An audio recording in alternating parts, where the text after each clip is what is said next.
Hello again, I am Jim Bob and welcome back to F1 Manager 24. Great team career with Cadillac here on the PC tonight. Round 6 of Season 5. The return of the sprints. We are heading to Shanghai for the Chinese Grand Prix.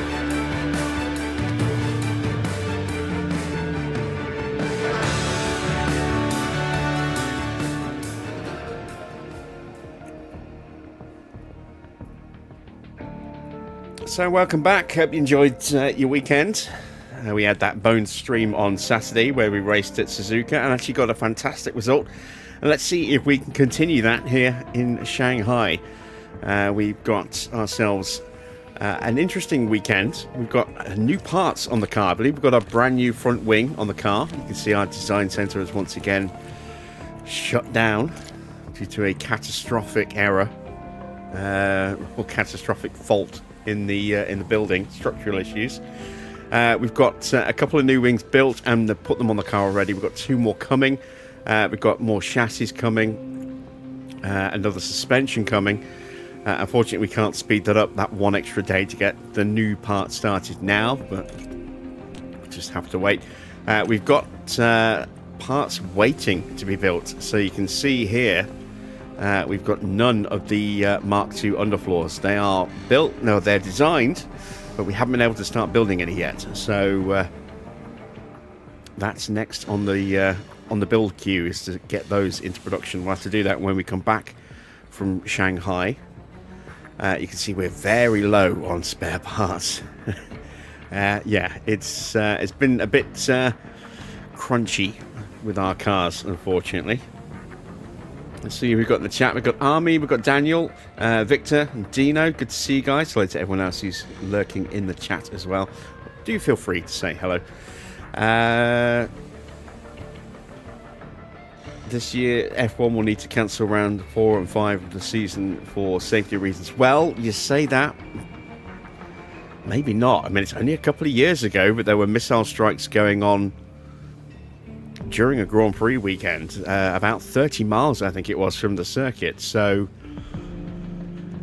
it's not a guarantee that they'll cancel it. I mean, it's a bit different this time, but yeah, I mean, they said they're keeping an eye on it, so we'll see what happens. But they're keeping very tight-lipped. They've said we are monitoring the situation and we've still got 3 races to go before we even have to make a decision. So yeah, they're praying that they won't have to. Be interesting to see if there are any potential replacement circuits being lined up in the background. But I mean, with the way freight is shipped, I just don't see that happening. I think it will just be a case of, if those 2 rounds don't happen, there might potentially be a double round at a circuit in the future to make up for that, but I don't know. Ibn Farah, yeah, as Dino saying exactly the same thing. They didn't cancel the Saudi Grand Prix because of a nearby missile strike. Yeah, we'll see what happens. Aston are in a right old state if the reports are to be believed. Yeah, well, Aston are in a difficult situation because they don't know if their car actually works yet. I mean, because they haven't been able to do any real running. So they know that the engine doesn't work properly, but once that gets resolved, will the car work properly? They just haven't had enough mileage to make any real understanding or progress on that. So it's not going to be a good start to the year, that's for sure. It's going to take a little while. They should come good. But, you know, Alonso is already lining up some juicy comments for later in the season. I don't think we'll have an outburst from him at Suzuka. I think he'll be a bit more behaved for the first half of the season. But come the midpoint, I think we might start hearing some disparaging comments on the team radio. Right, this is tonight's race. As you can see, we've got a sprint weekend in China, so practice sprint quali will be with intermittent sun. It'll be cloudy for Saturday for the sprint and then main qualifying. and then cloudy for the race day, but potentially quite warm at the same time as well. So we may have to keep an eye on tyre temps. Let's have a look at this email. It does say it's going to be hot, so tyres could easily overheat. We do have the best tyre wear on the grid though, so that is very nice, and you can see we're quite a nice little margin ahead of the grid average. Let's see if we can see the average percentage is nearly 6% worse than us. So there are going to be some teams that are close to us. There are going to be some teams that are even worse than that figure. So that's encouraging, especially going to a circuit where temperatures could get quite hot. That will certainly work in our favour. After the disappointment of Melbourne, where the game was very definitely bugged due to accidentally replacing the binary without realising it when I verified the file integrity, doing something else. It was resolved and fixed, and we were back to sort of typical performance on Saturday. So I'm hopeful that we'll have a decent performance tonight as well. I don't know if we're going to be challenging for podiums or wins, but given our sheer lack of speed, but we should be able to do pretty well. I should think we should be able to challenge for points tonight. So let's see how we get on with that. Let's set some targets for our drivers. 12th is a target for Max, and 18th for Lando. And let's send them out to Shanghai.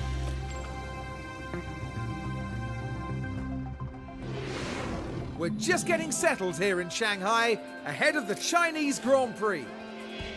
A visit to Shanghai International Circuit can only mean it's time for the Chinese Grand Prix. This state-of-the-art track combines high G-force corners with one of the longest straights on the calendar, and with space for up to 200,000 spectators, not a minute of action will be missed. In this round, the teams have 2 races to contend with both the Sprint and the Grand Prix offering the chance to bag some championship points. The weekend begins here.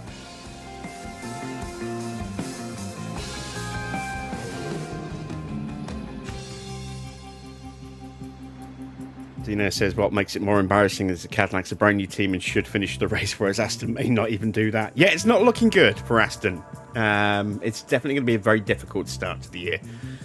But yeah, like I said, they should improve a lot more dramatically than other teams in theory. Yeah, it all depends how long it takes Honda to sort their engine issues out.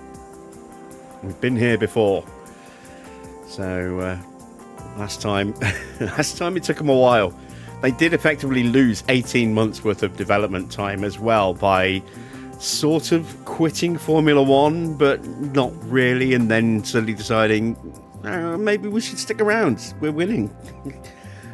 So in that period, yeah, they had like a skeleton team just working with Red Bull to just keep an eye on the regs and the changes and stuff. And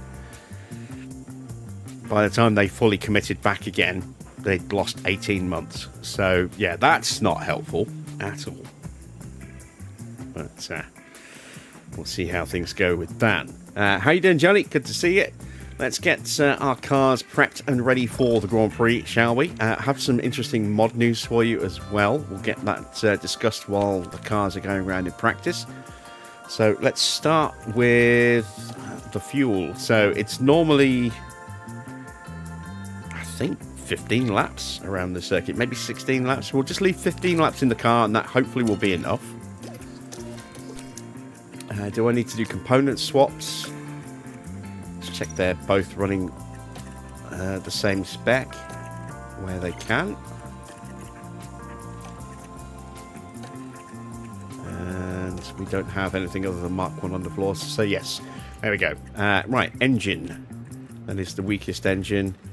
ERS, weakest gearbox. Moving over to the other car, we do need to swap those over.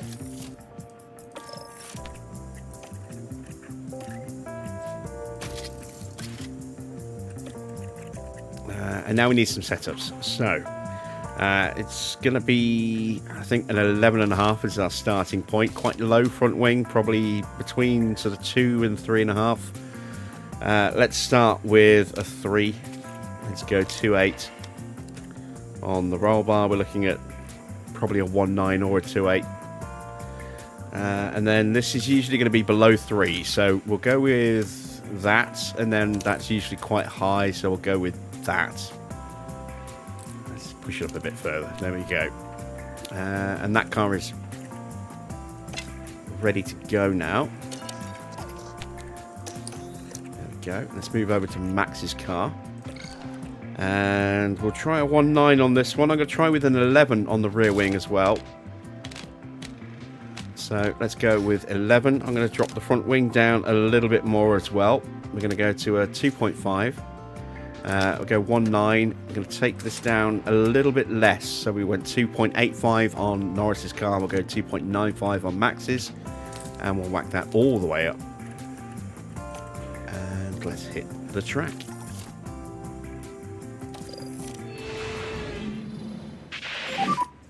Green light.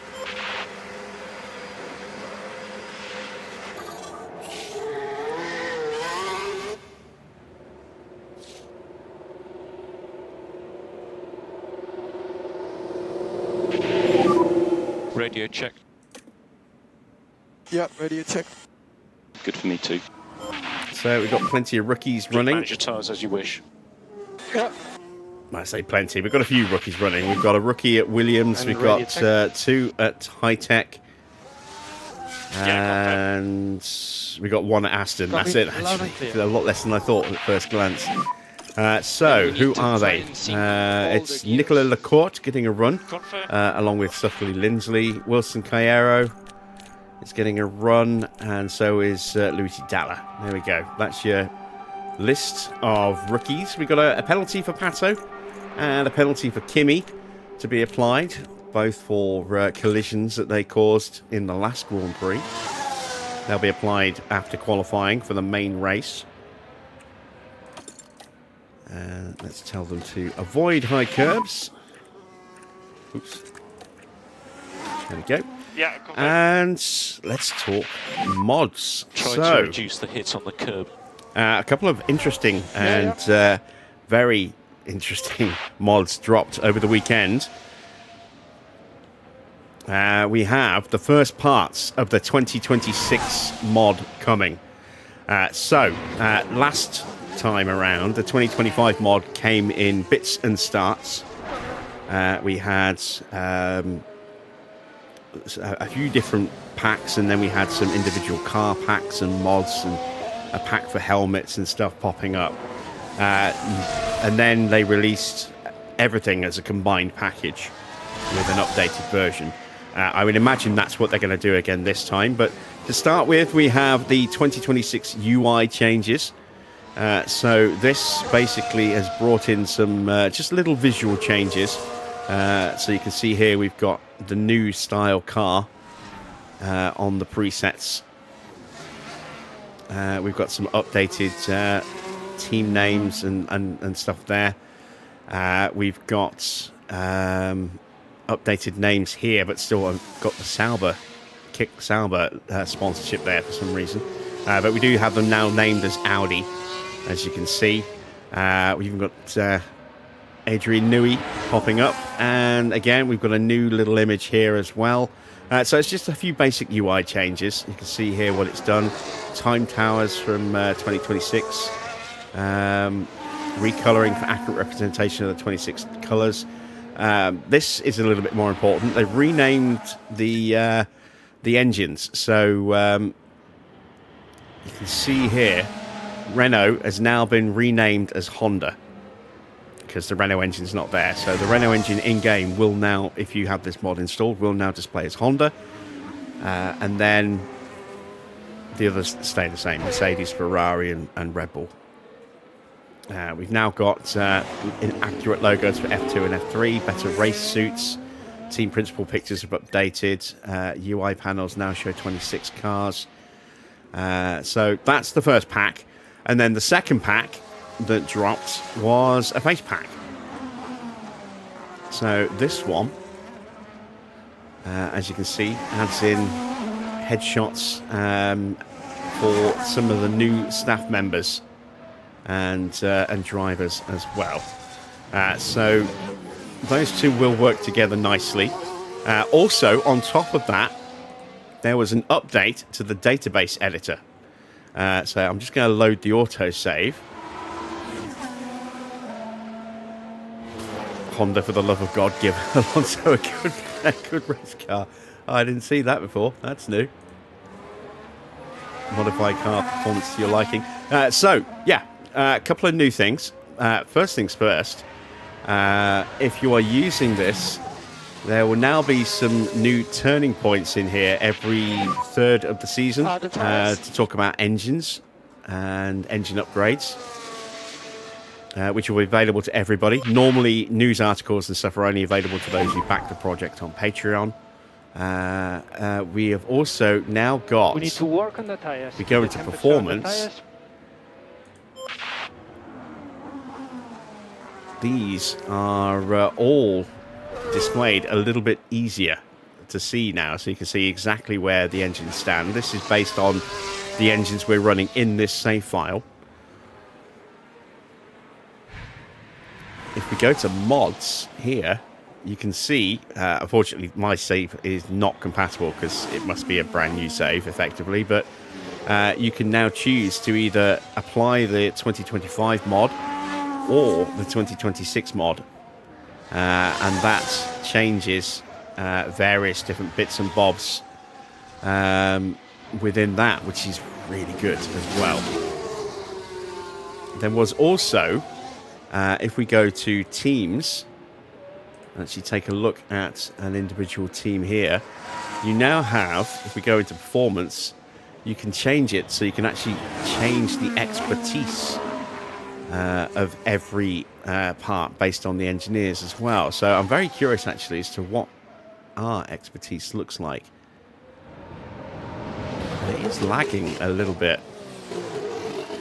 which is probably why we've been getting out-developed. Look at some of the expertise that they've got and things on bits on the chassis. You can see some of these, there's a lot of these bits in the 90s, whereas we are predominantly in the 80s. We do have a couple in the 90s, as you can see here on the rear wing. The rear wing expertise is looking very nice, but we do have some definite shortfalls with our expertise, and then you can actually see the actual performance of each part as before. But I do like the fact that that's now toggleable, so you can actually have a look at the individual bits there as well, which is very, very nice. I think there is also something in teams as well. Let's take a look at us. This has been just tidied up a little bit, slightly different appearance. There are some other little changes. In fact, let's very quickly dive into those.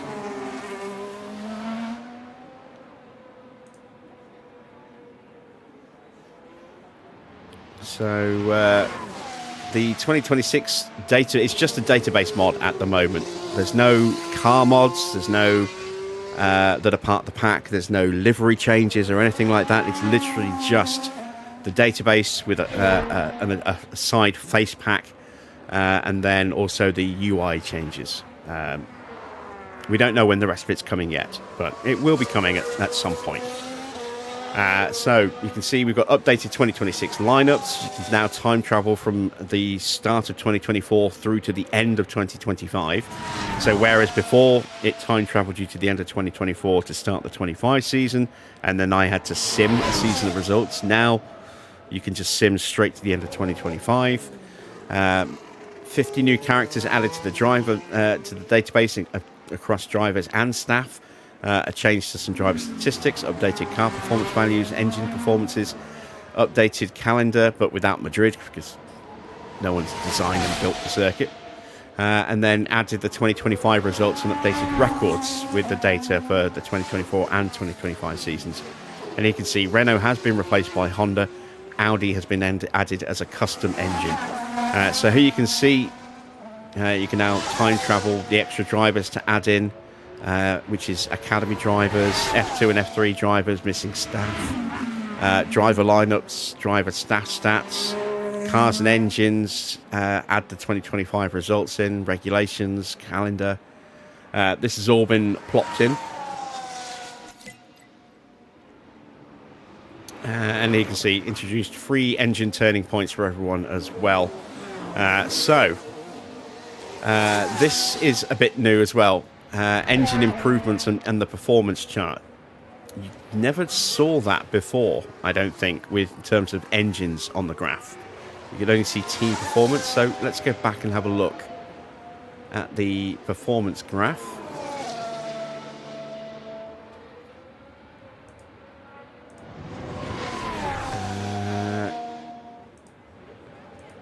Where is it? There we go. So apparently we should be able to see that with engines as well, maybe? Maybe not. But you can see that this now is a lot more fluid. So you can now see the steps that we've taken, the steps that other teams have taken. Aston have gone backwards. Not quite sure what's caused that. Maybe it's just a loss in other areas if other parts have come on. Maybe they've built heavier parts and that's taken some performance away. Yeah, you can see that there's been a huge overhaul. You now have a lineup viewer for the following season as well. A season review page, which we have not used before. I knew that was coming, just haven't used it yet. The ability to edit race results. Did not see that. And other stuff that's been working on as to be worked on as well. So there's a lot of stuff there. I will show you the Mr. Only page here. He's got this dropped today on his Patreon, an updated version of the 2026 for 2026, the updated version of our leaderboard here. But it's taken a few different bits away to put to make some other changes. It's an optional thing. I'm more than happy to just keep running this one. You can see we've got a Project 2026 update file here. So this should be the cars. I don't think it's all of them yet. It looks like it's Mercedes, McLaren, Williams. It's just those three by the look of it at the moment. And then if we go back to this one here. So this one has new 2026. Is this all of them? I wonder. So I don't know if this is going to get added into the overall 2026 mod or not. Or whether this is just going to continue to be his own standalone thing that he does. Time will tell, I suppose. But yeah, that's the new stuff that dropped over the weekend. So the 2026 mod is getting very close by the look of it. Looks like they are trying to get as much of it out before the start of the season as possible. So good job, guys. Much appreciated with the hard work, and we will definitely be diving into that in a save file in the future, but obviously we can't on this one. Evening, MGL. When's the mod confirmed? There's no release date. It's whenever they get round to finishing it. You know, they're working hard to try and get it done. So yeah. Whenever they get it done, they get it done. You know, they don't charge for it. It's free for everybody. It'll be up on Overtake in packs to start with, and then eventually it'll come together as a single mod. I have no doubt about that, but yeah, it'll take a little bit of time yet, I would imagine. Right, we are waiting on some feedback, so let's speed them up. and get that feedback in. There we go, 95%. Excellent start for Max. Well, that's good. Really good job. What about Lando?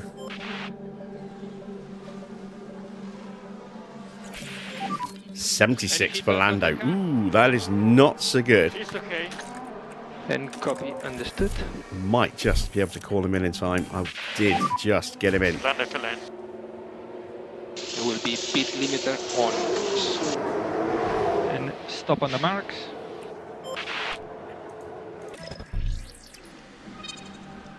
Alright, so we need to take a little bit of wing off, I think. Well, we might need to put it on a bit more, go up to 12, but it's more likely, I think, going to be coming down a little bit.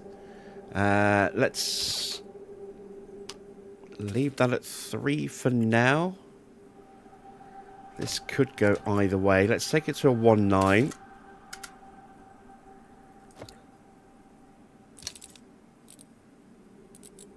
Yeah, I think maybe we need to go to a 3.7. So I'm going to bring that down a touch. Let's push this up a bit. Actually, no. Let's leave that about there. Let's see if we can move that up a bit. I'm still not overly convinced.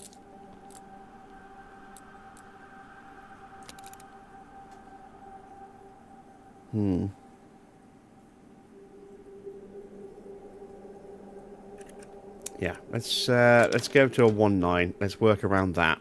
So let's bring this up a little bit more. Let's push that to the opposite side.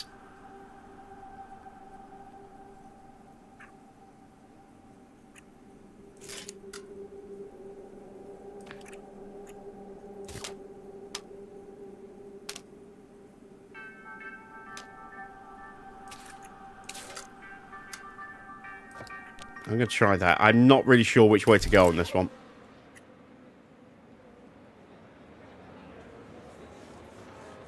And let's call Max in. Just see if we can at least get him fully nailed.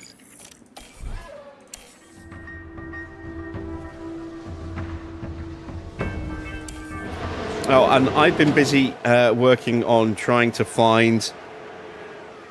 I open the screen back up again. I've been busy trying to put together headshots of drivers from the very early 90s to try and start building a database of my own around the 1990 start period. So at some point, I will hopefully have that available as a mod of my own, but that might be a way off, a long way off. I'm still trying to figure bits and bobs out.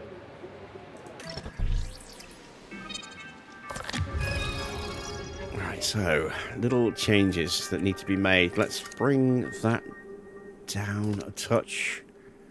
Hopefully I've not broken that.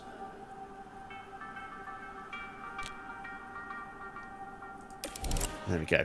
Will it eventually go on overtake? It will eventually, but like I said, this is a long way off. I mean, I'm still trying to learn how to do this stuff. So at the moment, all I'm doing is just trawling through, trying to find headshots that I can then edit and apply to the in-game image files.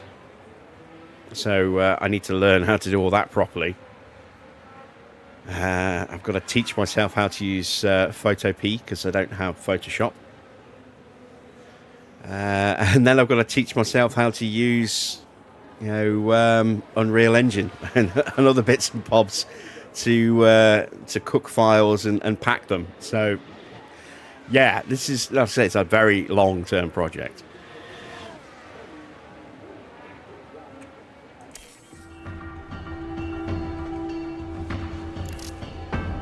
But I figured, seeing as nobody else looks like they're going to try and redo or recreate the 91 mod, I figured I might as well give it a go and just see what I can do.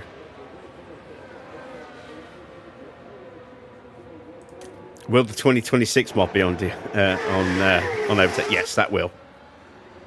That will be free on Overtake. I don't know, as I say, whether Mr. Only will release any of his cars for free in the future. He did hint that he might do that in December.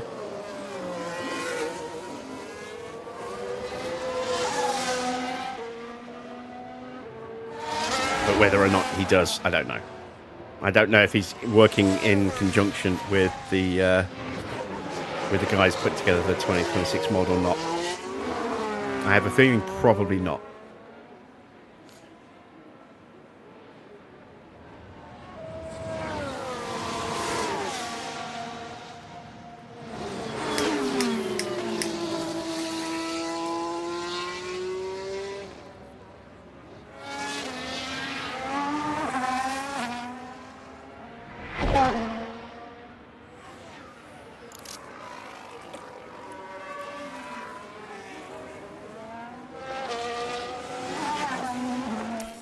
Alright, we've got Max back on track as well now. Can you check the temperature?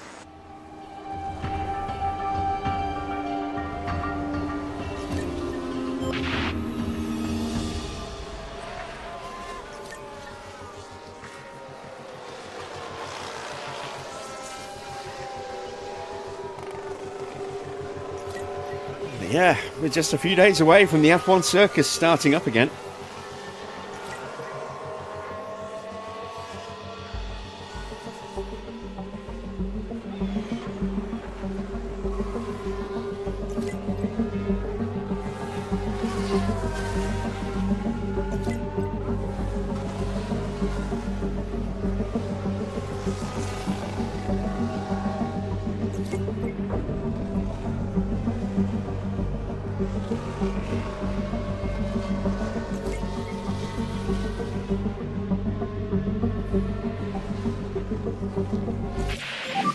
Alright, so Norris' car's improved to great, up to 87%. Yeah, copy. It's not where it needs to be. I don't think I've got time to call him in, make changes and get him running enough as well. So I think we'll just have to make some blind changes for Norris. Just waiting on that last little bit of feedback from Max. Did we make the car better or worse? Ooh, optimal. That's encouraging. 97%. I bet we need to change the front wing. Understood.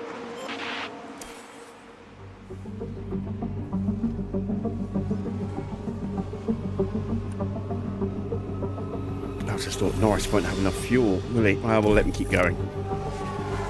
There we go, he's coming in anyway.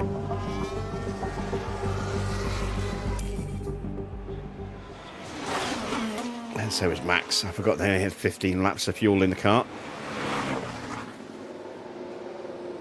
Well, at least get an updated percentage as to how close they are to being cracked.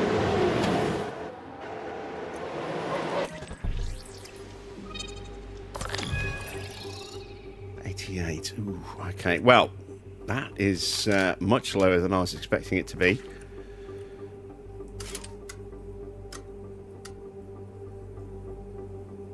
Just going to make that change.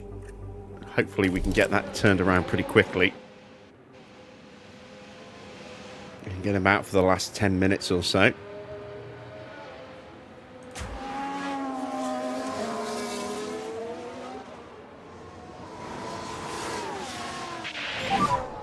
Confirming you are boxing this lap. Yeah.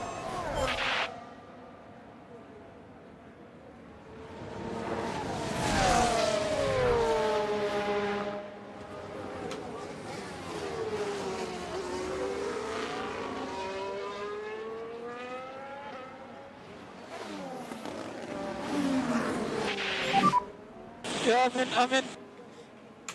Make sure your limiter is on. Stopping on the marks.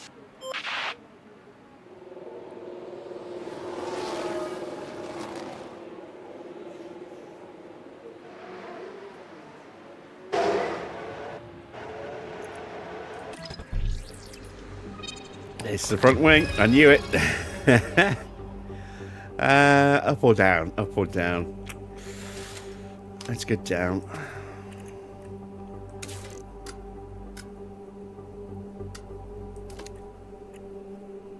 Let's try that.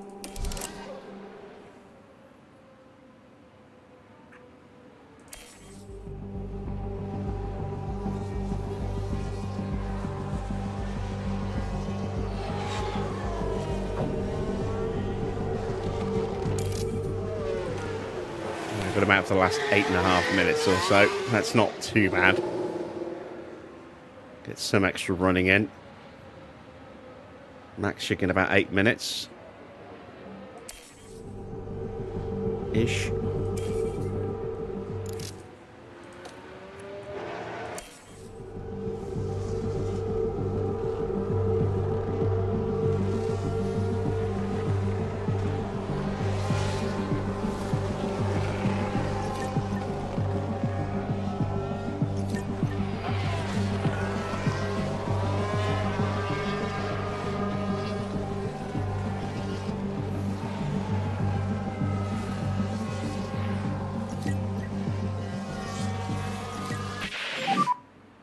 And checkered flag. And that is the end of practice. Let's see where we end up with prep.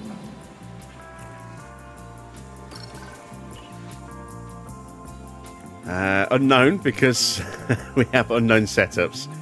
Yeah, we'll see. Right, time to get ready for qualifying.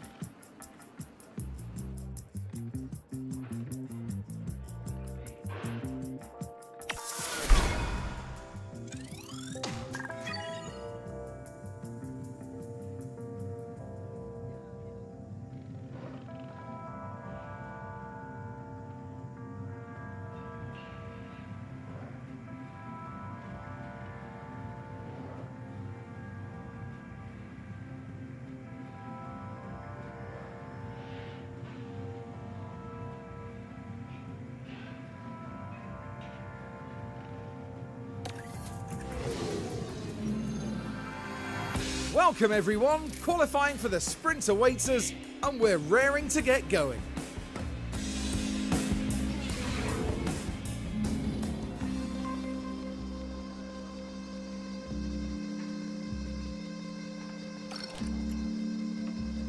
Right, we did get a little bit of feedback, so let's take a look. Oh, okay, so that was the wrong way, so let's try that the other way. Which means that is going to need to go that way to counter it. That might need to come down, but I'm going to leave it where it is.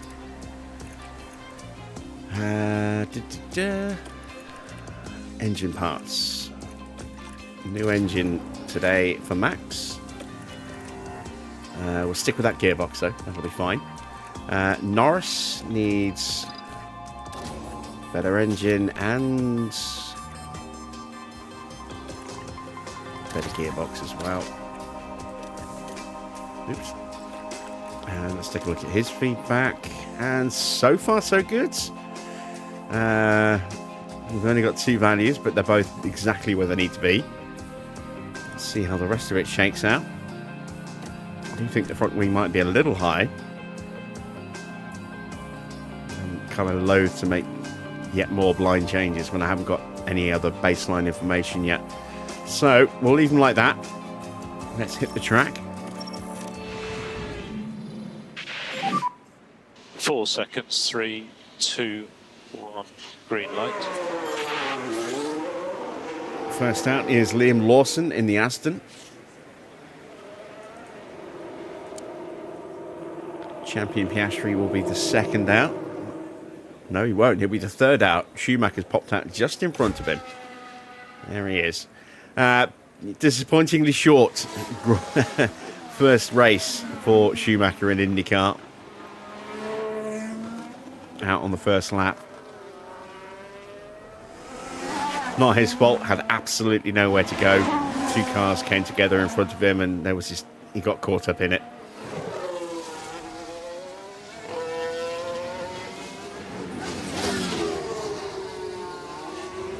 But, another win for Alex Palou. And Pato, seen here, hiding in the pit lane, finished in 5th. So it's quite a lot of ex-Formula 1 drivers in IndyCar right now. Or drivers that have tried to get into Formula 1 and either made it very briefly and disappeared, or never really got the chance. You could say the same for Formula E. Now, that's a lot of ex-Formula 1 talent in there as well.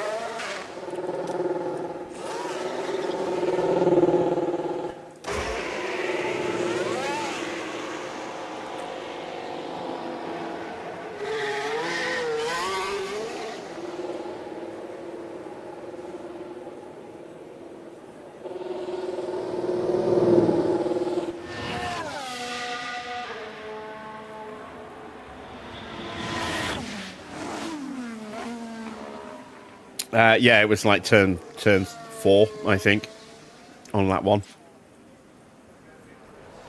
Welcome back, Beard.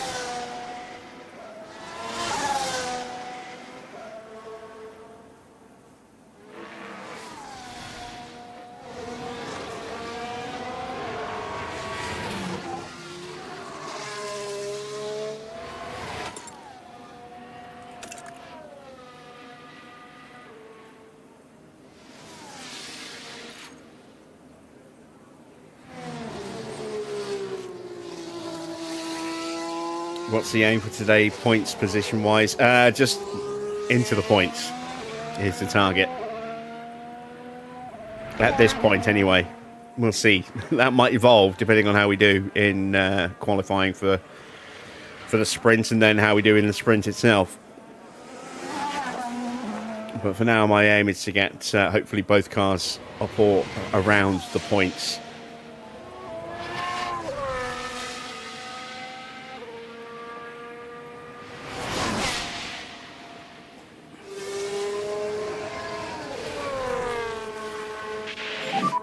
We're going to see Lawson. Mode push. There he is. There's Liam Lawson, first one to set a time.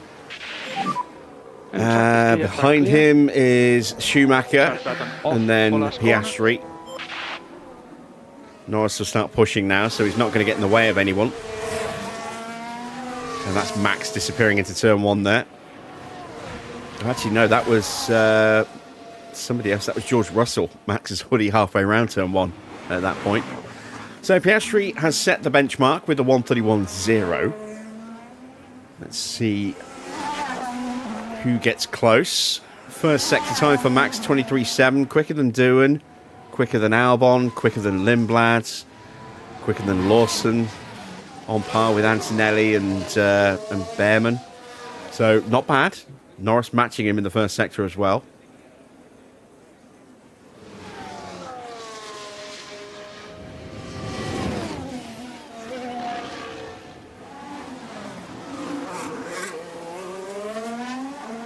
Freddie Resti is coming up to the line. He looked very quick in the middle. And he's good enough to go second, 2.5 tenths away. Not great middle sectors. 27.9, 27.8.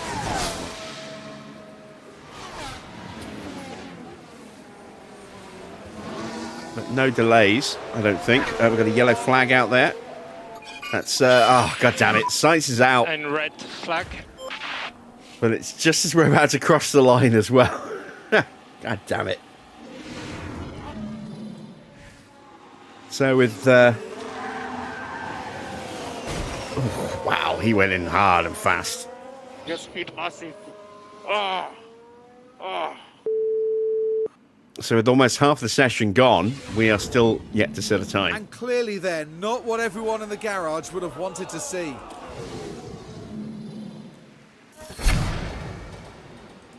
Yeah, Sainz felt that one. And our tyres have lost a little bit of life. And we're only going to have time for one run now. So, I think we'd better get out pretty early just to make sure we do set a time. There's a few that haven't. We're not the only ones, but there are a few.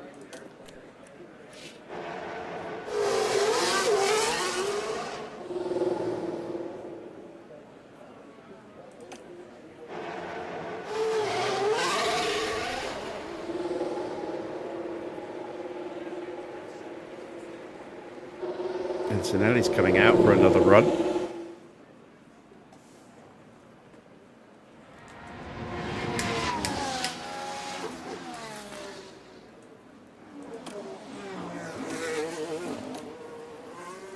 All that little bit of extra mentality, confidence that we gained in our drivers is gone. Position.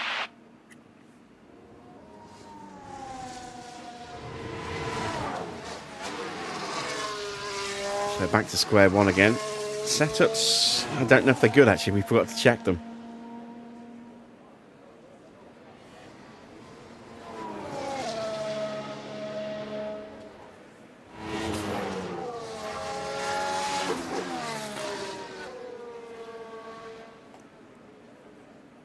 So Colapinto's also decided to join us on track. He also needs to set a time, as does Russell, Charles Leclerc, Pierre Gasly, Drogovic and Tsunoda. Everyone else has got a time on the board. Antonelli looking to try and get an improvement on this run. Nope, I thought someone was coming out then. It wasn't. It was just Antonelli going through the middle sector. But now Lindblad has left the garage, so maybe it was him that I saw. Track is Just clear. looking at the leaderboard, not Track the mini-map. is clear. Charge button off. Someone's Last gone corner. deep. Charge button off. Is that Max? No, it's a spin for Norris. I forgot Norris is the one in front. So Norris's confidence takes a hit Copy. just as he's about to start his lap. Gap is good. At least it wasn't the final turn he spun on. And at least he didn't damage the underfloor. But yeah, not a great start to the flying lap. And that will certainly have taken some life out of the tyres as well. They're at 91. They should be at 94. On the plus side, the right temperature.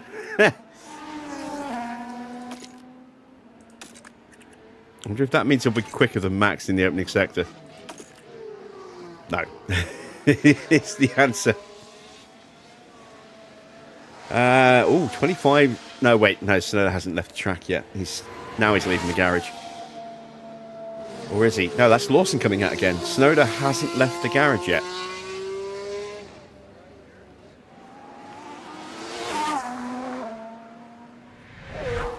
This is not a good lap for Norris. I think Norris is going to go out in this session.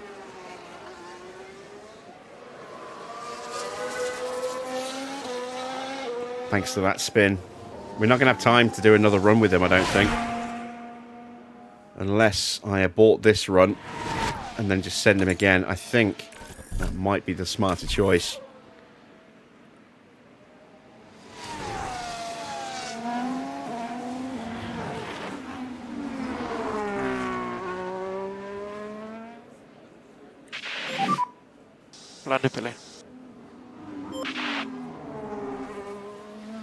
But we've used up the best of the tyre. So I still don't think he's got a chance to get through. Max is good enough for P10. You are P10. Mode in, please. That Mode might not in. be enough. Yeah.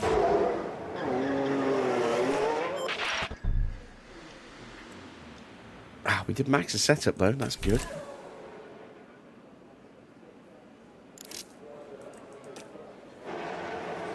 Hey, Yuki's heading out.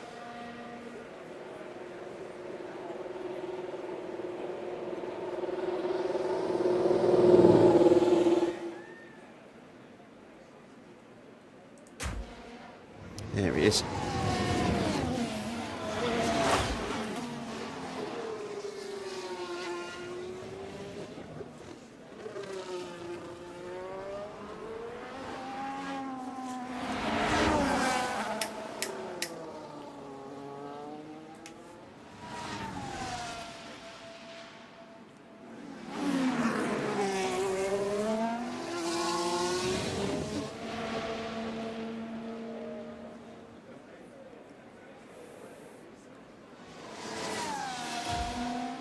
Lindblad looking to improve, but does not. Doohan's on a lap as he tucked up right behind Teo. Yes, he is.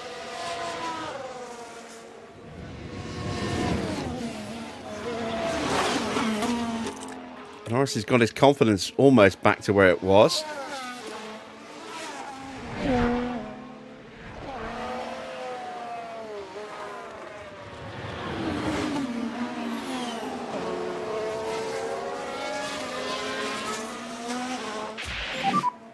I'm in.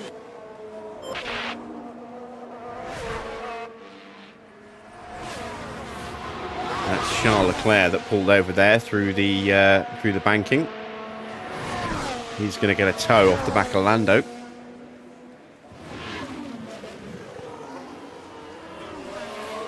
Porsche did not improve in the middle sector. Doohan did, but it's not a fast middle sector. Drogovic pops up to 13th. So that's one less car that can displace Max. There is Doohan going through, and Porsche to 5th. Max down to 12th now. Let's at least check his setup. Setup is maxed. Excellent. So we've got both cars with 100% setup. Norris now bumped into the drop zone. Still no time set for Gasly, Tsunoda, Russell or Leclerc.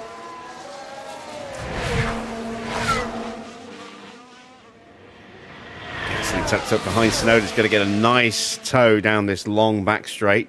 Norris now into the first sector. It's 23.9. That's the slowest yet in the first sector. He's got traffic as well as a Ford tucked up behind him. Oh, Leclerc! Leclerc got blocked, and that's Leclerc out.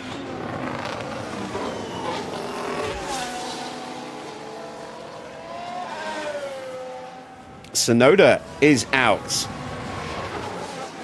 Drogovic is out. Sainz is out. George still has a chance of getting through. Norris still has a chance of getting through, but needs to do better than this. And Leclerc has no chance of getting through.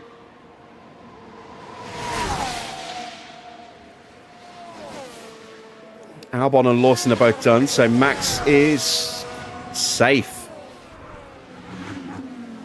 There's only two cars that can improve here. And one of them is Norris, the other one's George. Come on, Lando.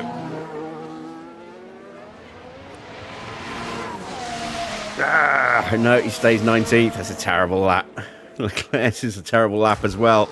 Can George make it through, or is he going to join us sitting on the sidelines?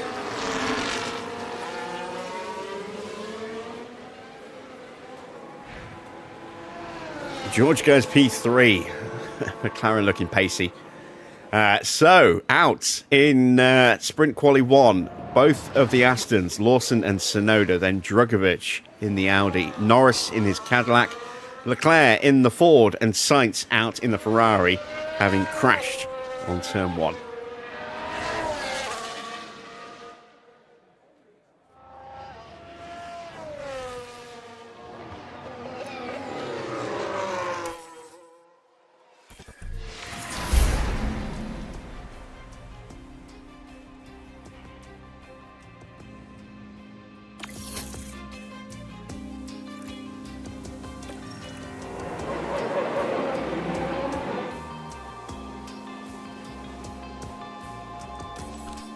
Okay, nothing's changed, so straight into Q2.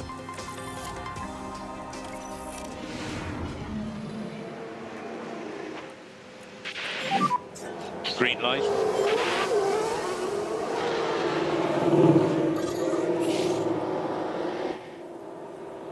And we're going to pop out behind Piastri and Vesti. And then we've got Bearman behind us. Oh wow, the whole field's pouring out looking at in one long line. Makes sense. It's a short session, just 10 minutes to get 2 separate runs in.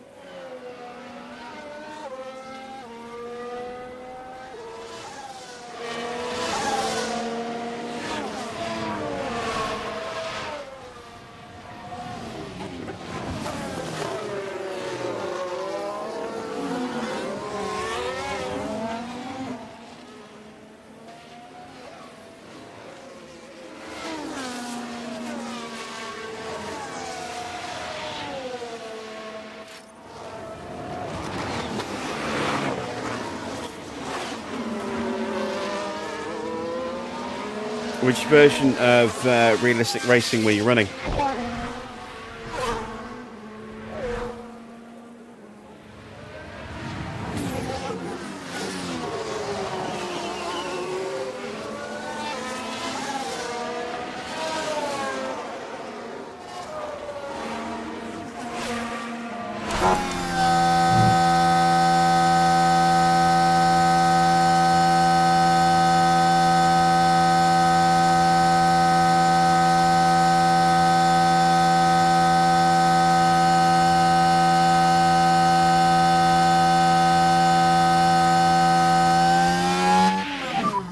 We're looking good.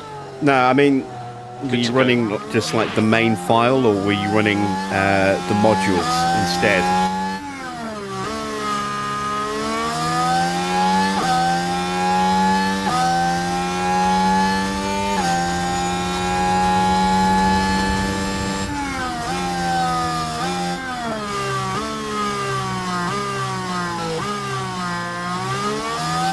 Yeah, I've only started running the modules this season, and I think a little bit towards the end of last season as well.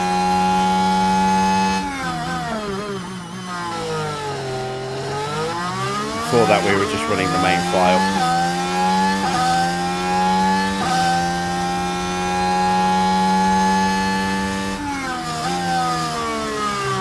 Oh yeah, it's harder with the modules. I mean, some things work nicely with the modules, but some also some have some unintended consequences. But we're also running the hardcore add-on as well to make things even more difficult.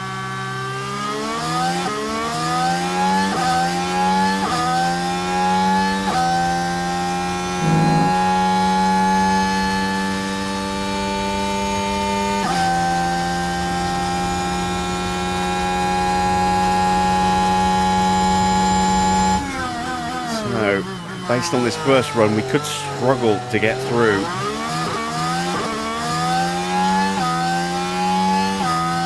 It kind of does. I had to double check with the mod creator, but I mean, I can talk you through it.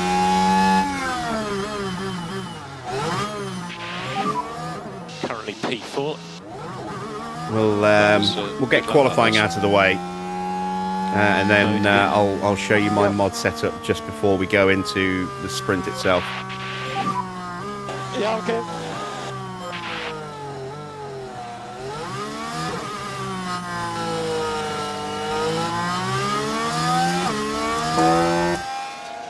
So we're currently P14 after that first run, 1.2 seconds off the pace.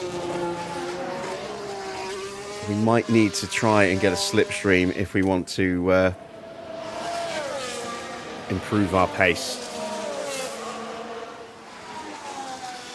But we were supposed to be getting a slipstream on this run, and that didn't happen, so...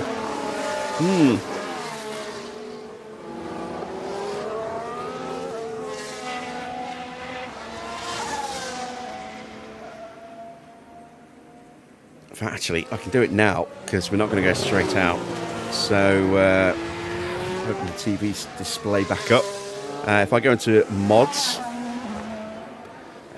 so in my mod file, I've got a folder just for mods for this game, where it's like a library of mods, all the ones I've downloaded, and I can choose which ones I want to put in. So all your mods obviously go into your pack file. I've got a folder here for the mods we're running for this one, and then by doing it this way, putting everything in this folder, if I then want to run the 2013 mod, I can literally just open up another one of those windows. And I won't be able to do it now because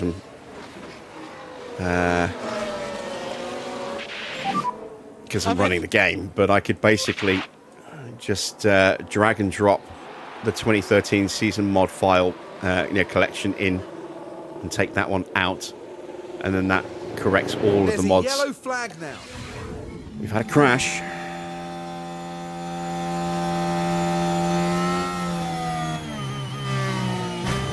Ooh, Franco getting punted from behind by somebody. The team glued to the monitors and watching that. Who punted him? His teammate, you don't hit your teammate. Golden rule of Formula One. Do not hit your teammate.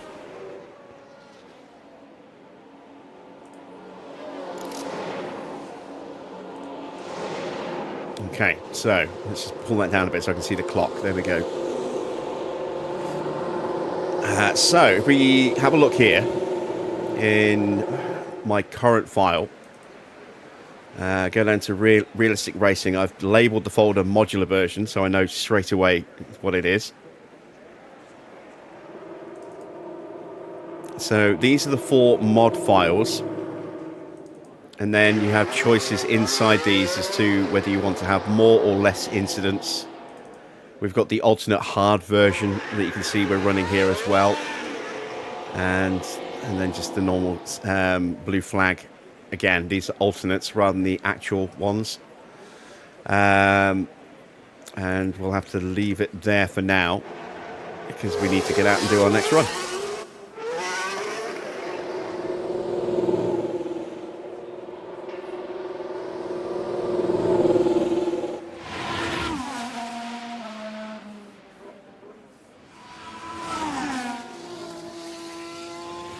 Evening, Kev. You saw Mick as an 82 rated driver.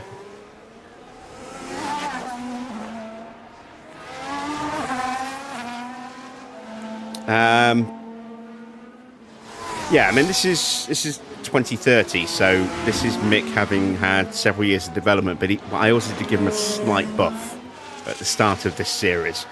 Nothing too major, just a couple of points. And I did that with a couple of drivers. Drivers I thought needed a little bit of a buff, I gave them a little buff. Drivers I thought needed a little bit of a nerf. Looking at you, Lance Stroll, I gave them the appropriate nerf. But yeah, I bumped Mick up like, I think 2 points overall at most. And then the rest is just him naturally developing as the series has continued. Yeah, it's a bit more to it than that, Beard. With the modules, you have to install the binary as well. Otherwise, the modules don't work, and you can't have the modules and the main file installed because they don't work that way.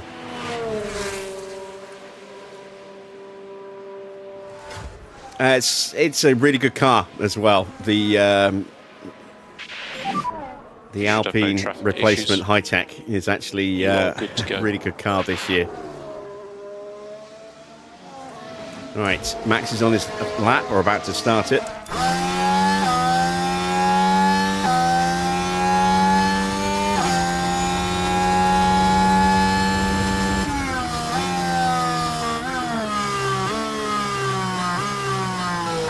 Piastri setting the pace once again.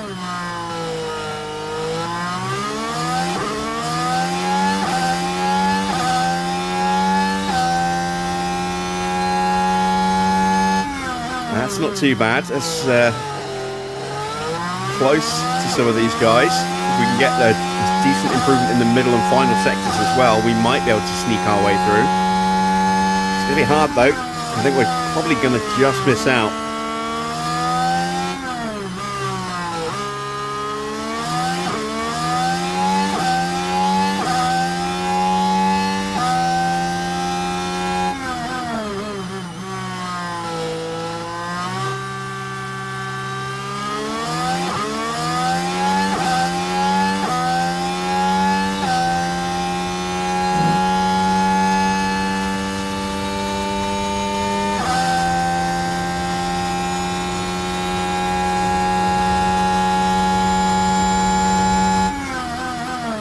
Small improvement in the middle sector, but it's a very small improvement. I don't think we're going to get through. I think we're going to be a couple of tenths shy of getting through.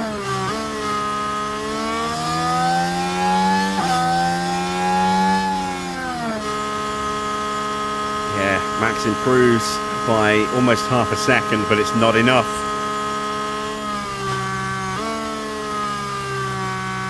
We are out of Q2, unfortunately.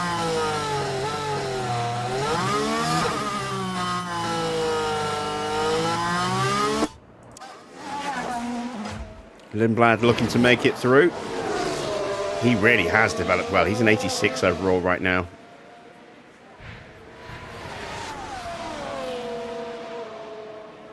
And we haven't touched him. He's just developed really quickly.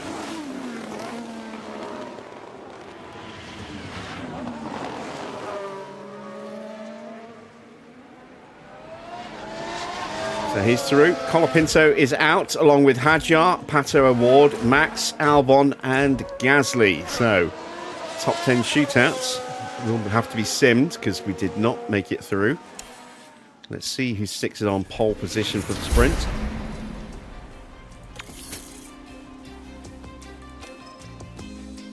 It's Oscar ahead of Bearman. Lindblad in third. Then it's Antonelli, Bortoletto, Vesti, and Russell. And Porsche making up the top 8, which are the points positions. Doohan in 9th, Schumacher in 10th. And then here we are, way down the order.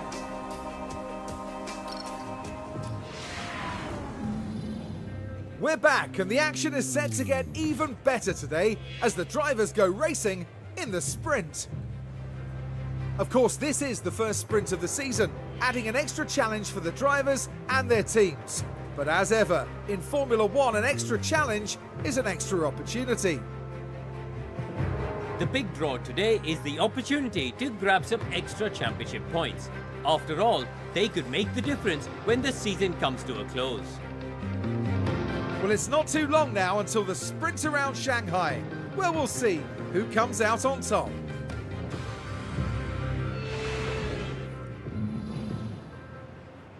All right, so as promised, before we get started with the sprint, I'll quickly go through this procedure again. So if we look into Realistic Racing, the file, here it is. So you have in here the Steam version, and you want to go into Contents and Packs, and that's your main file. And that's all you need. If you're installing modules, you also need to install the binary in the relevant folder as well. It's not in there because I've already got it installed. But if we go to Other, this is where you get the modules. So you need to have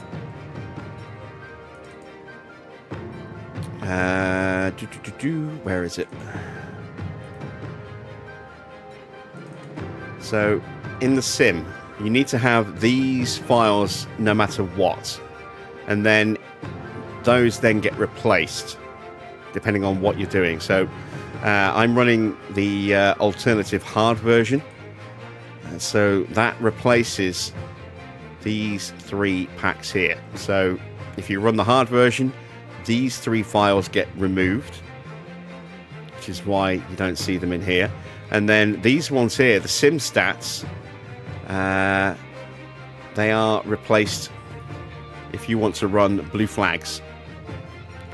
So this one here, as you see, increases the yield distance on hot laps, so they should get out the way faster for qualifying.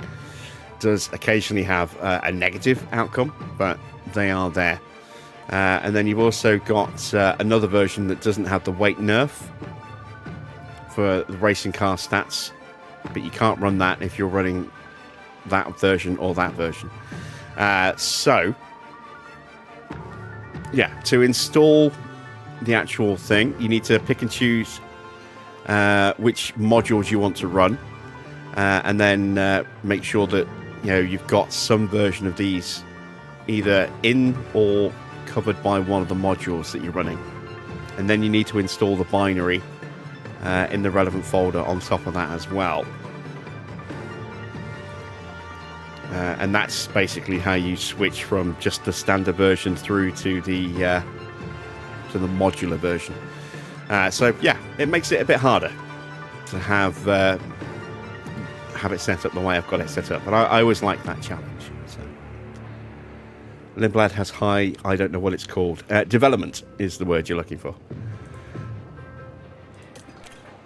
Right, we are going to run the soft tyres.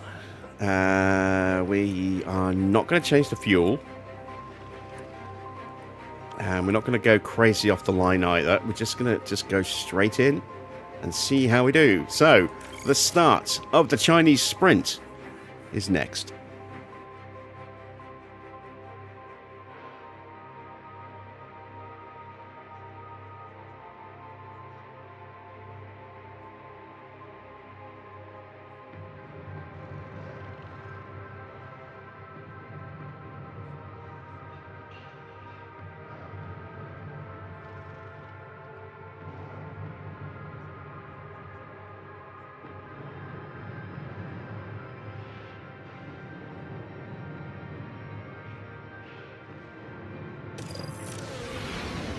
Here we go, the sprint in Shanghai. And it's lights out, and away we go. So, everybody but 3 cars starting on soft tyres. Those 3 are Drugovich in the Audi in 20th, Awards in the Maserati in 14th/15th, and Doing in the other Audi, also on mediums. Norris has gained a place off the line. Might be able to go at the inside of Lawson here. Right, let's concentrate. And does, so that's him up to 18th place. Max has lost a position. Gains it back.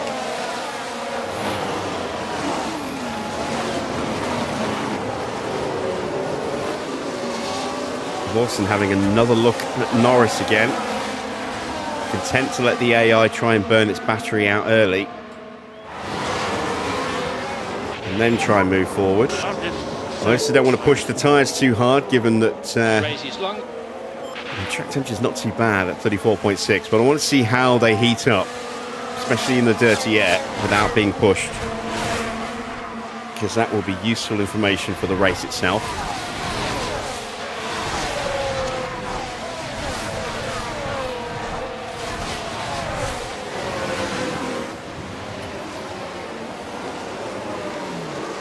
Very late defensive move from Drugovich there, but DRS gets him enabled. done.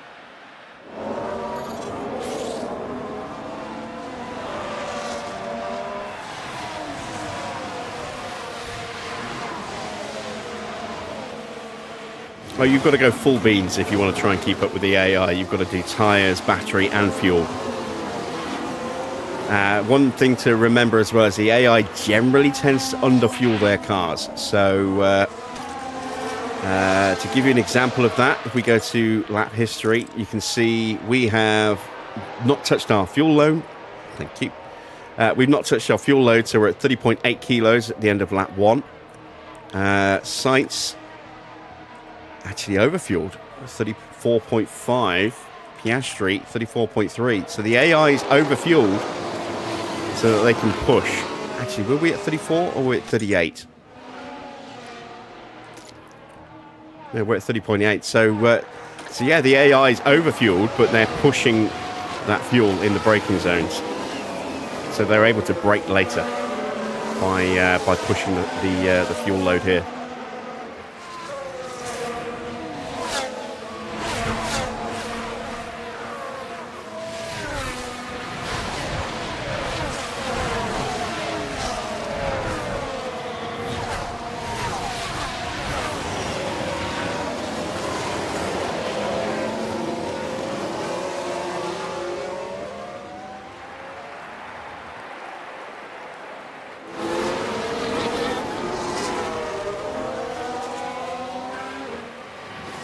Right, lap 3. Bearman leads from Oscar. Lindblad in 3rd, then Antonelli, Russell, Bortoletto, Vesti and Pourchaire. That's your top 8. Doohan right on the back of Pourchaire. Then Schumacher, Gasly, Albon, Verstappen still in 13th. Then Hadjar, Tsunoda, Award, Colapinto, Lawson, Norris, who is at 1 place from where he started. Drugovich, Leclerc and Sainz. No retirements yet, and now we're going to start to turn on the batteries. So deployed. Mode push. Okay. Let's see if we can make a little bit of forward progress.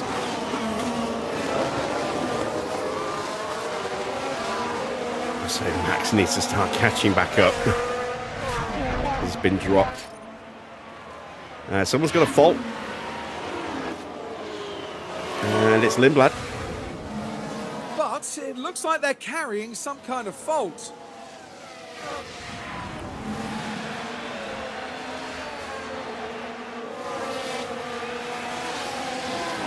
Piastri gets past Bearman.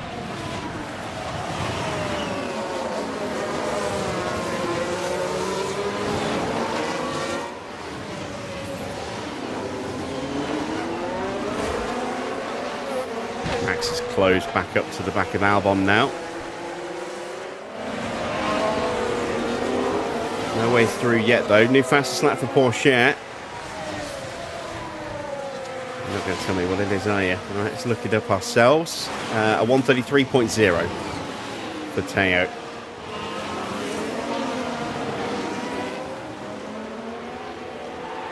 Oh, yellow flag. That is Drugovic in the barriers. So that will be a VSC at least. There we go. VSC. Let's save a little bit of fuel. Stay as close to Refill zero the as you can. batteries. Okay. Now we can see what happened. Now this was the Sauber. Clearly unable to take evasive action. Oh, yeah, and that's that won't do their going to break a confidence car very any quickly. good.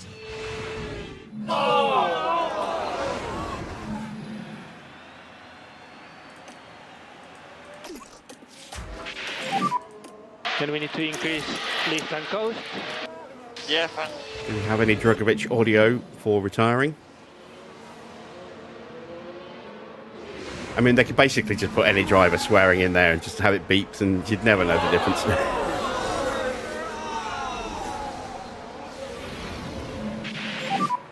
Charge button on. Confirm.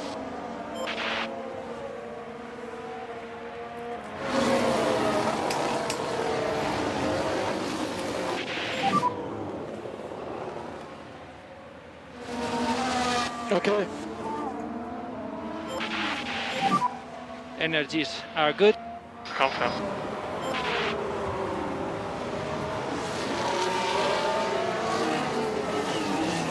So, only 2 cars left with medium tyres now. Doohan and O'Ward.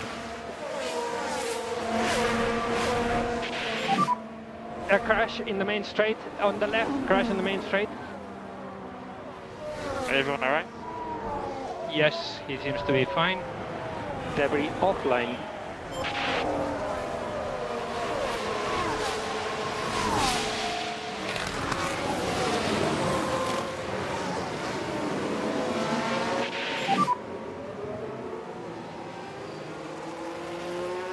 Gap to him 1.4.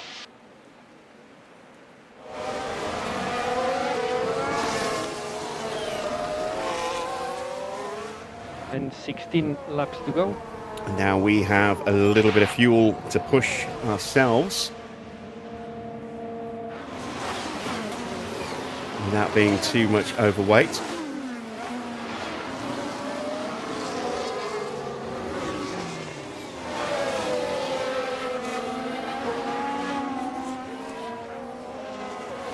Probably about half a lap away from going back to green flag.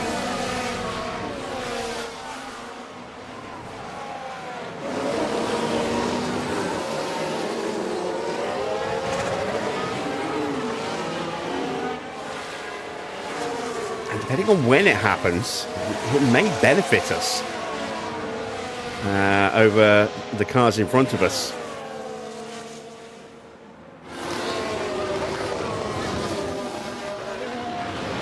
Depending on whether or not they cross the line before or after we go back near the detection point, before or after we go back to green flag.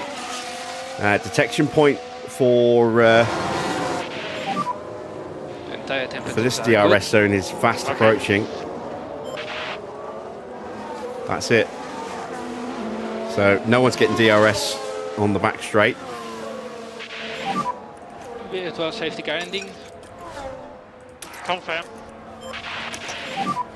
Still margin to push a bit harder through turn 6 and turn 12. And DRS enabled. No lift off needed. You are doing a good job. What's the focus development-wise for this season? Confirm. There's no specific area I'm working on because we've got Mode major push. reg changes at the Okay. end of the season. 5% to all parts apart from the front wing, which is 65%. So we'll keep churning out some improvements where we can to try and get the expertise up a bit more. But huge drops in performance are coming You're still for next season 13. for everybody. Car ahead is Albon. Might be our best chance to launch a bid for the Constructors' Championship or the Drivers' Championship.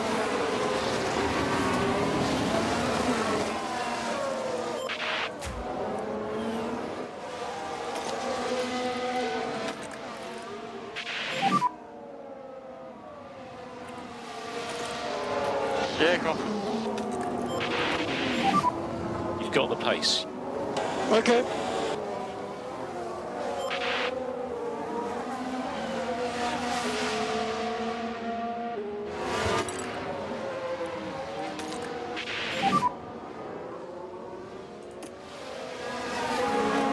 We have got some time where to play with, but I don't want to use it just yet.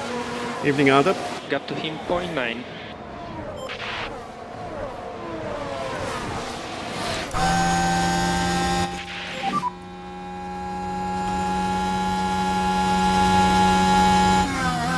Yeah, okay.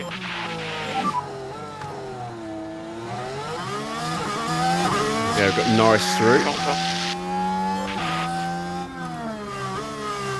See if we can do that again.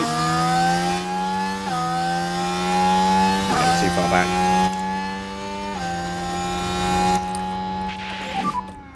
Charge button on. Charge on. Yeah.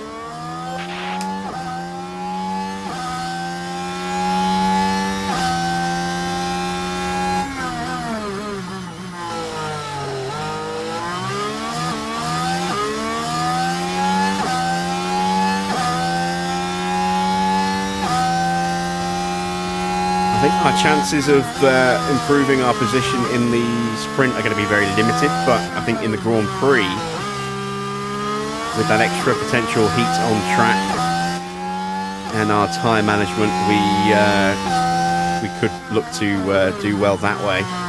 Albon with a problem now. Is the car okay? I'm getting like weird vibrations starting my laps.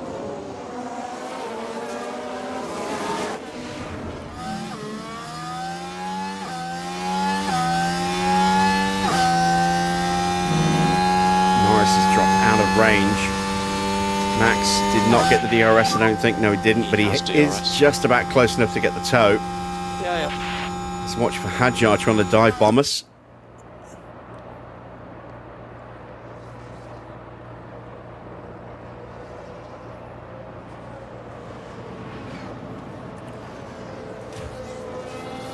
And Lawson dive bombs Norris. We're too slow. Continue like this. Gap to him Can we get the 1.4. place back? Nope, Lawson covers us off.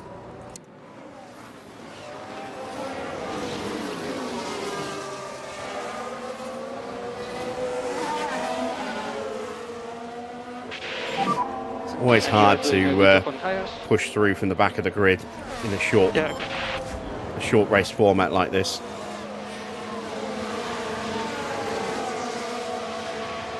The track temperatures High-speed aren't match, high which is enough very for us good. to take a really good advantage of our improved tyre wear. Mode push. Yep.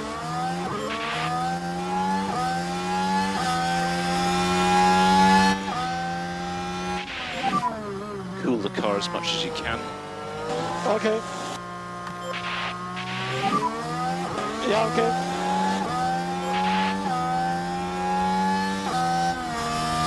Oh, come on! Don't make me lift.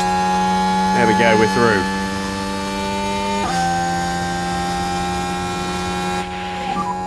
He does have DRS on you. Cool Too the far car. back to try and get through on that TGR as well.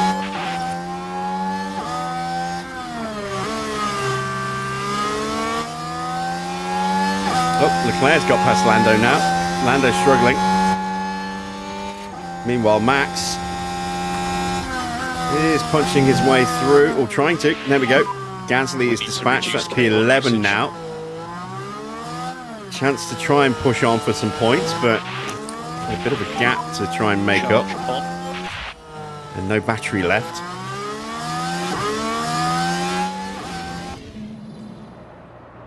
So I thought the move was done there, and then I suddenly saw Gasly pop back alongside us, like, oh, maybe not.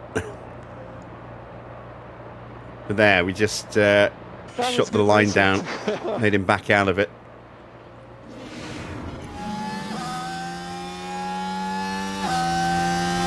It is quite a nice Aston skin, isn't it? We've run quite a few different skins for quite a lot of teams. We ran the do yellow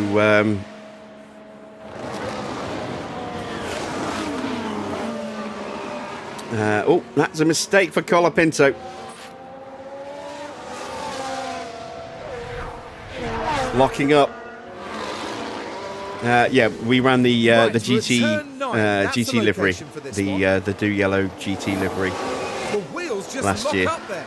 Just unable to control the car by that point. But we've had a new livery every season for quite a few of the teams. Others not so much, because there just aren't that many choices within the pack.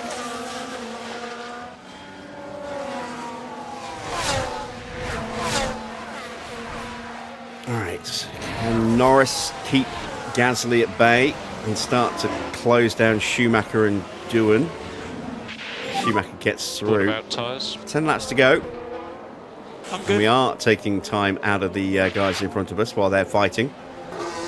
Let's see what they did across the line. 134 and 135. 134.9. So yeah, out of Doohan, we took quite a bit of time. Gasly's going to try and go around the outside, and when he rockets on through, doesn't he? All right, let's harvest. Charge on. Okay. Let's harvest with Norris as well, while he is behind Charge on. Yeah, Charles Leclerc.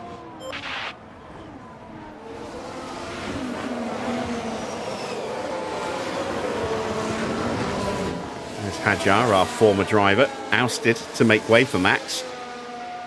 Sure, he would love to overtake Max and stick one on us.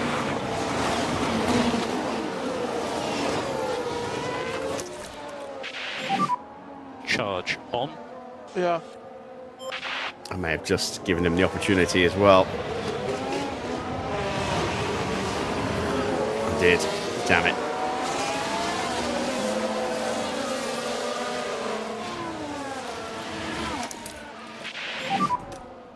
And charge button on. Charge button on. Luckily, he didn't get the best line through that banked curve. So we got away with that.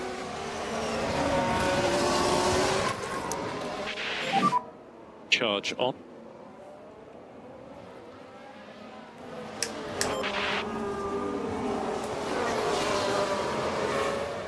Lindblad back to P3, getting past Antonelli. Schumacher and Doohan still fighting in front of us. There's progress to be made. But we're going to have to fight our way back past Gasly first before we can go after them. Gasly has closed the gap a bit. Charge on.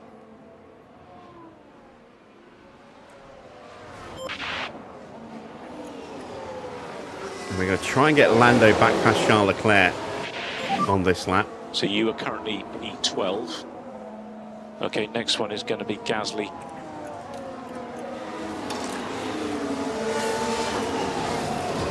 He's 0.5 behind. We don't need to worry about management on these tyres, just pushing. Mode push. Okay. And more energy available. Go for it. Leclerc's pushed up onto Lawson. That might make it a bit trickier. Gasly is definitely closing that gap, look. Under 2 seconds now. Oh, we missed the DRS. I thought we had it. Damn it. was banking on getting it. Okay, let's get on it. Still everything to play for. Charge on. Was Norris having a look? Nope, he's not. Not yet.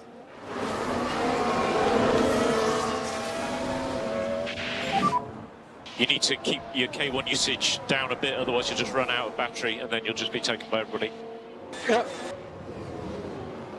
Go on, Lando. Be brave. Good lad.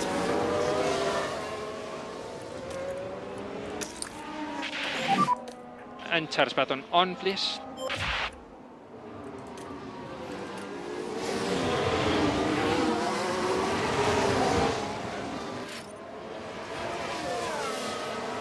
Is this another car or an escalation?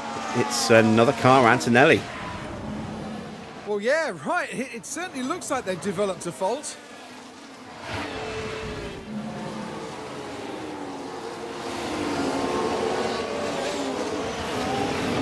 Right, this time we're going to get Gasly. Car ahead is Gasly.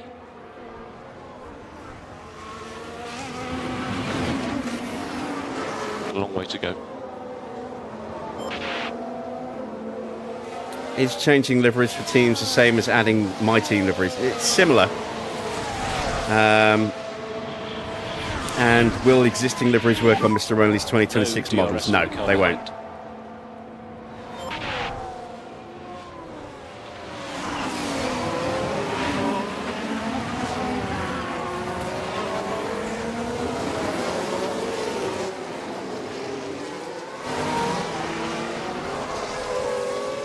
Right, so Max is through.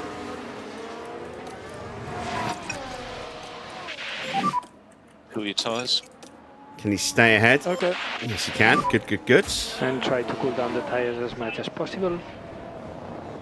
Copy. Norris still down in 18th place. He's not likely to progress much. But there is still an outside chance of Max getting up to the points. 7 laps to go. And luckily, we're all relatively close. We've got Porsche 6th, 7th, 8th, 9th, 10th, and then us. We're not that far behind. We've got an outside chance.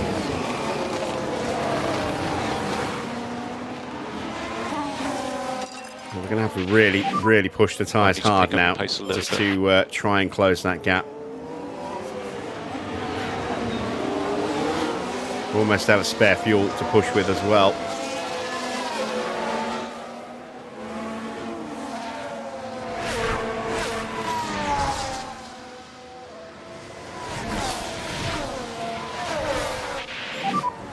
Gasly has DRS. Oh, yellow flag. Okay. Is that Teo maybe making a mistake? It was. Let's take a closer look. Look at the Mercedes. Well, things are okay at this stage. Struggling with the car. By that point, Big lockup. That's going to cost him 2 places and some tyre wear as well. In fact, he's into the pits because of that lockup.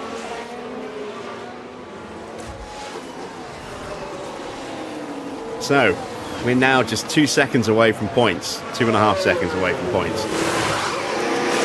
Is that the 2019 Merc livery? No, it's not.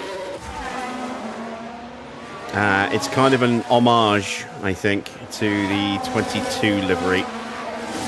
But it's not the 22 livery.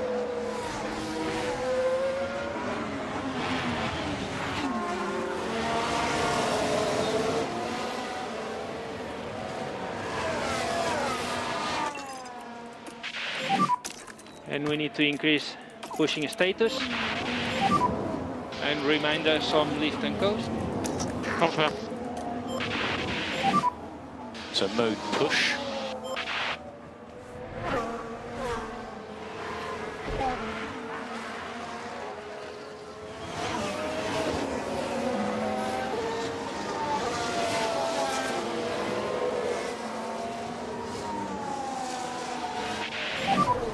Car behind is Gasly. He's 1.3 seconds behind. Right, Managed to break away from Gasly. That'll take a bit of pressure off so we don't have to drive defensively into the corners. You see in the background there's Norris trying to get past Lawson.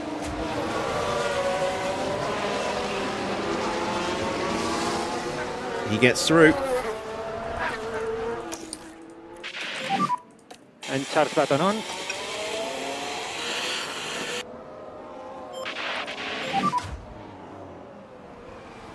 Still 2 seconds behind. Okay. Everyone's laughing at Freddie's pace because they're just about hanging on to the DRS. Go back to doing lift and coast now. Yep. Just cool down the tyres as much as you can. Yeah, okay. This is where if we are going to close up, it's going to happen here. Now that we're not having to defend into this sector.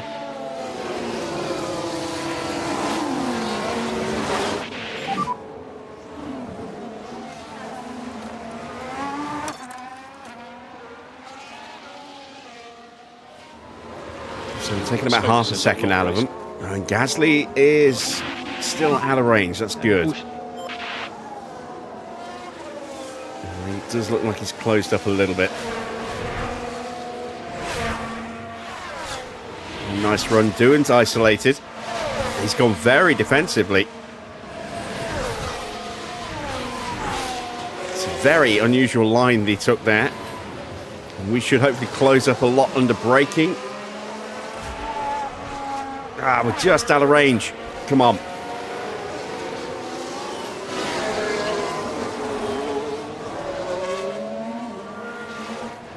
Lawson trying and failing to get past Norris there.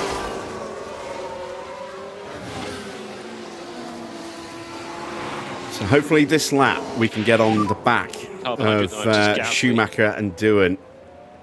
And we've got a yellow flag. Hadjar has been overtaken. I don't think that was it. Way to go in this race. Oh no, it was. He ran a little wide, and that's what allowed someone to get through. There we go. Oh no, that's not quite what they would have wanted. So he lost Really, a place they must be to Pato O'Ward, but managed to just about stay ahead of Alex Albon there.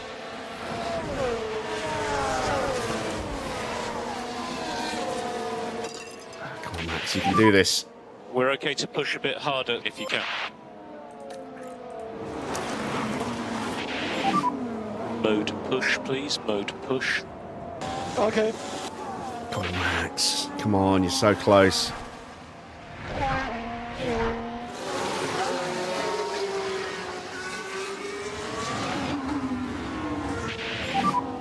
Car behind is Gasly.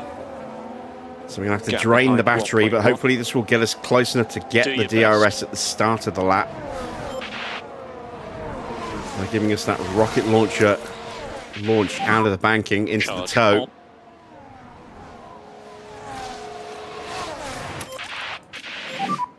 Suggests that you can reduce the amount of lift and coast at turn one. Didn't quite get there. Now we're out of battery, so we're losing a little bit of acceleration. Ah, this is frustrating. We are so close and so far away at the same time. I need to cool the tyres down. Just cool your tyres.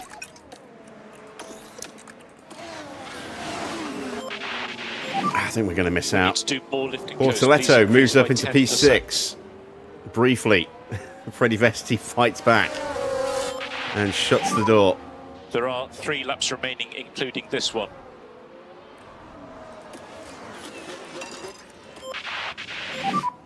So increase pushing status.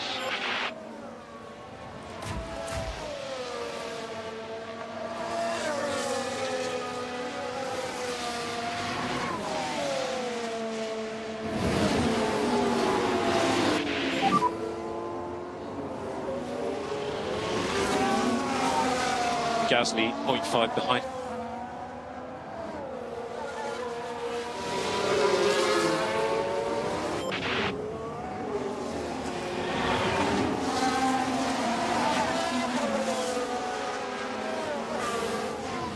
I think we're just going to miss out on the points. It's frustrating. Russell gets past Lindblad. Down into the hairpin.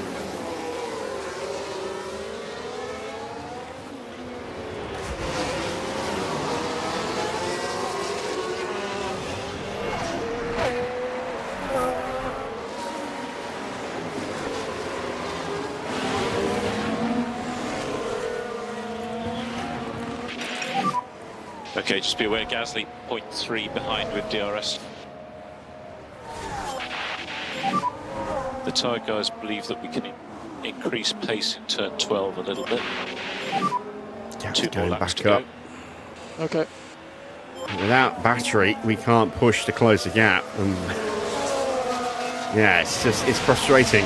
We're just lacking that little bit of everything. Not quite enough tyres to push maximum.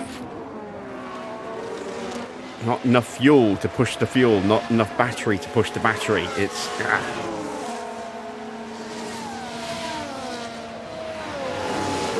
See, Norris is not closing the gap to Hadjar and Albon.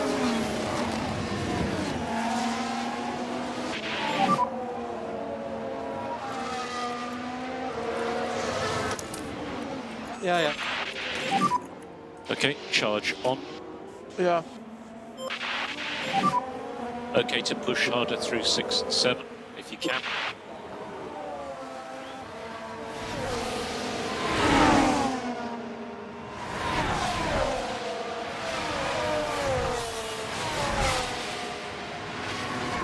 Schumacher finally gets through. He has DRS. Stewart's going to try and hold him off around the outside.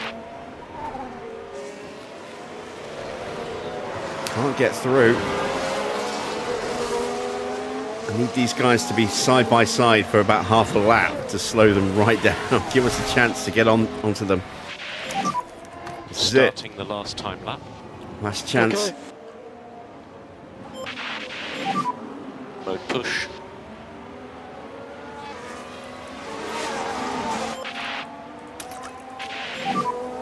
No lift off needed.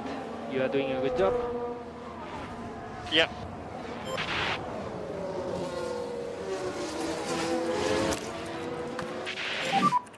And you can use all the boost bar. Yeah, confirm. Just out of range again.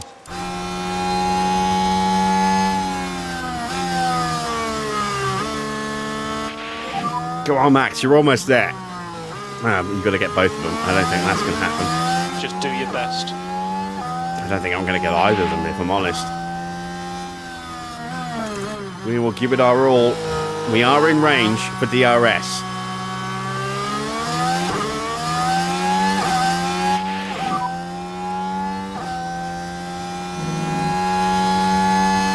There's progress to be made.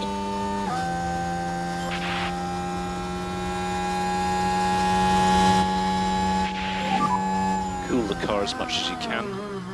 Okay. That was it. That was our last chance. Piastri has just gone and won the sprint. Oscar Piastri there with a stellar drive.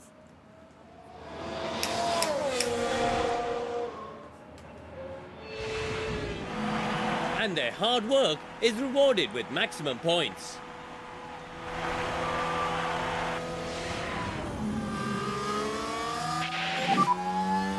And just a reminder on DRS. So, That's a check in some encouraging signs, we did move forward. Oh, Norris got Hadjar.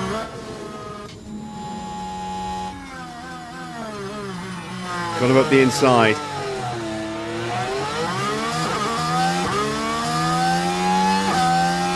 Second. Before P0, please.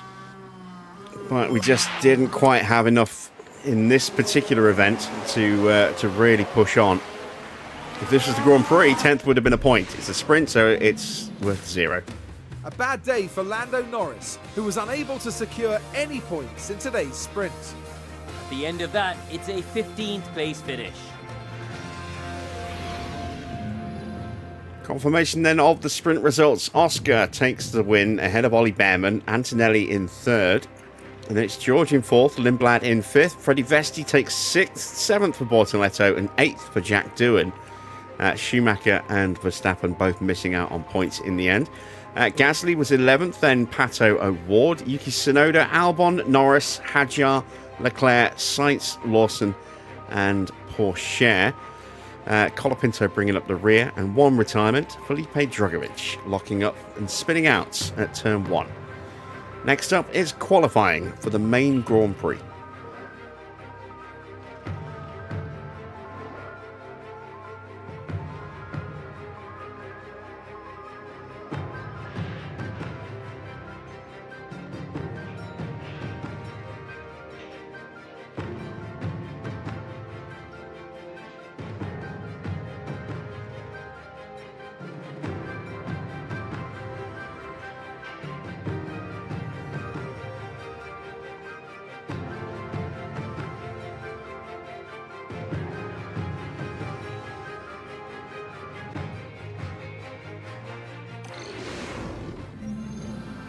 There's tension in the air today, so it must be time for qualifying.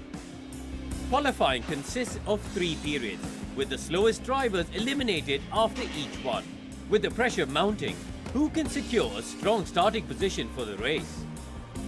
Now, Karun, you and I were actually just talking about that man there, Max Verstappen. How do you think he'll be feeling today? It hasn't been a great showing from the team's drivers so far. Neither will want to be left behind, and I'm sure they'll both be looking to pull ahead today. Hold on tight, because we're getting underway.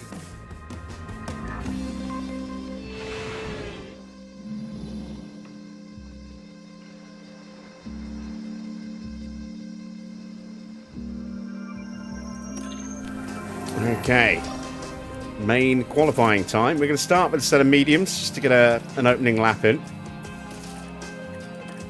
Both setups are exactly where they need to be, so we'll go straight onto the track. So now we have green light.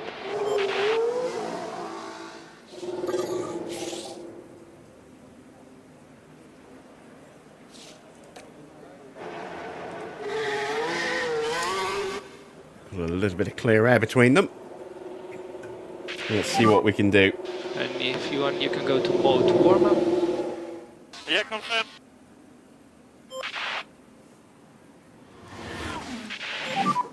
Get the tyres ready. Yeah.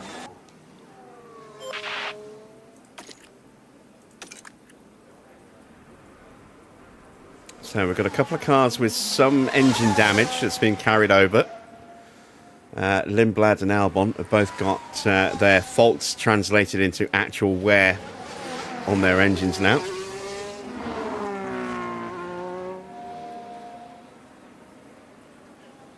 No idea what kind of condition Seitz's car is going to be in, given you're in a that good he position. smashed it up in sprint quali. But he didn't really move forward much in the sprint, so I'm guessing maybe it's still older parts, or you know, if it were newer parts, they've taken a whack.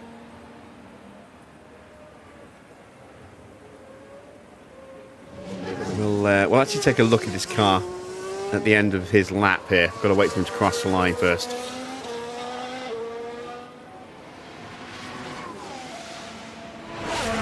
Vesti's on track. Antonelli and Tsunoda now leaving the pit lane as well.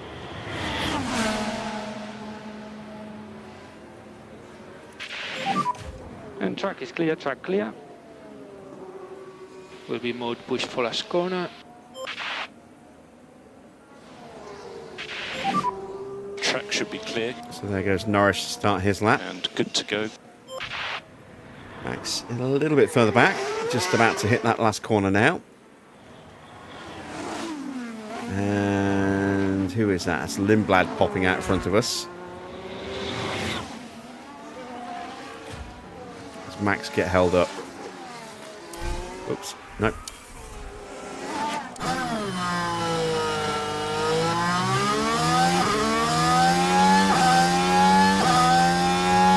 Might have lost a little bit of time just from dirty air, but he's still 2/10 quicker than Norris, so I'm guessing he didn't lose any time.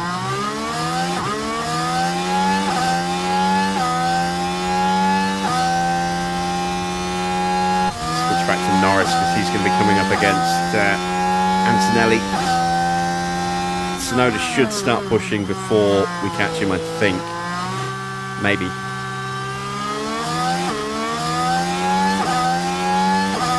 Touch and go with Antonelli.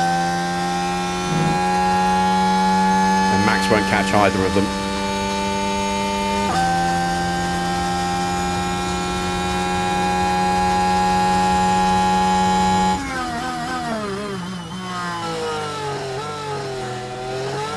So it's 27.4. Actually, of course, we're on medium tyres. Everyone else is on softs. So our times are not going to be great compared to the rest of the grid. Trying to get that confidence up into peak. There we go. That's Norris in peak confidence. Max should do the same. And stay negative on the dash. Stay negative. And he does. Goes top by 3/10. Sainz is about Cool the car, to stay negative on the delta. take that away from us.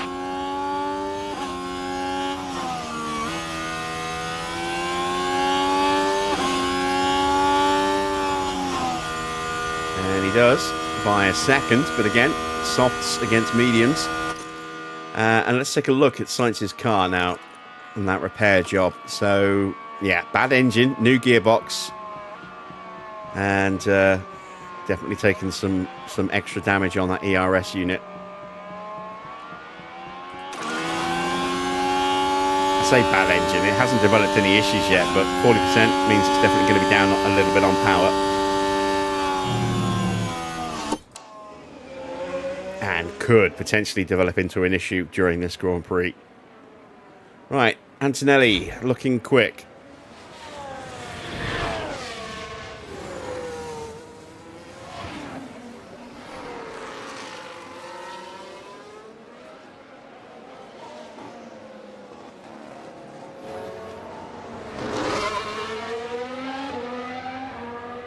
Sonoda pops up into third. Antonelli goes top by a little over a tenth.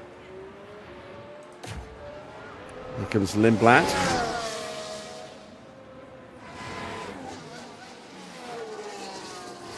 Norris shouldn't get in his way. There we go, Norris diving into the pits. Speed limiter on and speed limiter on. And stop on the marks. And Lindblad goes up to P4. Charles Leclerc also looking pretty quick. And he has got Liam Lawson getting a nice slipstream down this back straight here. Going to go out on the same tyres. Get a second run in.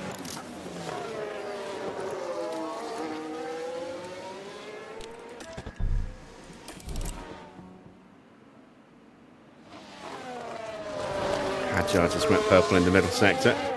Is he tucked up behind someone? No, he's in clean air.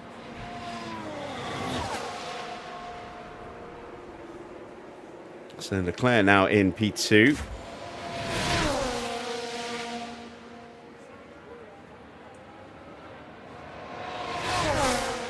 Ward crosses the line. He is very slow. Where did he lose all that time? He lost a big chunk in the first sector and in the final sector as well. Oh, and someone spun.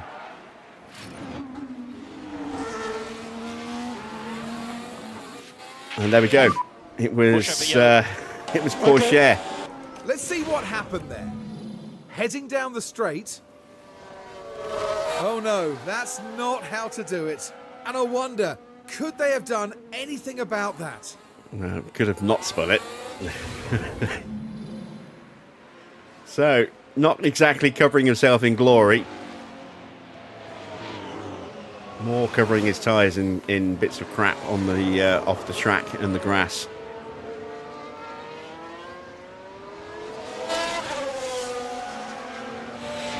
It's a good lap from Isaac. Very, very close to Antonelli's time. Only his first run, so there's still definitely time for improvement from everybody. And we've still got a lot of drivers. Half the grid yet to set a time as well.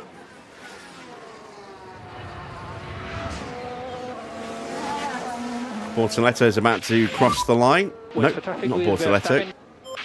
That was Albon that I saw just starting his lap. I saw pale blue of Williams. There's Bortoletto as we get out of his way. Evening, David. Track is clear. Track is clear.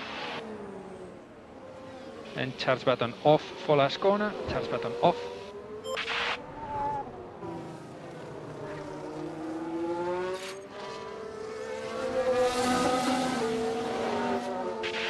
All right, what can Bortoletto do? Good to go. 6.5 tenths away. Colapinto pops up into 10th. Still waiting on a few to set a time. George Russell should be next across the line to set his time. Norris has improved in the opening sector.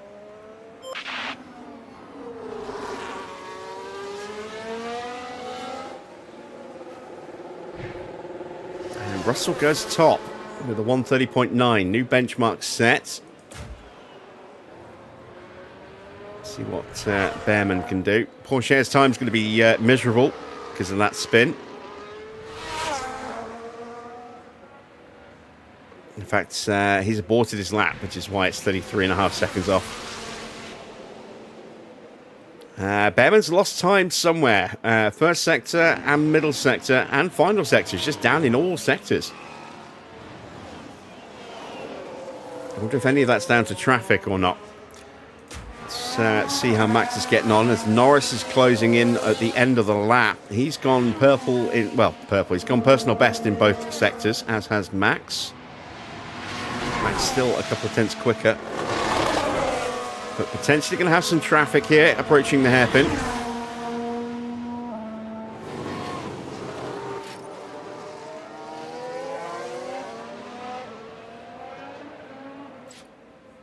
All right, Norris crosses the line. He's improved his time.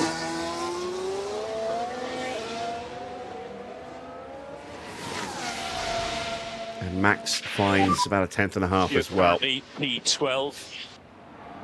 Right, that's 2 laps on mediums. When we get back, we'll slap on a set of brand new soft tyres and see if we can put in a really good lap. We've got Doohan and Schumacher next.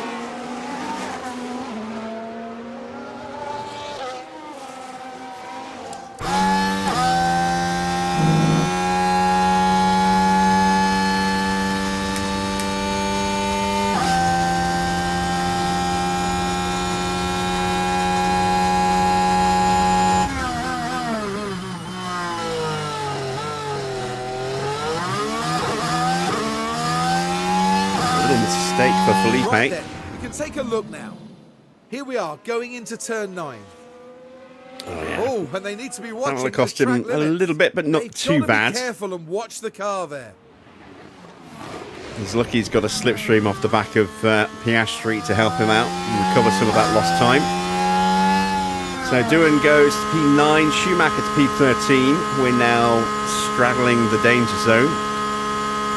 We're about to straddle it.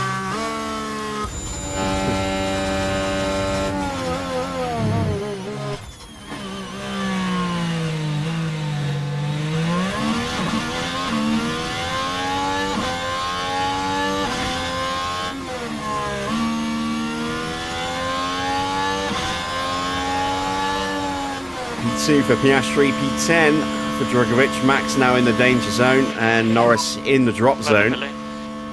Gasly is going to potentially push us both into the drop zone here. And stop on the marks.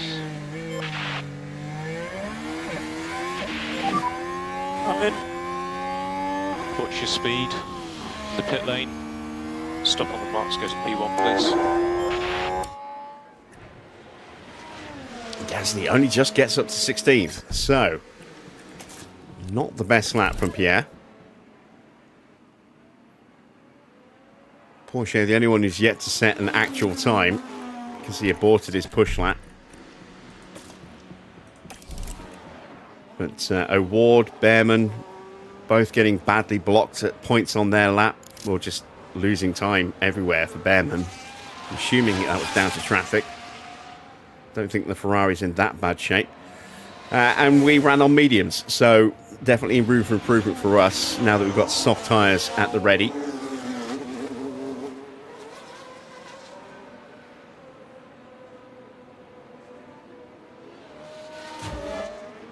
Pato's out there looking to improve.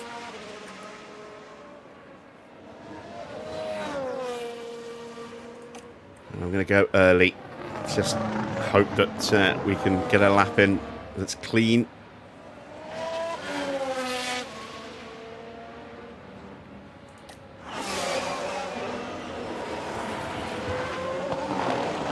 This is a very good lap for Pato here.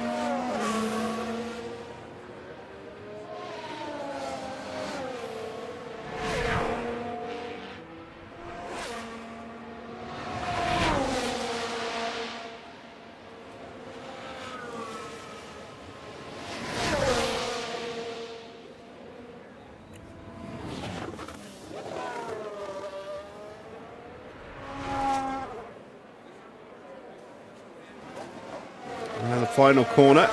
He's definitely going to get out of the drop zone here. How high is he going to go? He goes up to P2, just 9 thousandths behind Sainz's time. That's a very good lap indeed.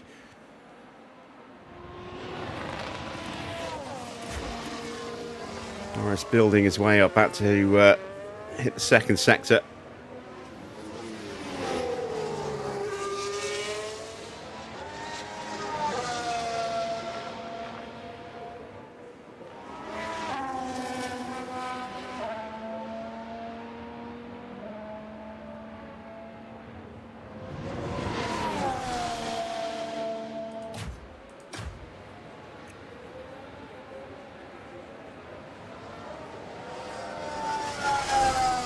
Right, so that Ferrari in front of us is Bearman pushing on a push lap. We've got an Audi popping out in front of us. That is. It will be charge button off for last corner. That is Drugovic. We've got a few more leaving the garage. This is not good. The timing sucks. Okay, gap is good. Okay, you are good to go. Good to go.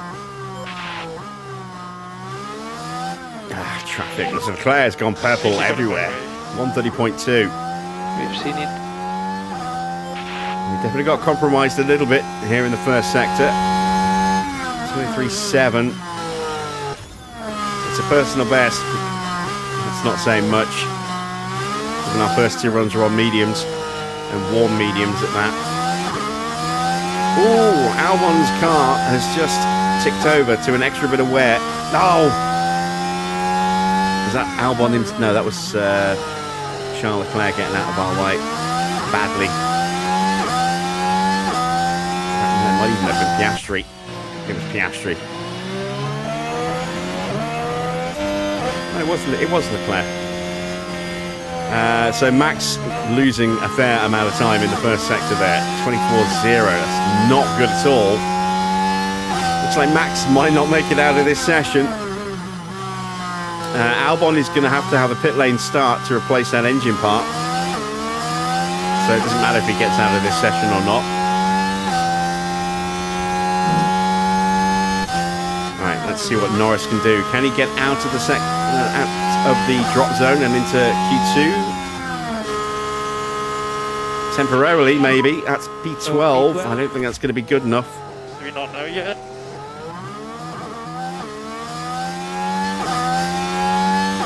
Yeah, confirm. I had a mischief. Yeah, definitely a sick car. How far away is Max going to be? He's even going to make it. He doesn't even make it. Missed out by 7 thousandths over Colapinto's time. No time for another run. So Max is out early again. Okay. Just get no luck in qualifying with Max this year.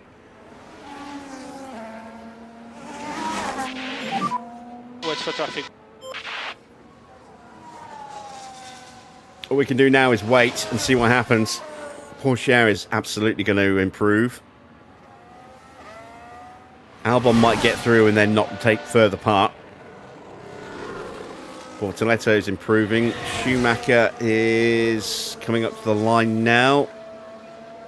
Not the best first sector at all. It's good enough overall to get him up to 9th. So Norris down to 13th now. Drugovic trying to improve.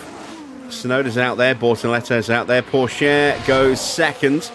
That's 14th place now.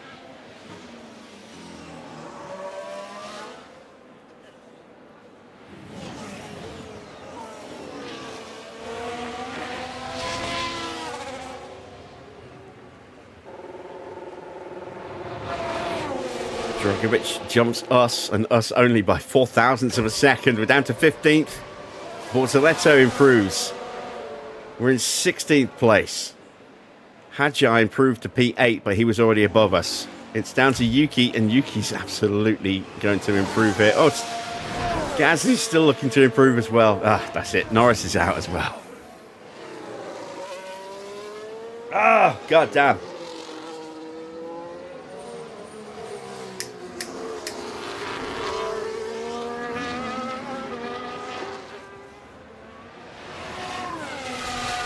13th place for Sonoda. That is Norris out in Q1, along with Max.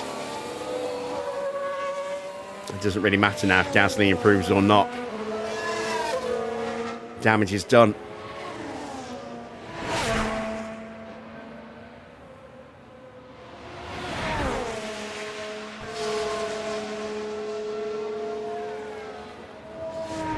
Oh, what a disappointment.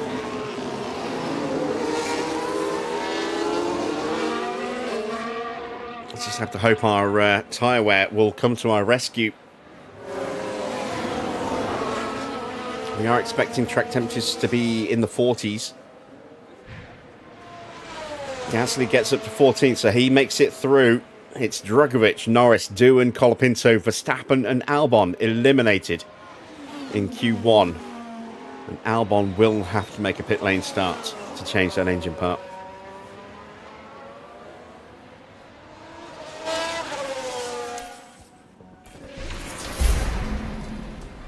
So, that's a very short qualifying session tonight. We have got a penalty to be applied for Pato at the end of qualifying and for Antonelli. 3 places apiece. Evening, Wayne. Let's see who sticks it on pole. It's Leclerc from Bearman, then Piastri, Russell, Sonoda, Sainz, Antonelli will start in P10, assuming it's just a 3-place penalty. So it'll be Lindblad, Schumacher, Vesti, and then Antonelli. Pato, again, assuming it's just 3 places, will start behind Teo Pourchaire. So it'll be Lawson, Portoletto, Pourchaire, O'Ward. Then the 2 TGRs of Hadjar and Gasly. Drugovich from Norris, Doohan and Colapinto, Verstappen and Albon in the pits. That's what we're expecting to see. Let's check out the amended grid. The 56 laps of the Shanghai International Circuit await our drivers here in China. Shanghai has seen its fair share of clashes over the years, one of which happened even before the 2005 race had begun, when Michael Schumacher collided with Christian Albers on the way to the grid, sending Albers into the air. Shanghai International Circuit is a complicated low-speed track that demands high downforce. The series of rapid turns from 1 to 4 demands high grip, but the more the drivers warm their tyres, the more degradation they'll have to deal with. The time has almost come for our drivers to fight it out wheel to wheel. Race day has arrived.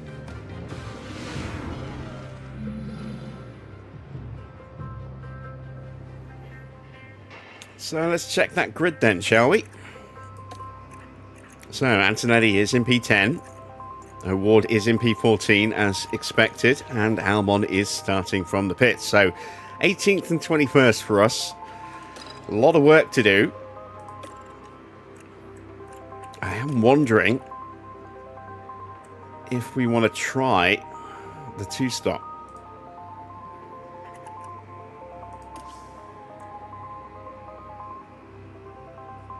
Or the 1-stop.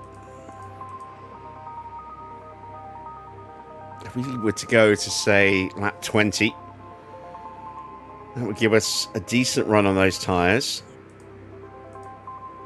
I could even maybe stretch it an extra couple of laps.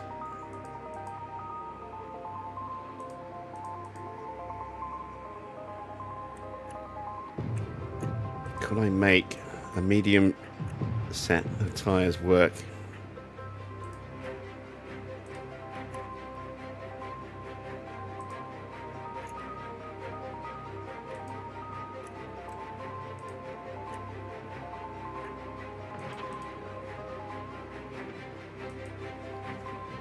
Excuse me.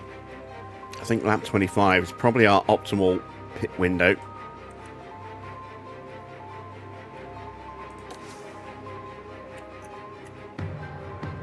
I think we'll try this. We can always adapt it and go to a set of hard tyres if we need to come in a little bit earlier. Or if it doesn't look like this is working, we can always start pushing these tyres harder and switch to a 2-stop.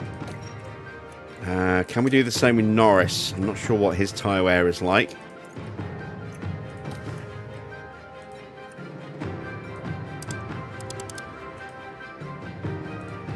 can.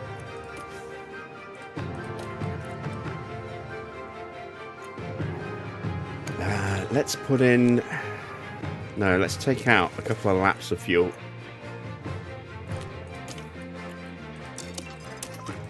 We'll go hard off the line, as we always do, in the hope of maybe gaining a place.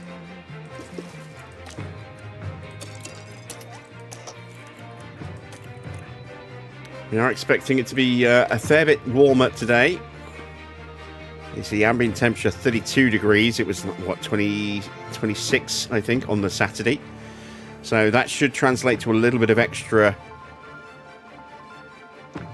got predicted weather with some sun as well. So that should translate to a little bit of extra temperature in the track. Around the 40-ish degree mark, I think. I hope. Otherwise, our strategy might not work very well. I'm expecting a lot of the AI to try and do a two-stop. So is our pace going to be good enough to stay with them? I don't know. Let's keep our fingers crossed. We are prepped and ready. Strategies are chosen. Tyres are set. The start of the Chinese Grand Prix is next.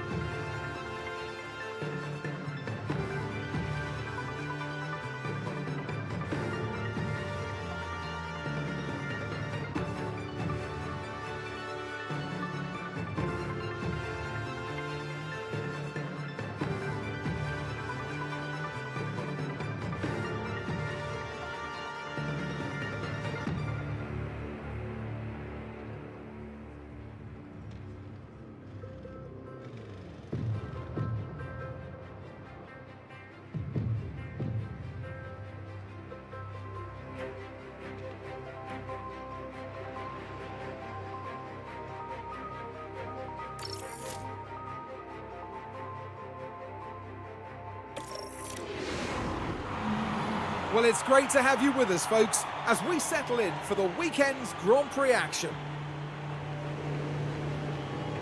Now I wonder, will things be going Lando Norris's way in this race? They'll be a bit frustrated to start in P18, but if they nail their race strategy, who knows what they can pull off. But there's no more time left. We've got a race on our hands. Yes, indeed we do. Let's see if we can make it a good one. It's almost time for the Chinese Grand Prix.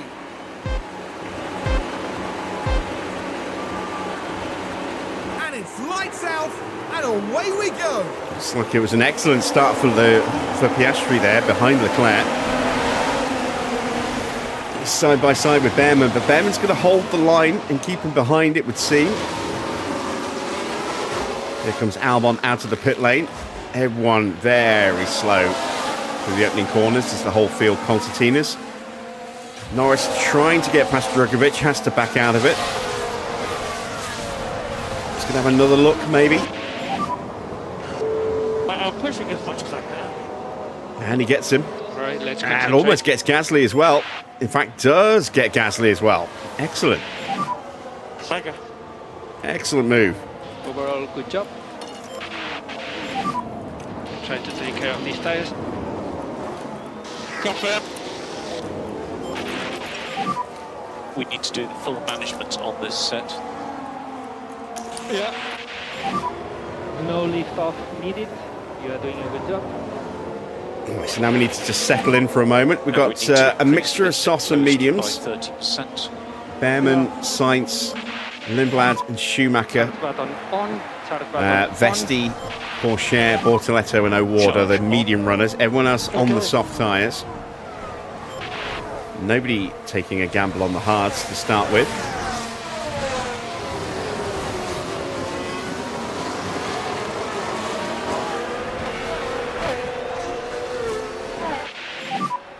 DRS. Track temperature is, as expected, higher, 44.8 degrees. So tyres are going to melt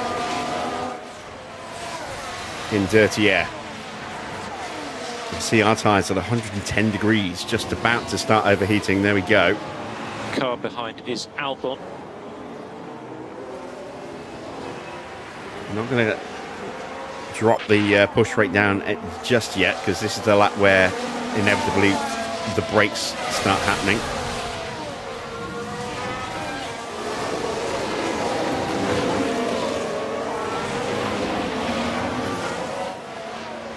So we need to make sure we are in DRS range. The fact that Pato's on mediums in front of us will help. In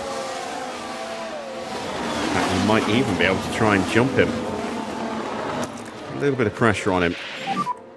Use the energy.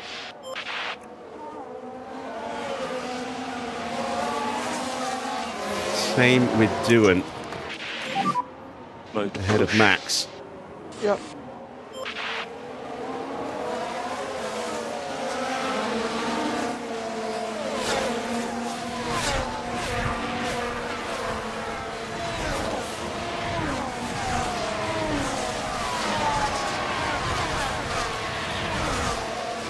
Oh, Max has definitely got the run.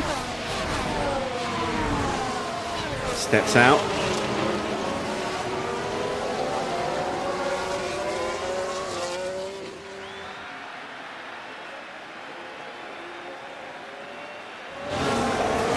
Couldn't quite hold the line.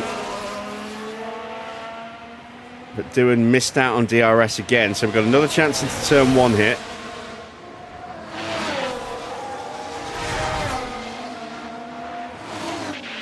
And again, we get squeezed. A long way to go. Right, now I'm going to turn those tyres Charge down. on. Okay. Cool your tyres. Okay.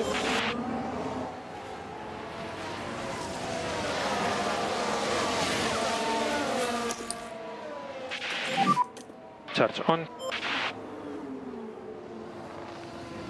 Still put the pressure on Pato. But he's into DRS range again. So any immediate chance of an overtake is gone.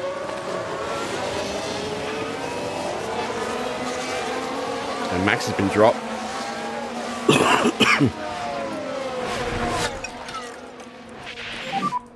Okay, Kev, if there's anything left in the tank, let's go for it. We're going to have to play the long game here, the patient game, if we want to try and make this one-stop work. But we can't let our pace drop off so much that we just don't have, we can't make that sort of undercut by eliminating a stop.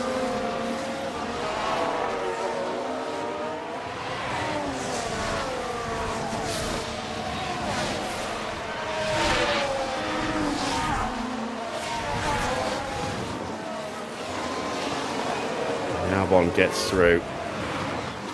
Max takes the inside line and holds the position in the braking zone. Let's try and get him back onto Doohan. Mode push at the moment. With the last of our battery.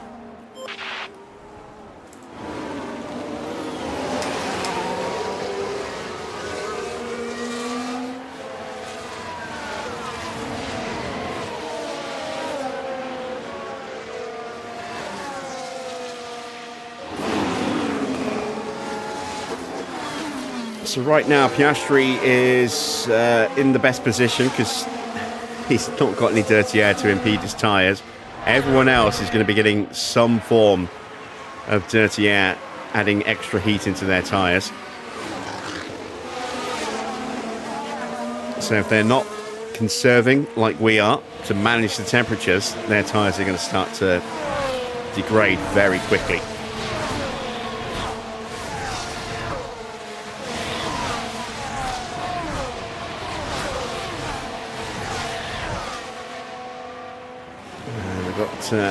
Side by side here between Bortoleto and Pourchaire. Antonelli gets ahead of Lindblad.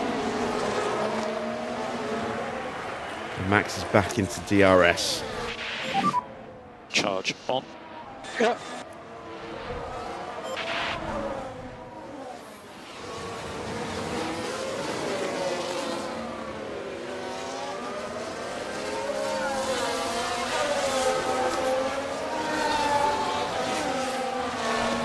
Now it's Norris who's slipping up behind a little bit. Coming under pressure from Pierre Gasly. Don't have a lot of battery to play with, but I've got enough to try and get that DRS back. Use DRS. I hope. Albon gets us again. And this time he makes it stick. So we'll harvest. charge on. Okay.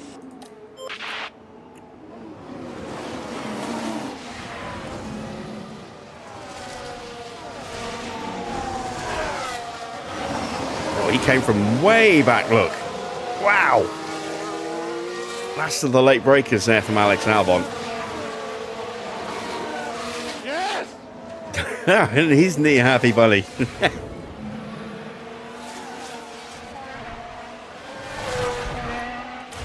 Right, we have not closed that gap at all.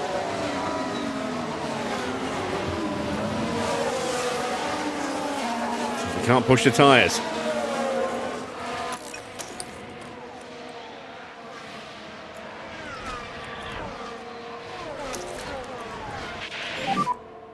Oh, that's a very wide line for Lawson.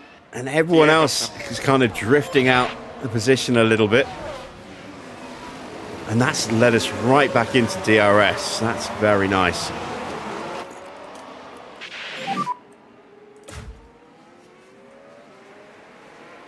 Yeah, confirm. So we're P16 and P22. Norris's target, I think, was, what, 18th? Was it 16th? I think it was 18th.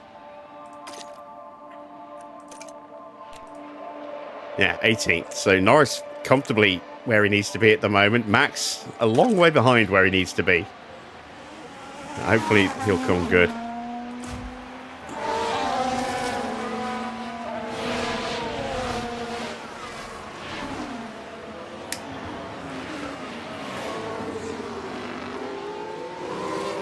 Whole field's still relatively condensed. A couple of little pockets of breakaway. You've got one at the front. The front two Fords about 2 seconds ahead of George and Co. Another little gap opening up here between Lindblad and Antonelli. Everyone else kind of there or thereabouts with DRS.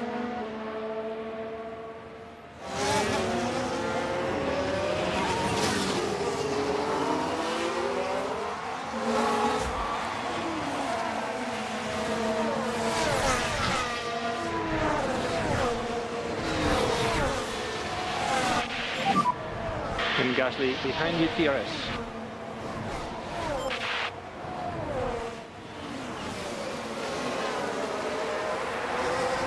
One of the reasons I do love not showing the tyre wear is it makes these strategy gambles harder to judge if they're working or not, because you don't immediately see, yeah, their tyres are burning up really quickly, they must be on a two-stop. You just have to wait till the cars suddenly start diving into pits to figure out what strategy they're on. Adds an extra element.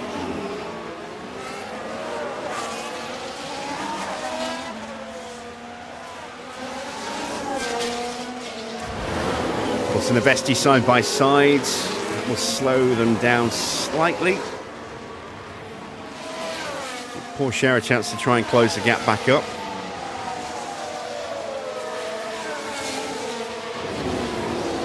As I say, we just need to be patient. We've got a long way to go.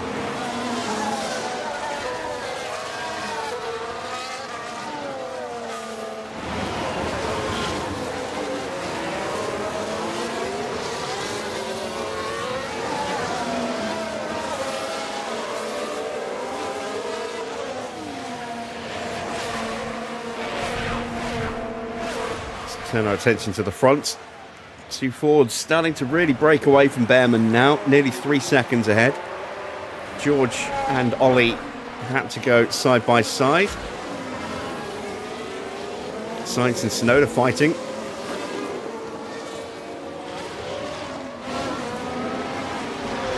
And Tsunoda gets into P5. Oh, and Sainz might get jumped by Antonelli here. He covers the line. Antonelli thinks better of it in terms of diving up the inside.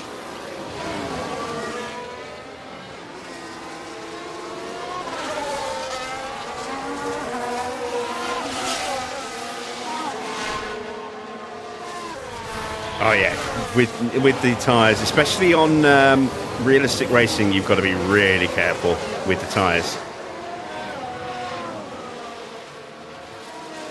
because the pace drop off if the tyres are too cold or too hot is more pronounced. And tyre wear when they're overheating, I think, is a bit more pronounced as well. So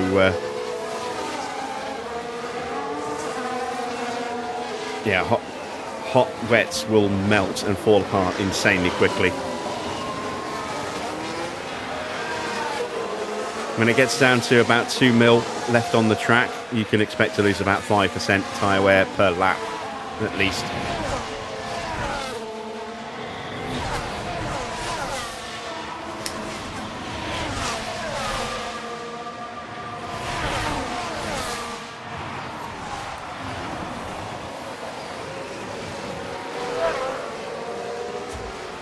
Right, those gaps are closed back up for us, so you can see Norris now in a position to actually try and get the move around the outside here. Tires, keep it like this. I think he's going to get it as well. Let's just really help him. So deployed. Ah, damn it. Pato got the DRS.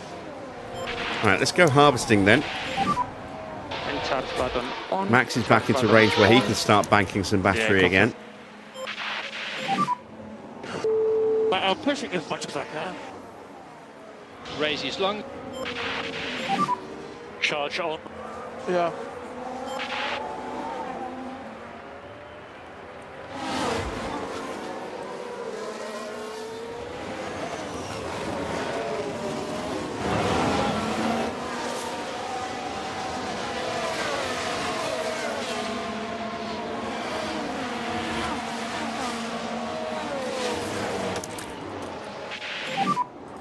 And charge button on. Charge button on.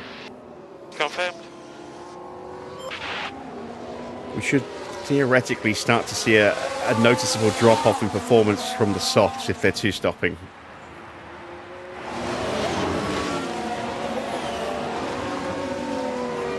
It'll be less pronounced with the mediums.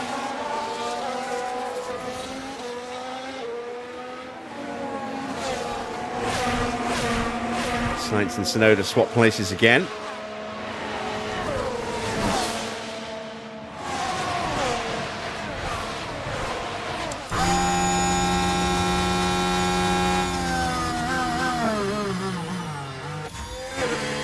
And a first pit stop for George Russell at the end of lap 9. So that is definitely a two-stop strategy then. Onto a set of medium tyres. He will come out at the back of the grid.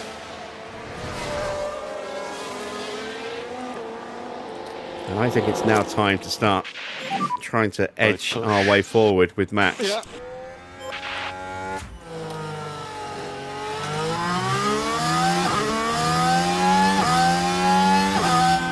Oh, it's a safety car. Oh, that changes things. Avoid locking. Yeah, confirmed. Safety car. Who was that we just went past? Oh, Freddie Vesti. Did he hit someone? He did. Oh, that's 2 cars out potentially. As for the team back in the garage, that was a tough moment to watch. 2 less cars to overtake to make a run at the points. So Lawson and Vesti are out.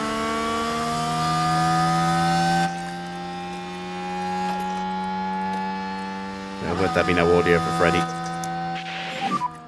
Take care of the tires. And now I have a chance to adjust the strategy.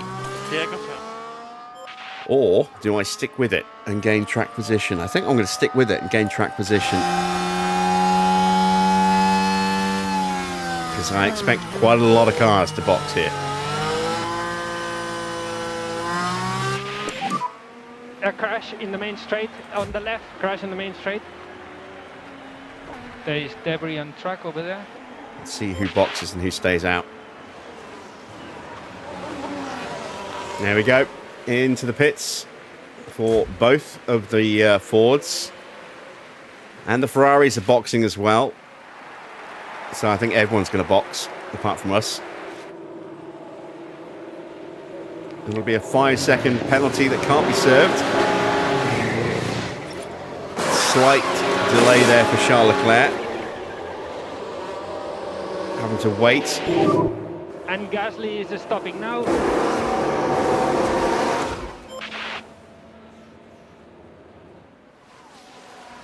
So Max gets up to second place. Sorry, Norris gets up to second place. Max is going to have to wait for Bearman. Bearman crossed the safety car line first. But we're now P2, P5. What position are we? You are P5. Car behind us. And now we really have to try and look after these tyres.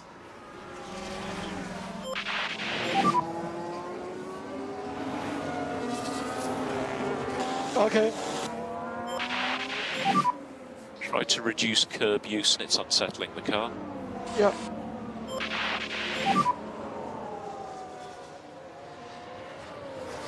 Okay, come on, man.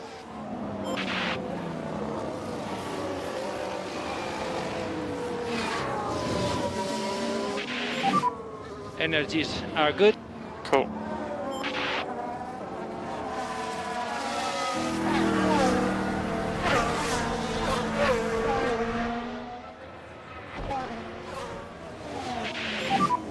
What about tyres? Yeah, tires are okay for now.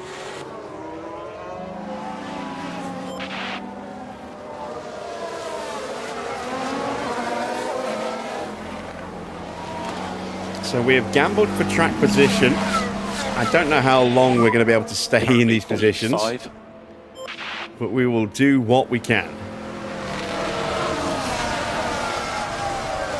We do still have some decent life left in these tyres as well, which is helpful. But they are definitely going to fall away pretty quickly. Evening, Adrian. How was the sprint? Not amazing. Bad qualifying, made it really hard. We missed out on points. Max finished in P10. Norris, I think, what, P16? Way down the order. And then we went out early, both cars out in Q1 for the Grand Prix as well. So we've taken a gamble here. We gambled to start with a one-stop strategy as opposed to a two-stop as expected for the rest of the grid. And now we're gambling by staying out to gain track position under this safety car. I may potentially have to push the tyres a little harder and then go to a set of hards rather than a set of mediums. So let's take a quick look at what that would look like.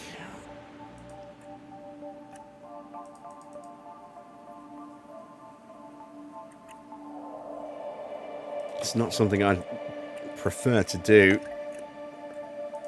but it depends what our pace is going to be like on these tyres, with everyone around us on brand new tyres.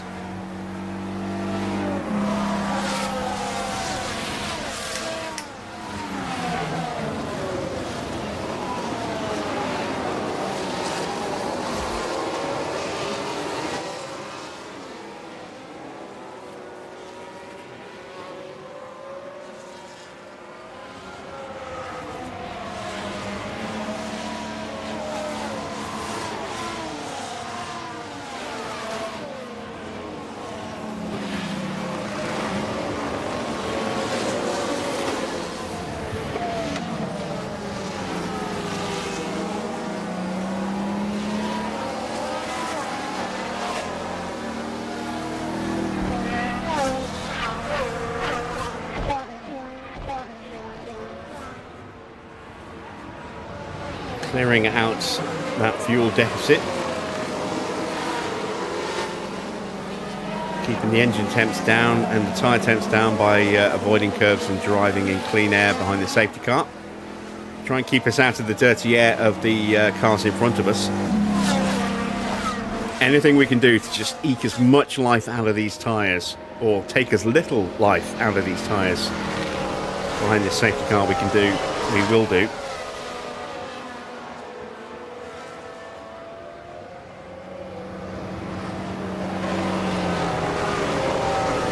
At least one more lap. I imagine we'll go racing again on the next one though.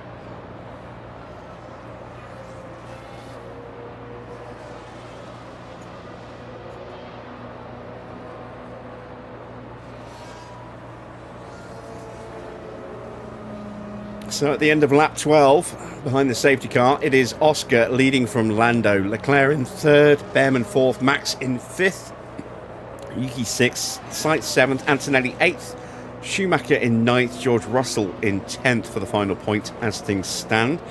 Then it's Teo Pourchaire, Bortoletto, O'Ward, Lindblad, who does have some minor engine wear.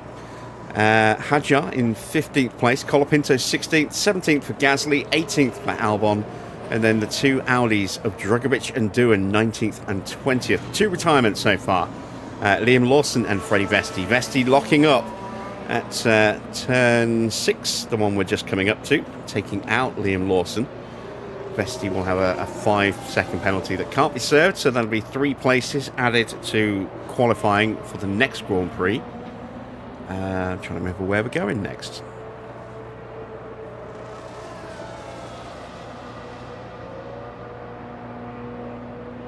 Might be Singapore next.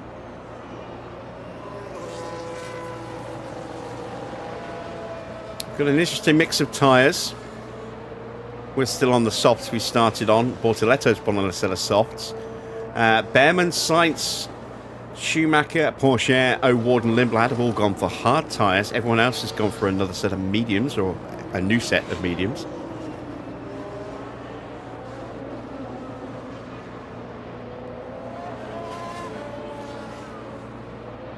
And there we go. Safety car will be in at the end of this lap. And we've got our fuel car deficit in this lap. cleared away. And we may Very restart nice. next lap. Confirm.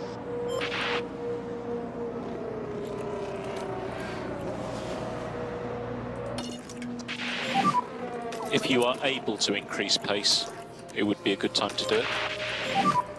So mode push. Yeah. And try to increase pushing status. And more energy available. Cool.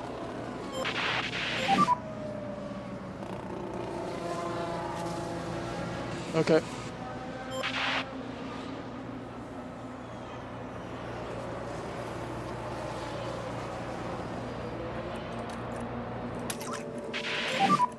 We don't think we need any lift and coast. All right. Yeah, okay. Let's see how we do on the restart. No lift off needed. Not looking to overtake, just looking to make sure we don't get dropped. Yeah, confirm. Waiting on Oscar to Safety punch. car There he in. goes. And away we go on the restart.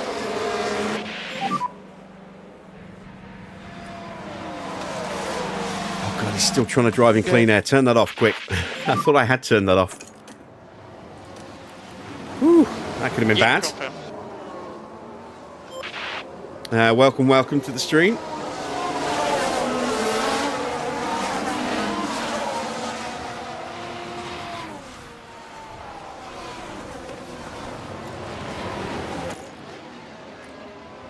Max actually putting a little bit of pressure on Bearman there.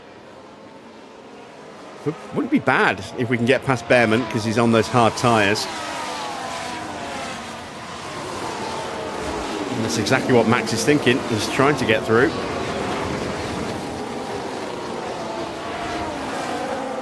Got to be wary of Yuki right behind us though on those brand new mediums as well.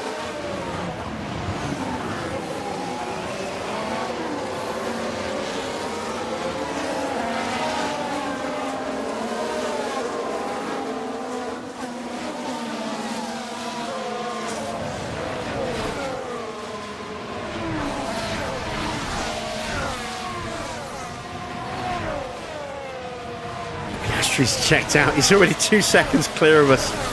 Whew. Yeah, that board is pretty pacey. Again, we're keeping our temperatures in check. We don't want these tyres to overheat too much. DRS is enabled.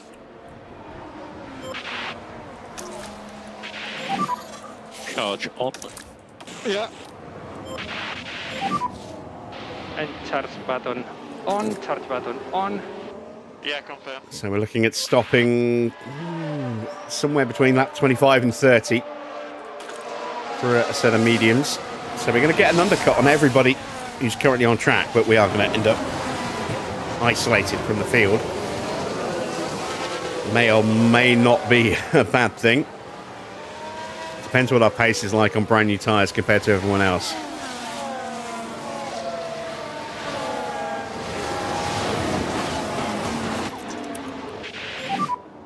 And we need to increase lift and coast. Confirm. And Leclerc has got through. Can we even stay close enough for Go back to DRS? doing We lifting can coast just. Okay.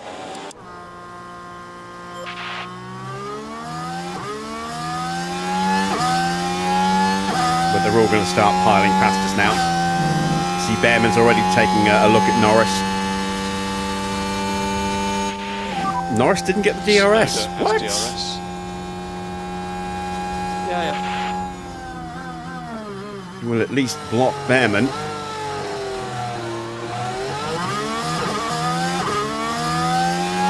For now, anyway. And Leclerc is already 2 seconds ahead of us. Boy, those guys aren't hanging around, are they? And there goes Bearman. Even the safety clock. Continue, keep going. Car behind is Verstappen. So let's take a look at the replay.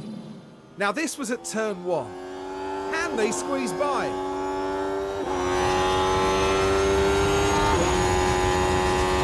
Yeah. DRS kicked in and that was it. Off like a rocket. And the Ferrari moves up.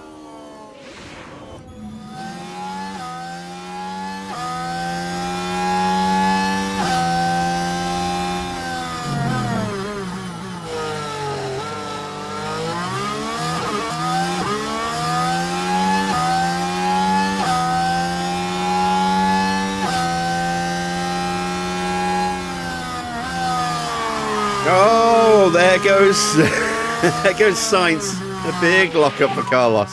Okay. That's an unusual place to lock up, actually. We don't see that happen there for very often. Here's the replay.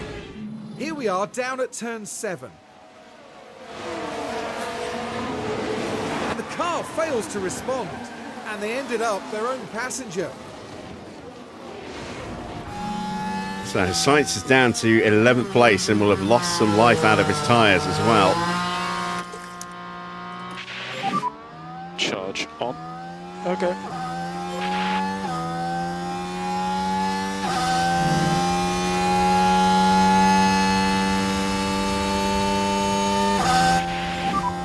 Tsunoda has DRS.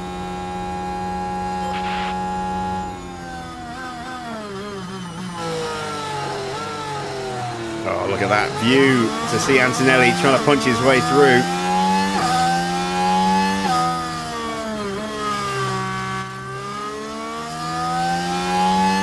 Someone with an issue. It's Lindblad. But there. Oh dear, that's not what they need right now. And he already has some minor wear on his car, so that will make things more complicated for him.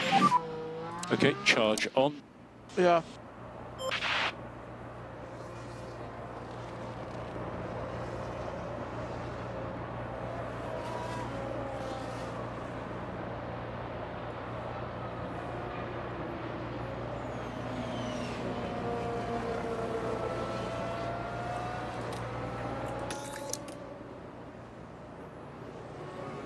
I'm going to try and move Max Charge on, through please. down the back Okay. straight. And then I'll put Norris into full-on defensive mode.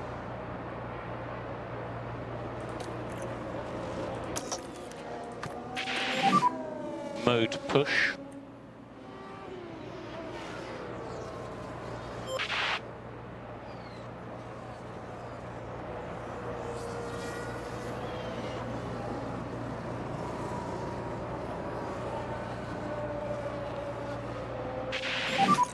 He does have DRS on you.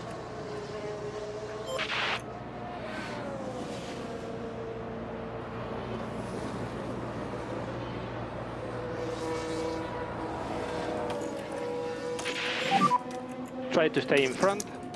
There we go. Charge on. Confirm.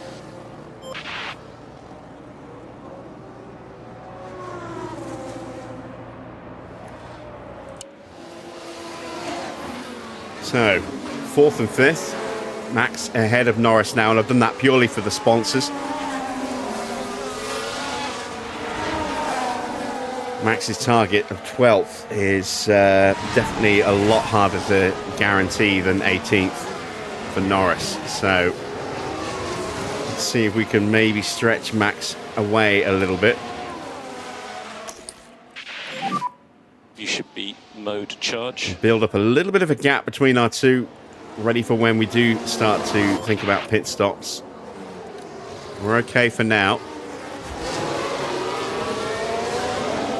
And if we can slow down all the cars behind us even more, cook their tyres a little bit more as well, it'll make it that much easier for us to try and punch our way back through once we make our stop. I do think, though, in some cases we are just, oh, look at that, it's through before we even get to the DRS line. There's another behind with DRS. That did not take long. I just don't have enough pace. Right, let's So we concentrate. can stay with him then. Car behind is Tsunoda. Charge button on. Okay.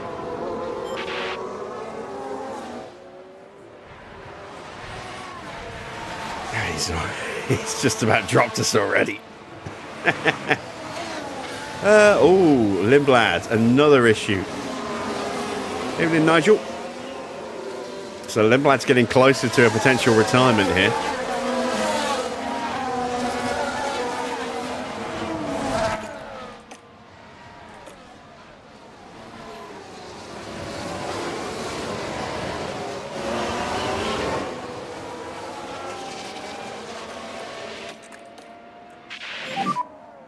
Okay, remember mode push. So Bortoletto, I'm pretty sure he's going to have to stop again.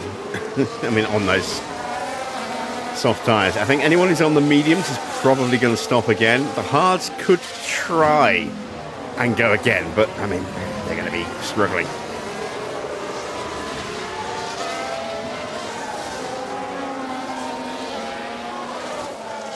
I don't think that was Mick's fault at all. He was completely an innocent bystander in that one. Absolutely nowhere for him to go. You can see he deliberately went wide and deep to try and leave space, you know, to avoid the incident, and then they just Okay, let's get on it. Still took each other out, bounced straight into him. There's Norris nothing he could do. 1.8 seconds behind I feel sorry for him. I hope his next race is a little bit better and a little bit longer than just 4 turns. Well, technically 3. He didn't make it round turn 4. Pretty much max pace. Race is long.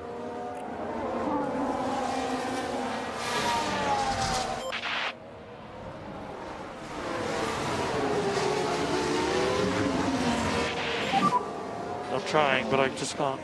Yeah, I mean, he made the comment, IndyCar is a bit like F2, but with better tyres. I think he just finds the car easier to drive, or more in tune with what he has driven in the past.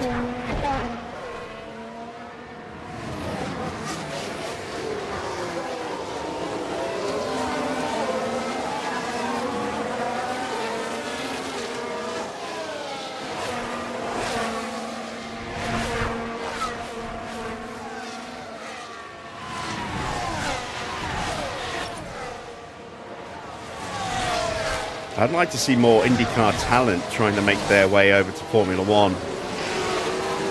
And it does feel a little like Formula E and IndyCar are kind of dumping grounds for Formula One rejects to a degree, because nobody ever really goes the other way. At the moment, P7. Next car in front will be Russell. It'll be interesting to see how Colton Herta does 1.8. after his F2 season this year.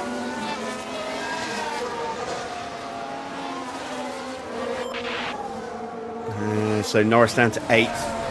Yeah, that driving in always defend is not really helping him. Let's start to turn the tyres up a bit now. We're getting into our pit window area. Yeah, confirm. Max down to 5th. You can push. No management on the tyres required. Yeah, Montoya is one of the very few. I mean, to be fair, I mean, if you go back to sort of the 90s, you never really saw anybody go the other way either. Mansell kind of broke that, or bucked that trend a little bit.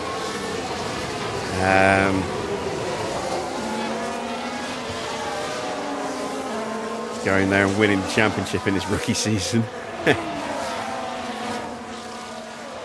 While still technically the Formula 1 champion as well. The only man to, or the only driver to ever hold the F1 and IndyCar titles at the same time. Because he won the F1 title in 92 and then he won the IndyCar title in 93 before the 93 F1 season was decided. Continue like so this. he was still technically champion at that point. No one's done it before or since. Okay. Oh, is that a retirement? Is that a retirement? But the car's definitely not happy.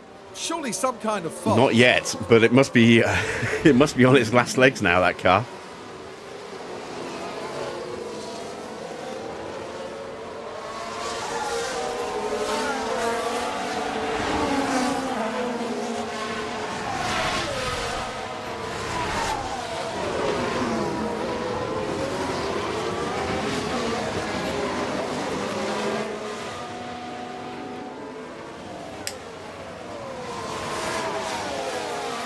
It's quite interesting to see the parallels and also the complete opposites. You had Mansell go from Formula 1 to IndyCar and instantly win the championship, and you had Michael Andretti go from IndyCar to Formula 1 and absolutely bomb.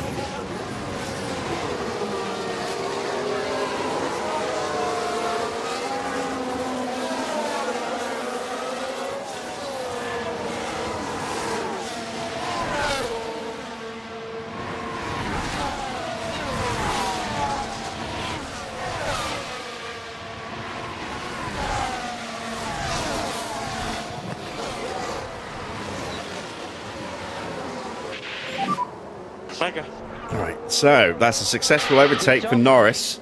Getting Getting past Bortoletto. Max has dropped down to 7th. Will be 1 seconds. And we are starting to really slip backwards. And we think it will end soon. But we'll be stopping soon.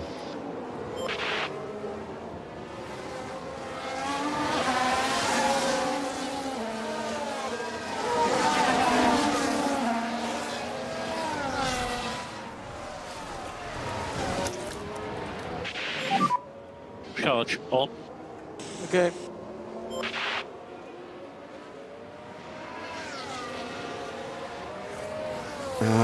Again, is this the retirement?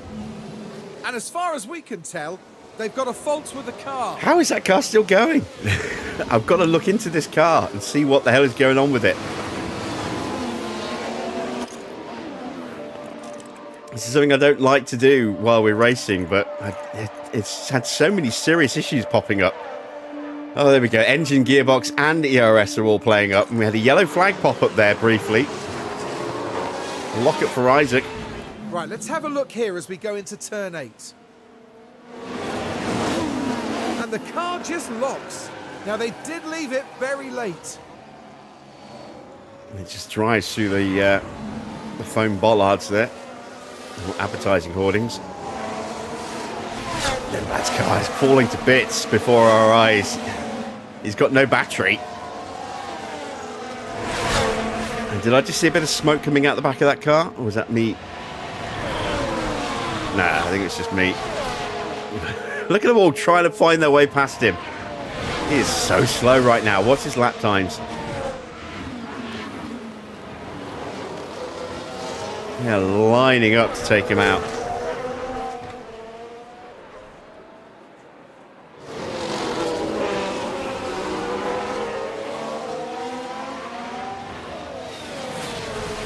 .139.9. Yeah, everyone's struggling. It's 2 seconds. Everyone's Gasly's immediately 2 seconds quicker. So's Doohan. Doohan is through now.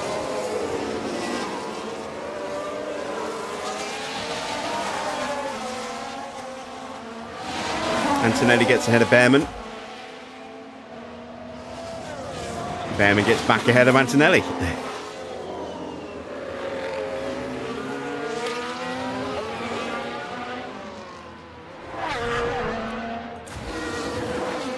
Tyres are starting to get a little hot.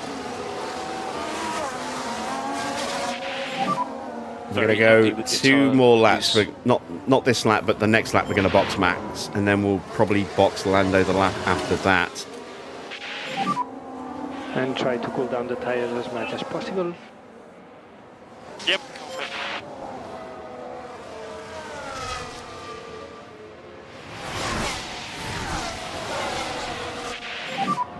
Norris with DRS.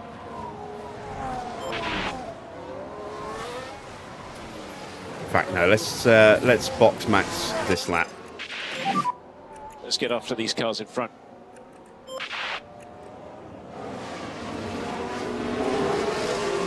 Stick to his schedule, and then Norris can box the lap after.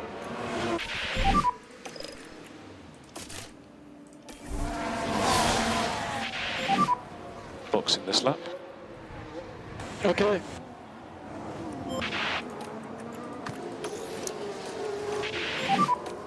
Charge on. Yep.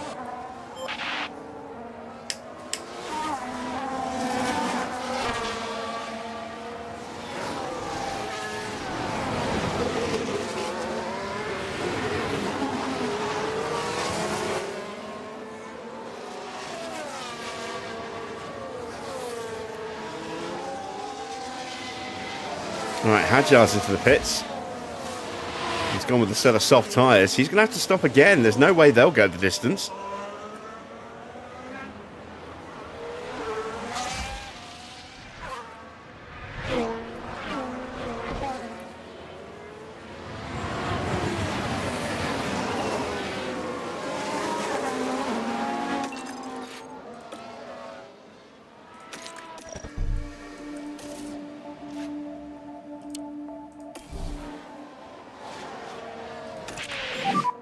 And box now, box. Yeah, confirm.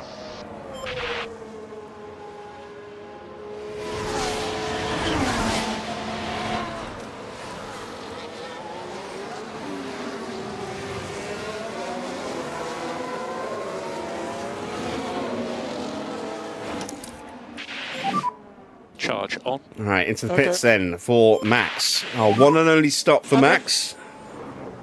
Let's make it a good one, please, boys.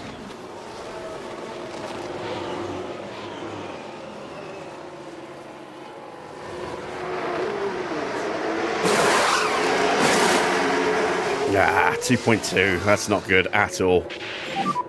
That's not getting on the leaderboard tonight. Oh, yellow flag. Pato is out. Oh, come on. I've just boxed Max and it's a VSC. Everyone's going to box in front of him. Virtual safety car deployed. That sucks. Stay positive. Yeah, all good. Now this is where the RB driver's involved. Oh, and a fairly substantial crash there. I imagine their confidence will have taken a knock. The car certainly took a knock. Bad luck, Pato.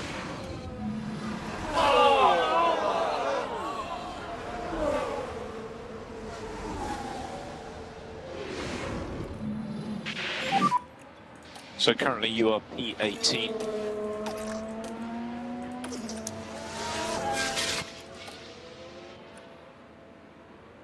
This has worked out beautifully for Lando. He's going to be so much further ahead of Max now.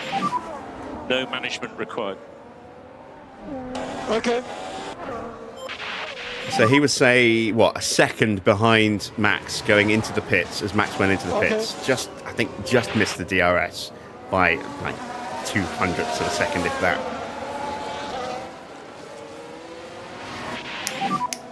It's a big one. Is everyone okay? Let's see the gap when he comes out of the pits. Livery on the track.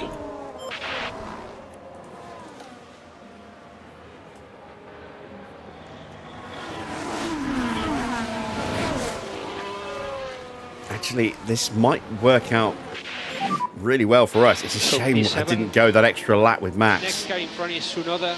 Like I was talking about doing. Because I could have boxed them both onto the safety car. And still saved a little bit of time. So let's see what the gap between Norris and Max is when Norris comes out of the pits.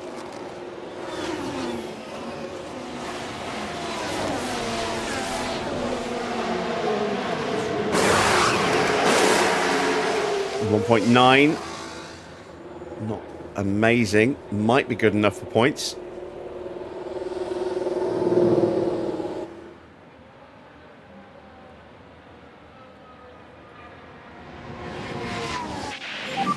So there we go, it's gone from 1 second behind to 4.5 seconds in front. So next car behind is Verstappen. Gap to Verstappen behind 4.9. 30 laps to go, 3-0. If we round that up to 5 seconds, And we need to that's a look 6 after second these swing tires. by boxing under a VSC. Okay.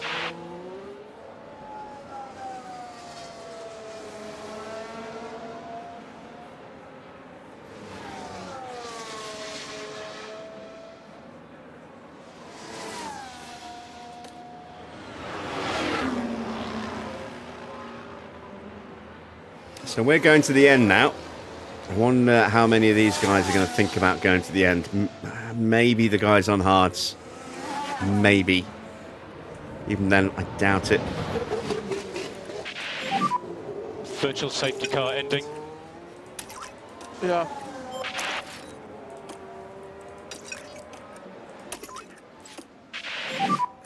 Mode push.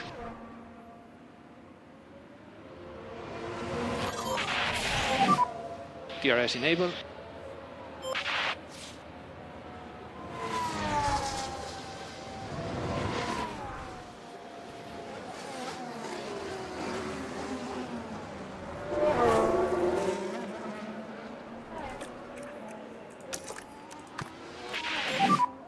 And you can use all the boost bar. Confirm. All right. 7.5, no, less than that. 6.5 seconds behind Lindblad. Or is it 5.5? It's always a bit iffy with the timing straight after a VSC. We'll we'll see what it is when we actually cross the sector line.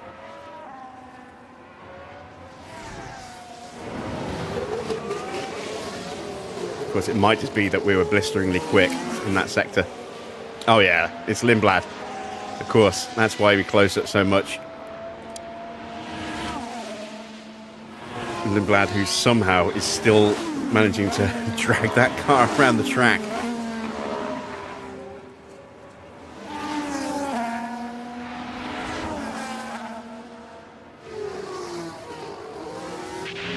He's got no batteries. ERS has pretty much failed at this point, by the look of it.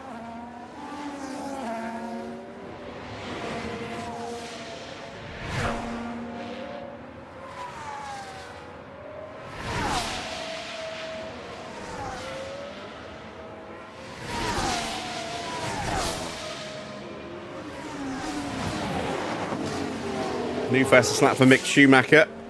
Now Théo Pourchaire. We're going to beat this, I think. 1:33.667 the target time. Norris has got DRS. 1:33.8 for Norris and 1:33.5 for Max. So Max does just pip Pourchaire by a tenth of a second.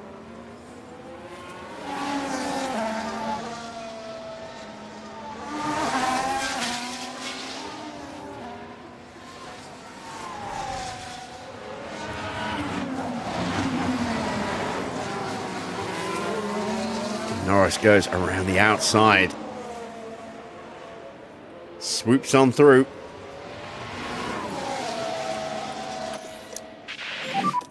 Charge on. Yeah. Take care of the tires. Yeah, confirm.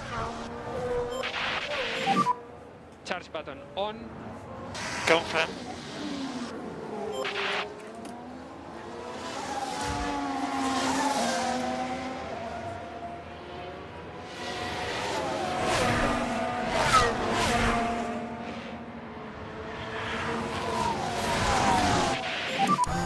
Tire temps are good. Okay. Cool the car.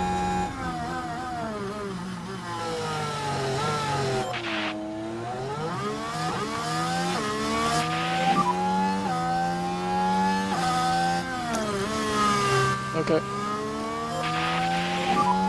Charge on. There we go. Both drivers are through. We need to do the Lindblad full is management on not this going to set. be any kind of threat. We'll drop him on this lap.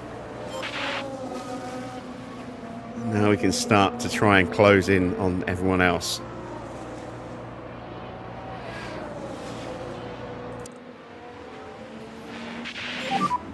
Norris ahead of you.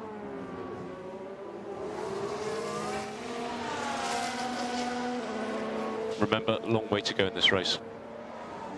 All right, take it easy, Beard.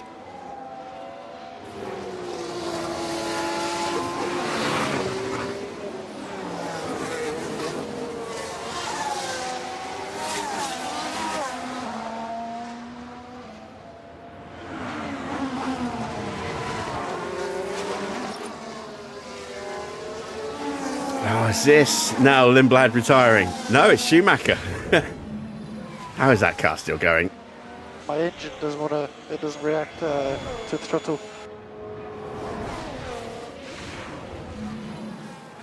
Car no go when push pedal.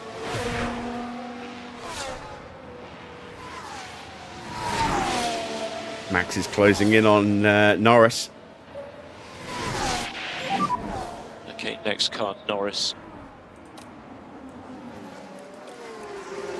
And here we go, the pit stops are starting. There's progress to be made.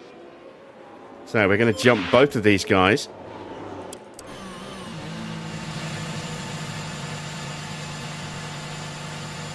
There goes Lando.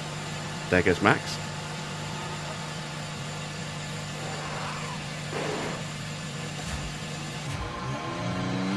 Colapinto's gone for another set of mediums, a set of hard tyres for Doohan.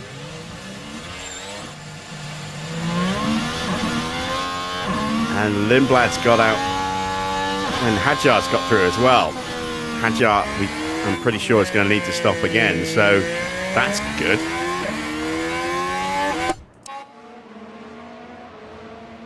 I mean, he might try and stretch those tyres all the way to the end, but I think there's a real risk of a puncture if he does try that.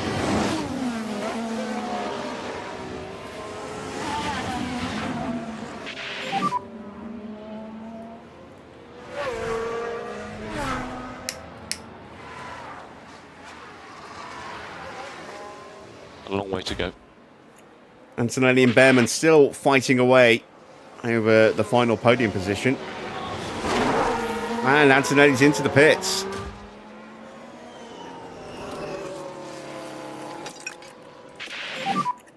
So we need to push. And so is Yuki. Still margin to push. Now these guys will probably come out ahead of us. That's an excellent stop. Bortoletto's in, and we should hopefully get past him. We might get past Yuki here. That's another excellent stop. Yes, we do get past Tsunoda. Soft tyres for Bortoletto. Could take those to the end if he's careful with them. Track temperature has come down a little bit. There's Hadjar. No worries, mate. Hadjar gets through.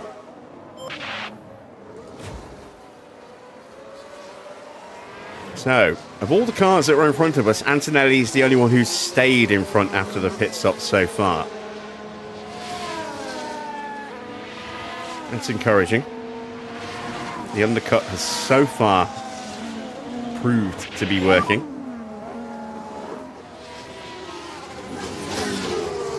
Got to him 2.0.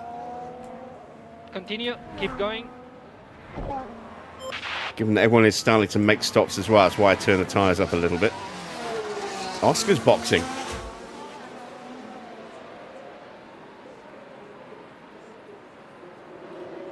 From the lead, Leclerc will take the lead. There he goes, whizzing through. Another set of mediums, and he's away quickly. Antonelli gets past Gasly.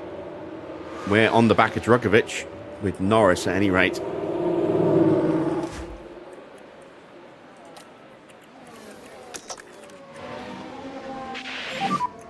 Use the energy. Yeah, confirm. I think we're a little too far back to make this overtake. Yeah, we are.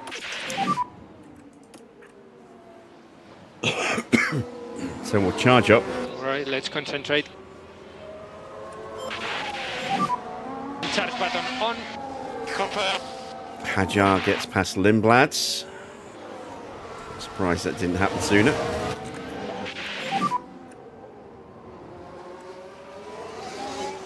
Confirm.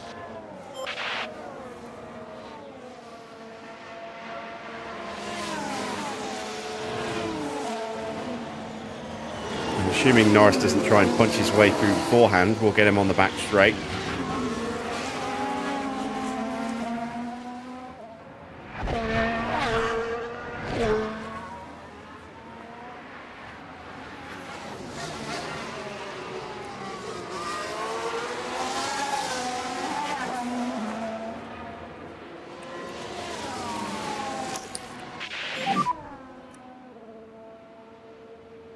Charles Leclerc's in, but we are going to supervise this overtake, make sure it goes through without a hitch. And charge button on.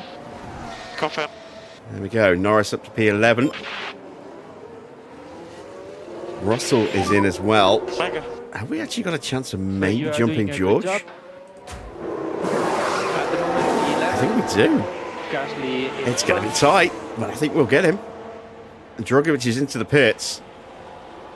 There goes Norris. There's Max. Max gets through as well.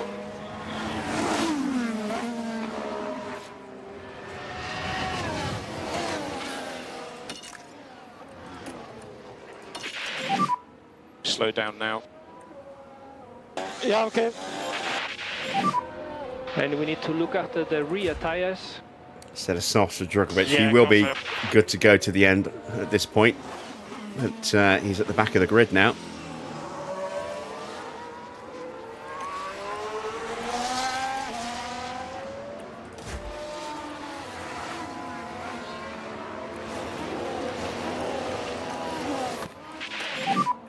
Just do your best. There you see our next target. Yeah, Gasly with Charles Leclerc, who came out just behind Alex Albon.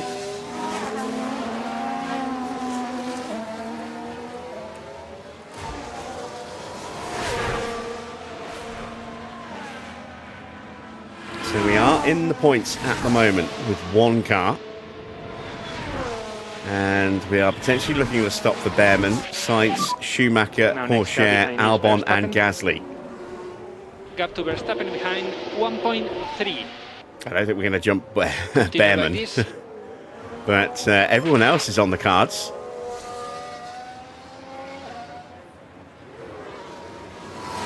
Schumacher gets past Sainz now. Gasly in front. Gap to him 1.7.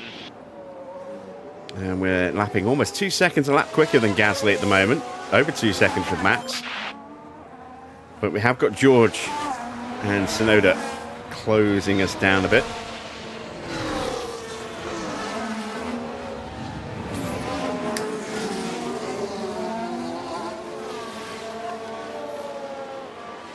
So this isn't over yet by any stretch of the imagination. Let's pick up the pace.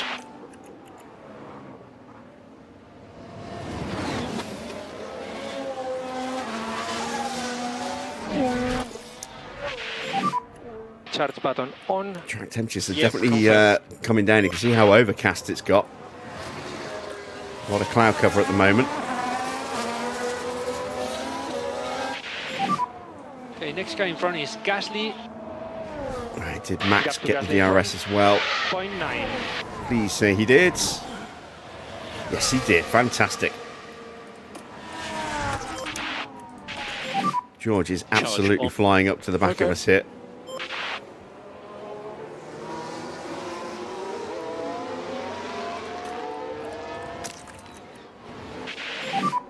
You're right. Gasly's off into the pits. Confirm.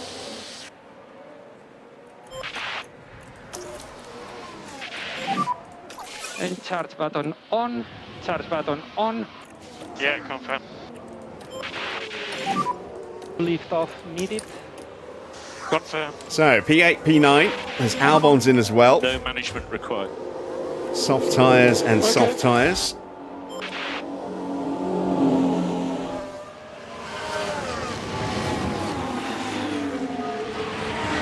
Gasly now at the back of the grid. There is everyone lining up behind Max. I say everyone. Russell and Tsunoda. Bortoletto's 5.5 seconds further back. So car behind is Russell. He's 0.5 behind. Do your best.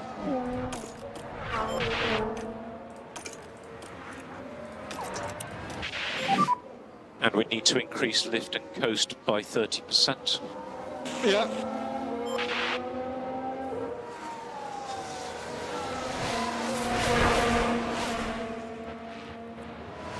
Somehow Lindblad is still going We're happy with time management. as Antonelli moves past Sainz. I wonder if the guys on hards are going to have to make a stop, He has or DRS. if they're going to try and chance it and potentially risk a puncture. That's it for all the medium guys that needed to stop in front of us. It's now down to just the hards: Porsche, Sainz, Schumacher and Bearman. How far behind Bearman are we? Let's have a look. Car behind 20 is Russell. seconds. We're almost in range of Bearman. And we are lapping a second quicker at the So moment. This is a long race.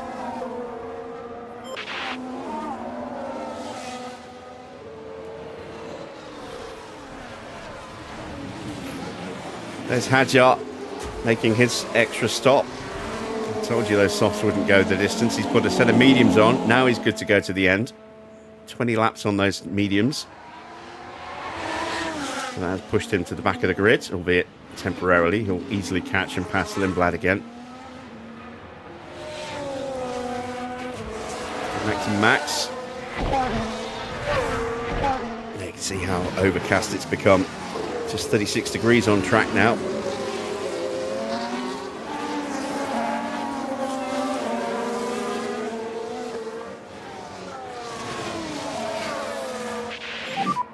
Russell behind you.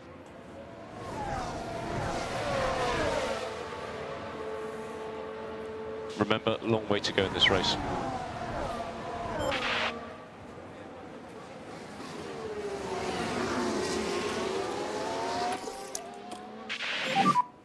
Charge on.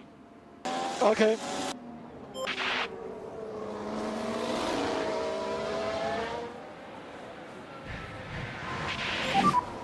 Okay, next car, Norris.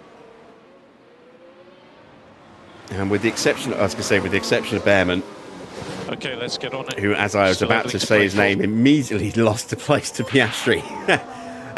All the cars that might need to stop are right in front of us. Schumacher, Sainz and Porsche. We're only 5 seconds behind behind Porsche. And the others aren't that much further ahead. Ooh, George having a little tentative look in the braking zone there. Yeah. Charge on. Yeah. And we need to increase pushing status. Big lock up in the background for Yuki Tsunoda.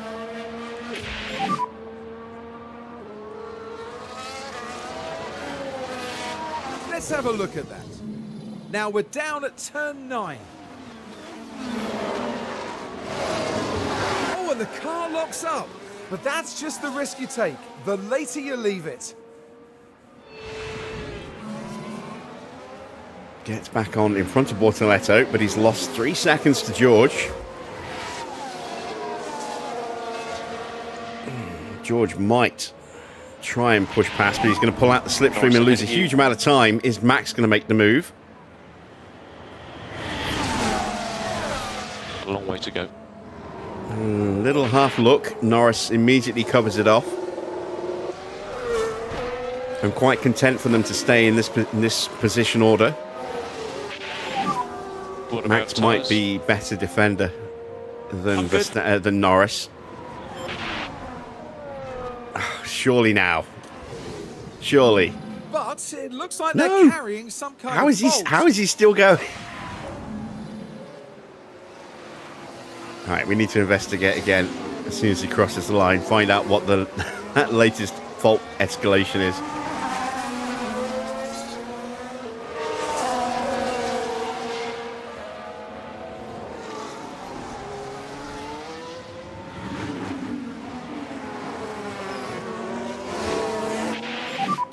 There's progress to be made. So deployed. Let's use these batteries while we've got them. Lindblad's into the pits. Okay.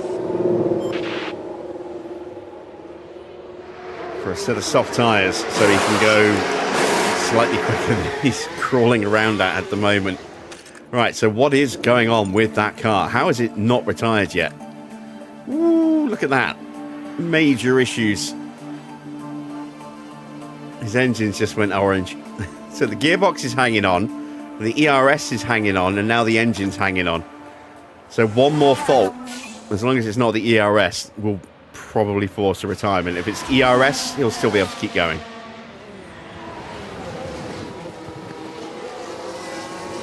Don't hit each other. Max trying to punch his way through, and does. Is Norris going to try and punch back? He does have DRS on you.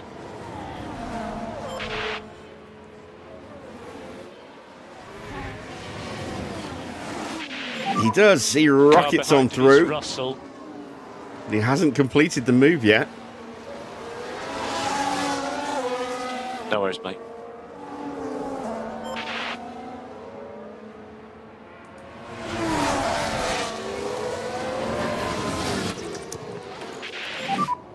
Charge on.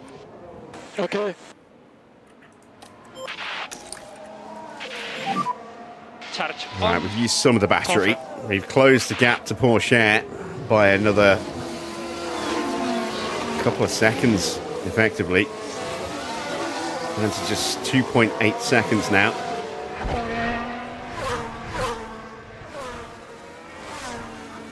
If he is going to stop, that's going to come soon. There's a little tentative look from George Russell there.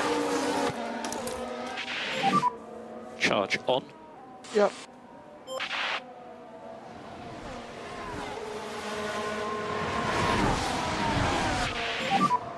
Russell right behind you. And again, every time he pulls out that slipstream to try and make the overtake, he immediately loses momentum. And that's letting Tsunoda close back in. And there's Porsche. It's 1.5 seconds now.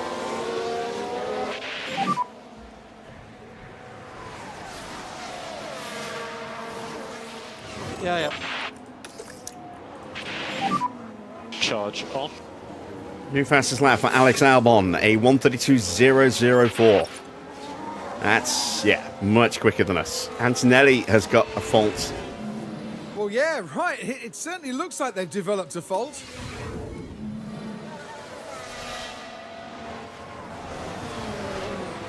And somehow Lindblad is not yet broken down. Car behind. That is Porsche, Sainz and Schumacher all in a line. And we have a yellow flag. Is that a lock-up for Lindblad? No, it's a spin for Isaac.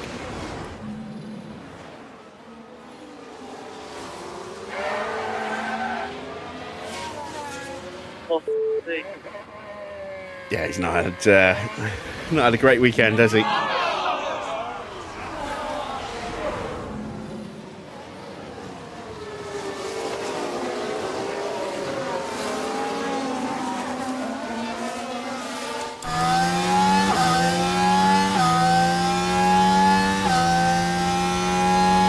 There, look, George pulls out of the slipstream. Max has got the slipstream and the DRS and he just pulls away. That's why I've not been too worried about switching positions. Russell is behind.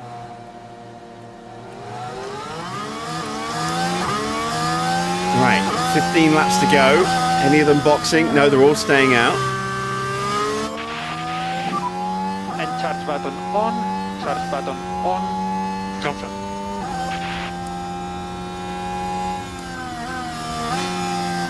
Norris had a little look at the inside there, couldn't quite get it.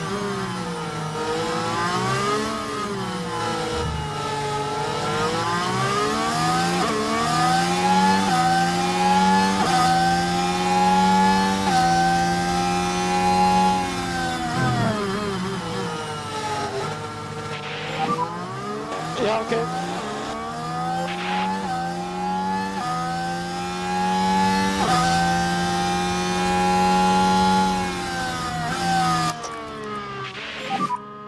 And more energy available. Yeah, confirm.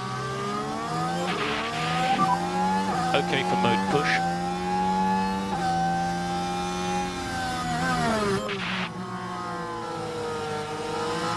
Bearman now down to 4th place. 15 seconds ahead of these guys in front of us. So car behind is Russell. Oh, you absolute arse biscuit.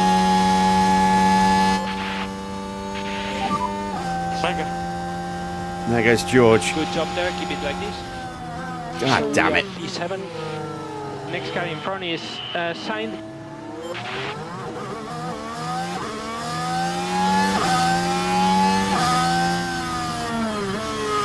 Yellow flag. Who crashed? Debris on the track.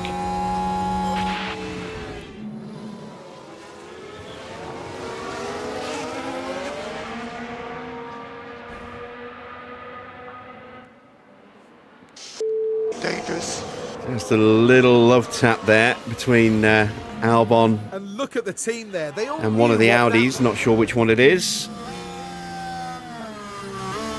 Doing. You've got Russell in front of you.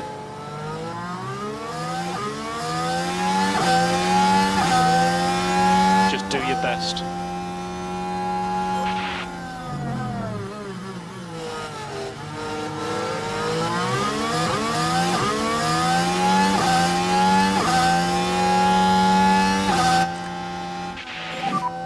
Cool the car as much as you can.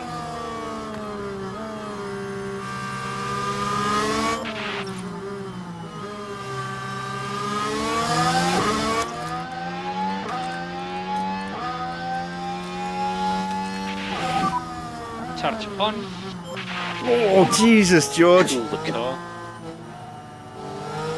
Oh, wow. George getting aggressive there. And just a reminder on guys.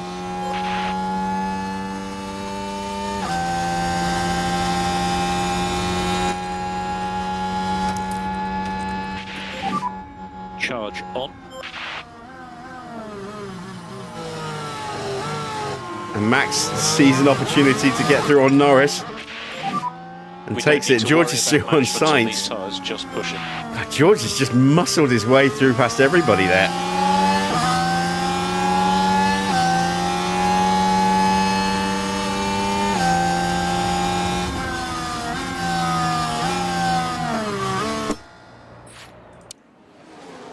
He's left us for dead.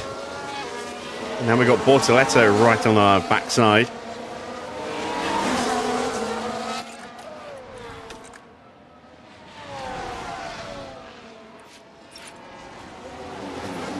No way through.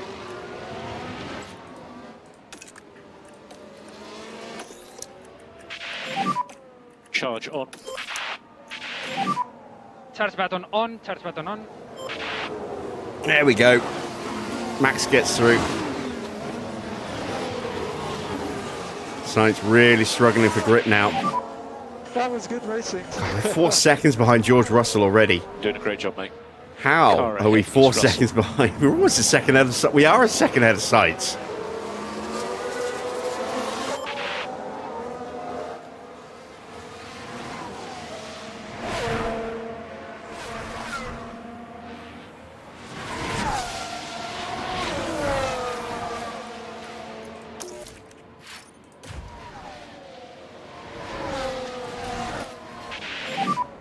Charge on. And Norris gets through. Touch Right, I on. need Sainz to stay out now. Slow everybody else down. We're 6th and 7th. And you are doing a really good job. So I think as things currently stand, we can say that it's an unqualified success 2.0. on the strategy call.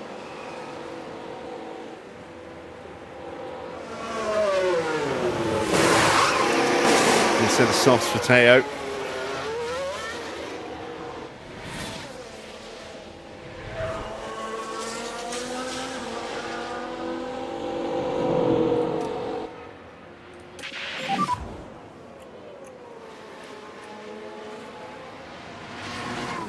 Now. All right, let's concentrate. Portoletto's already through and straight back onto Norris's gearbox.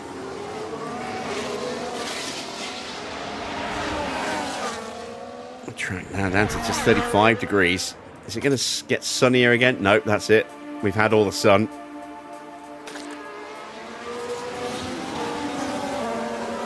Ah, there we go. It's a puncture for Carlos. That came earlier than I expected it to.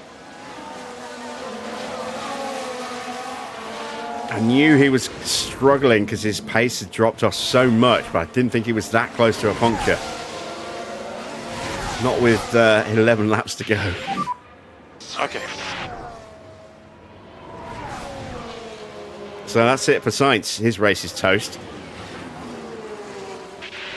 How is Lindblad still going? How is that car not literally shaking itself to bits at this point?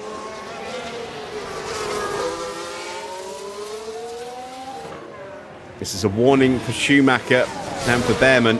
And Schumacher doesn't want to take that gamble. He's in for a new set of tyres.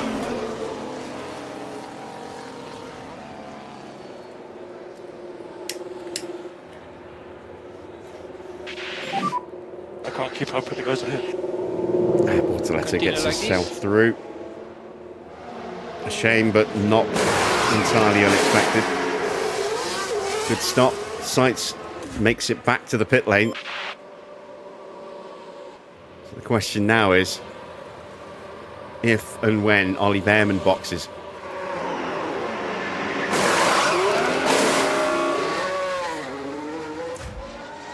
Nice clean stop there.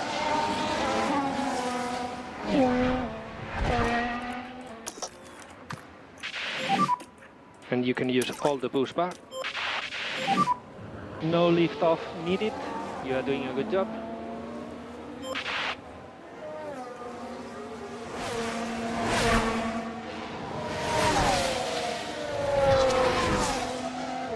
Got a nice closing speed here on Bortoletto.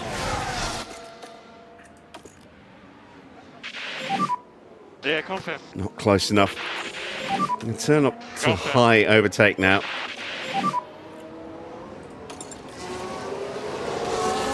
Okay.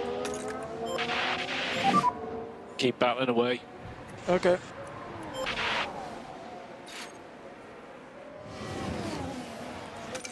And we've killed the battery. Let's just keep the pressure on anyway, if we can. Yeah, Bearman's doing 137.9s effectively. Russell is closing in at nearly 3.5 seconds a lap. He's losing 4 seconds a lap to Charles Leclerc and Antonelli at the moment. Well, Charles Leclerc on that last lap. And he's losing 3 and a bit seconds to us, nearly 3.5 seconds to us.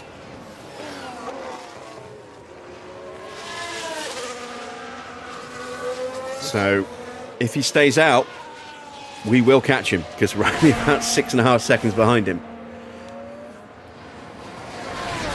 I think he's going to have to box, or else he's going to probably go the same way as Sainz. In fact, there we are in the background.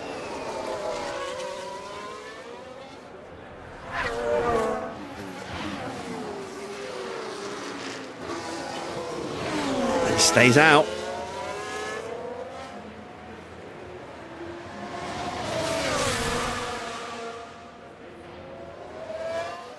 George muscling his way through.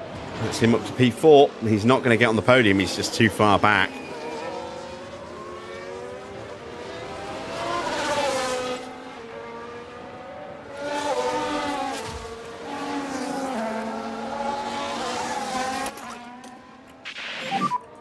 No more lift and coast.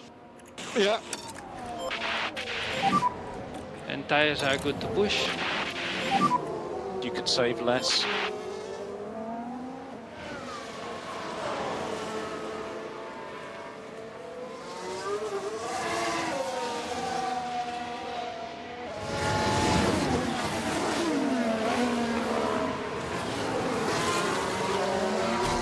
Oh, Tsunoda's out. Tsunoda's struggling. It's a VSC. Now is that Yuki Tsunoda? Yes, it is. Yuki Tsunoda.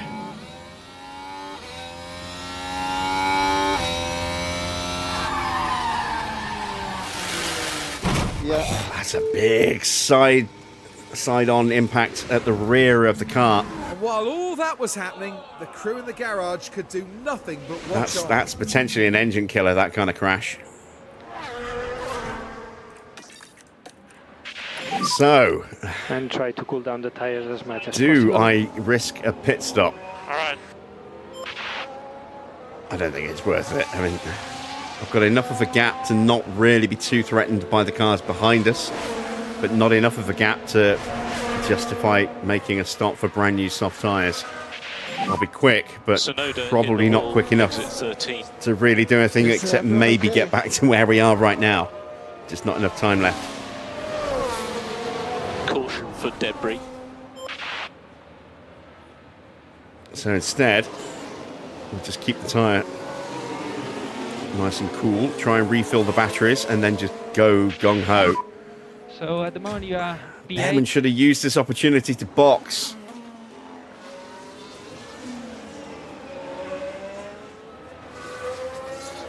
His tyres must be so close.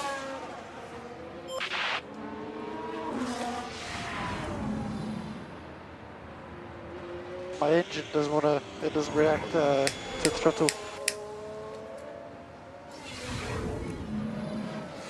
Number of laps is ticking down.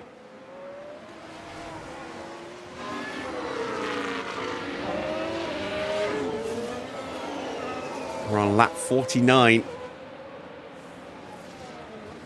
There's your race leader, Oscar, on the back straight. Coming up to lap Carlos Sainz. Well, I say coming up to, he's not lapping quick enough at the moment.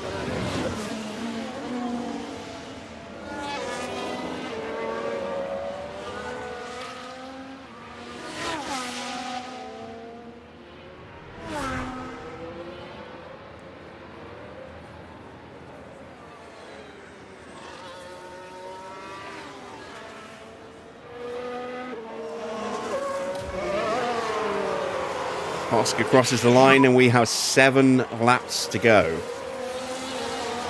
Okay.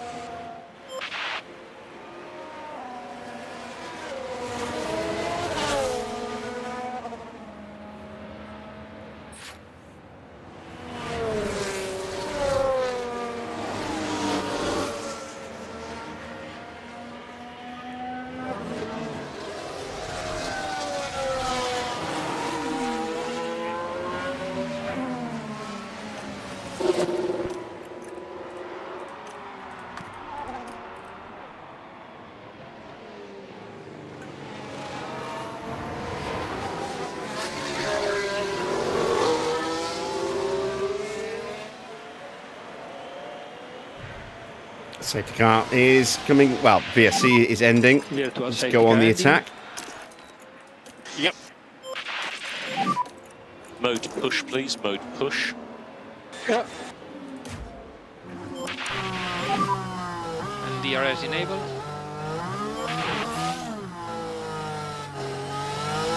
Can I catch Bortoletto napping a little bit?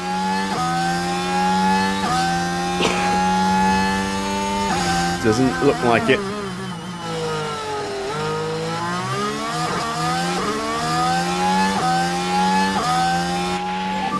Maybe.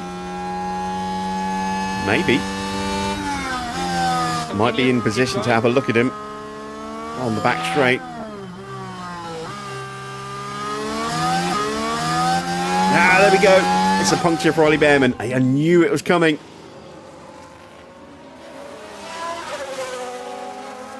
See, this is more where I thought Sainz was going to puncture. There is Bearman. And Norris now has a real opportunity to get through.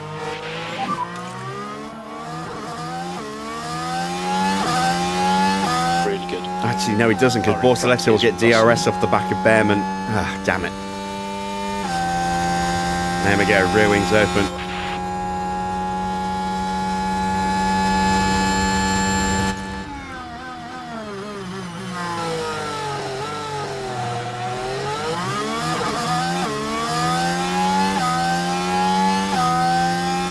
I don't think we're close enough for turn one.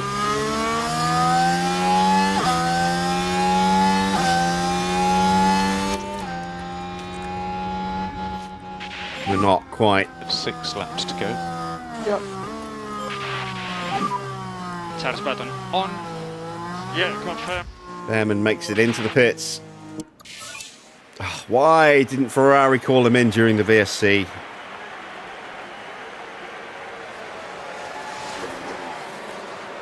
They should have done. Max has bolted away from Bortoletto. Gives Norris a chance to try and punch his way through.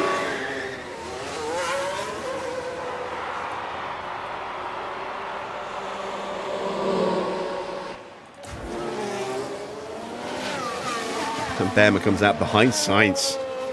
Eesh, that just shows how bad the race has gone for Ferrari. Race is long.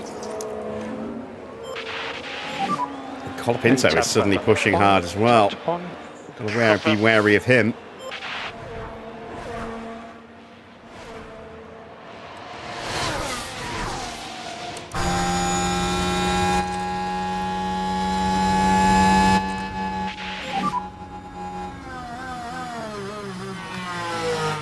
Yeah, confirm.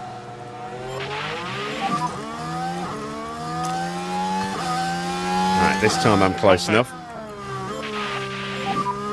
We need to reduce K1 usage. Okay. Use the energy. I'm not. Ah, I thought I was. Damn it. 5 laps to go. Yeah, okay. Charge button on. Confirm.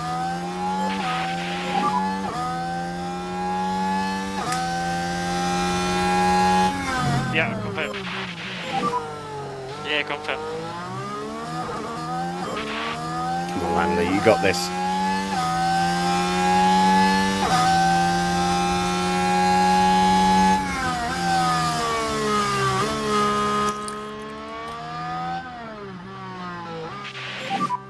Charge button on. Antonelli gets past Charles Leclerc to split the two Fords. Bortoletto has dropped me.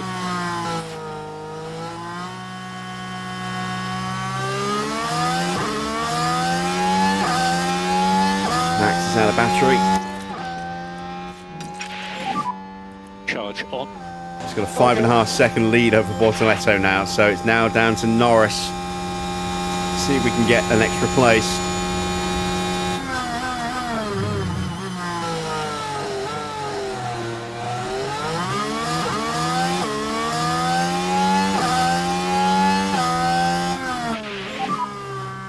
To go. Tyres won't sustain that level of heat. Yeah, confirm. We might have just lost our opportunity on Bortoletto.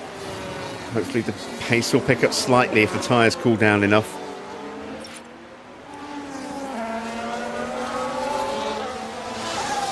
Really wish I had more battery in Norris's car. They're all starting to swarm behind us. There's Albon and Doohan right behind Colapinto as well now. I really hope Norris doesn't suddenly free fall down the order. New fastest lap for Sainz. Evening Brighton. Have I tried the new 2026 mod with the up-to-date car models and liveries? No, not yet. I tried the first 3 of the car models when they were released. Unless the camera angles have been fixed and the DRS flap has been fixed, then they're still not ready. You know, for me.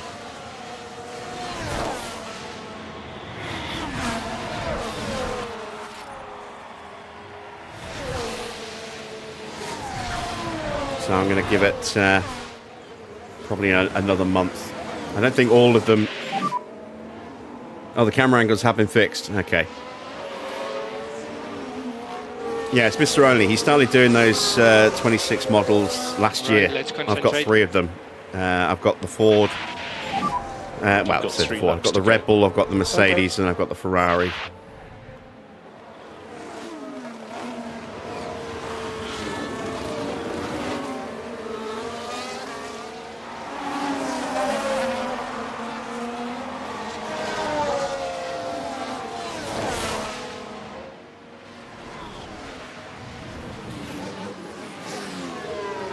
And the database is incompatible with this save because I'm in 2030. So, problem for Sainz now. Lindblad still hasn't, his car still hasn't exploded yet. Now.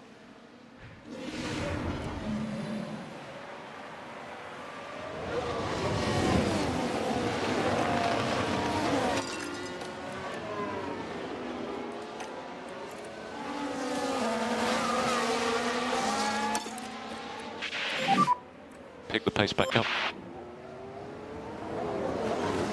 2.5 laps to go. Can't turn the battery up yet because we don't have enough. We can push the tyres a little bit more. Yeah, I went through all of the updates that were dropped over the weekend at the beginning of the stream. The database editor, the 2 packs on overtake.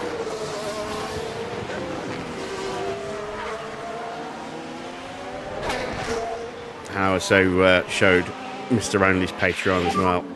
2 more laps after this one. Antonelli's car gets a little bit worse. Is that going to scupper his chances of second place? Not happy. Surely some kind of fault. We missed when it happened, but Leclerc has got back in front of him.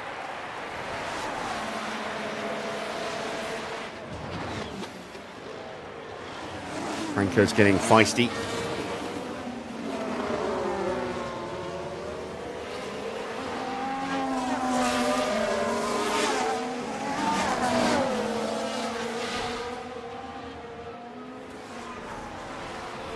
Well, considering we started, what was it, 18th and 20th, or 17th, 16th and 20th? We've done a damn good job, I think, to make this one-stop strategy work.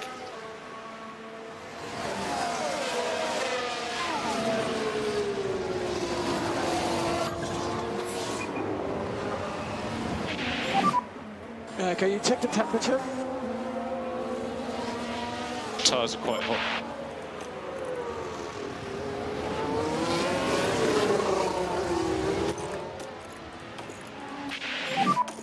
Try to stay in front.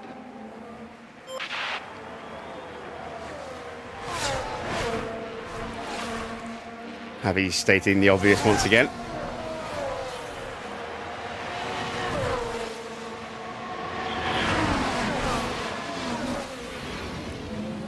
And as far as we can tell, they've got a fault with the car.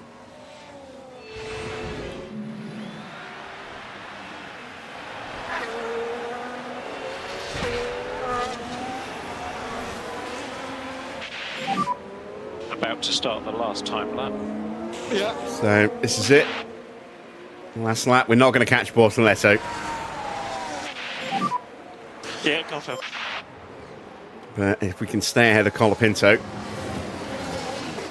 that will be an excellent 16 points for the team.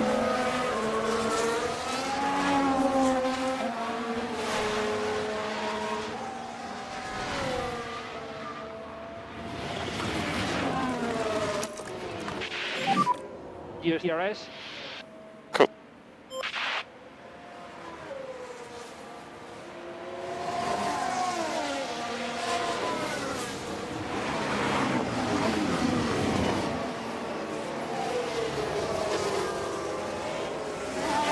Piastri has done it. He's got the win. And first place goes to Piastri.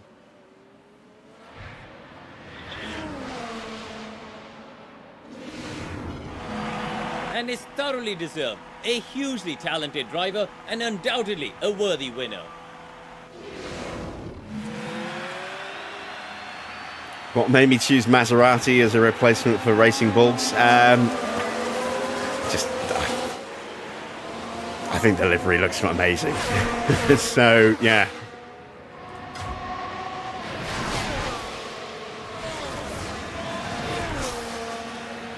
Come on, hold him off, hold him off, hold him off.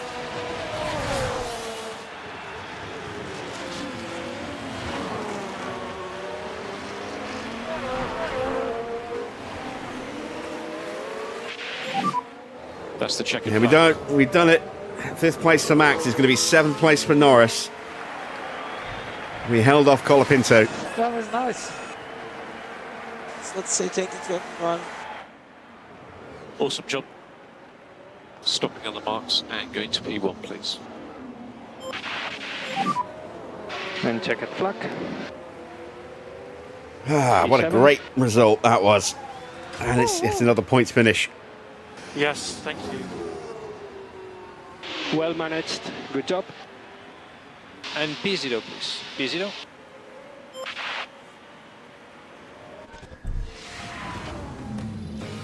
Today, Lando Norris has made the team's dream a reality. An outstanding performance today to have made the top 10. Not many would have expected this from the team, to be honest. A great display of team spirit there, as everyone finally gets the chance to share this moment. The man from down under, Oscar Piastri, heads up to our podium. What an excellent way to take a second win of the season, with a composed performance today. And that's the podium complete for the Chinese Grand Prix.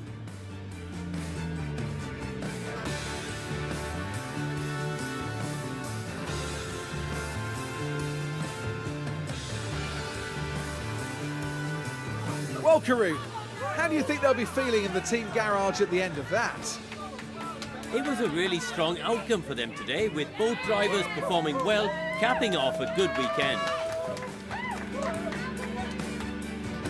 Meet us next at the Marina Bay Circuit for a breathtaking race through the streets of Singapore.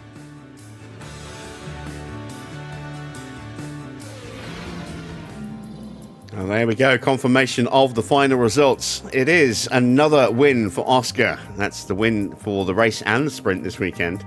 Dominant weekend for him. Charles Leclerc taking 2nd place. Antonelli, a good drive for him to get 7 places gained and finish in 3rd. George in 4th. Oh, excuse me. Max up 16 places from 21st to finish in 5th. Bortoletto in 6th. 11 places gained for Norris. He finishes in 7th place. 8th place for Franco Colapinto. Another great race for him as well. 12 places gained. Then 10 places gained for Doohan. And 12 places gained for Albon. Lots of people making up a lot of places here today. Behind the top 10, we have Drugovich in 11th. 12th for Gasly. Porsche in 13th. 14th for Hadjar. 15th for Schumacher. 16th for Bearman, 17th for Sainz, 18th for Lindblad. We had 4 retirements. Yuki Tsunoda spinning out in spectacular style at turn 7, slamming into the barriers. Pato Award losing it at turn 1, I believe it was. And then Freddie Vesti and Liam Lawson having a coming together, taking each other out. Well, I say taking each other out. Vesti taking out Lawson at turn 6. So let's see what that's done to the driver's standings. Oscar now on 127 points. Opens up a bit of a gap to Leclerc. And there you see it is 2 race wins and a sprint win for Oscar against 1 race win for Charles Leclerc. 24-point gap. Max in 3rd place on 80 points. Pulls away a little bit from Yuki Tsunoda, who failed to score this weekend. Antonelli and George both gain a place each. Antonelli now on 58 points and 50 for George. Lindblad down 2 places as a result. He's on 45 points despite scoring 4 today. Lando moves above Carlos Sainz. He's now on 37 points for the season. Sainz dropping down to 9th with 32 points. Albon has 26, and so does Ollie Bearman. Those two tied. Alex Albon slightly ahead, thanks to getting a podium earlier in the season. Then it is Franco Colapinto moving ahead of Isaac Hadjar, 16 points to 13. First points of the season for Bortoletto. He gets up 5 places to 14th with 10 points now, getting past Schumacher and Drugovich, who stay where they were. Same with Lawson as well. 9, 7 and 6 for those guys. Freddie Besti gets 3 more points. He's up to 5 now. First points of the year for Jack Doohan. He's up to 3 points. And then dropping down 3 places to 20th, Théo Pourchaire. No points this weekend. He stays on just 2 points.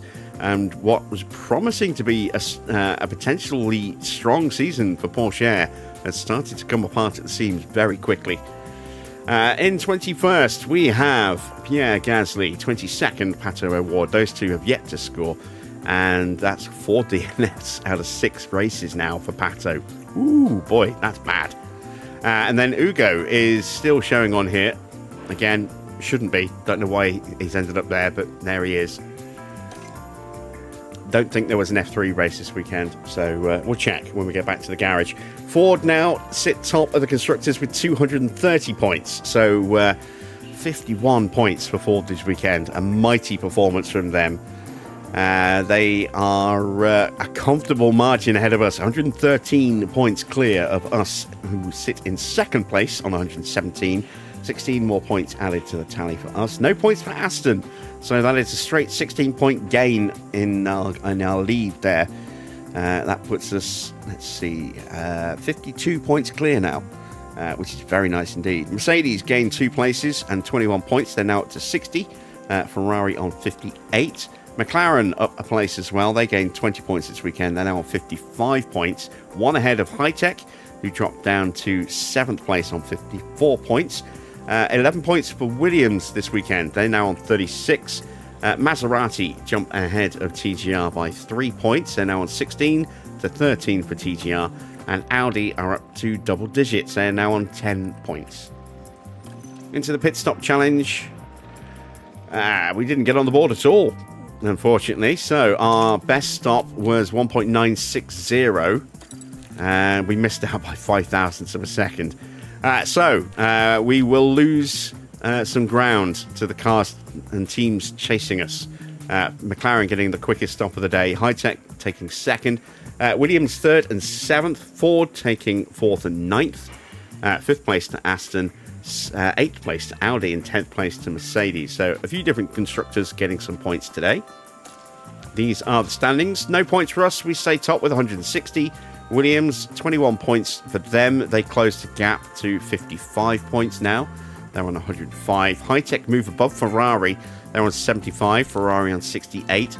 Then it's Ford with 49 points. Aston with 42. Just 1 point behind is McLaren, who have jumped up 2 places, getting past TGR and Audi. 25 points earned today. TGR have 33 points. Audi have 22, Maserati 8, and Mercedes have finally scored another point. They're now on 3. And both drivers hit their sponsor targets as well, so another 900k added to the bank. Let's head back to HQ, look to hopefully spend some money on parts, at least start building those new underfloors, and maybe get some research and development done as well.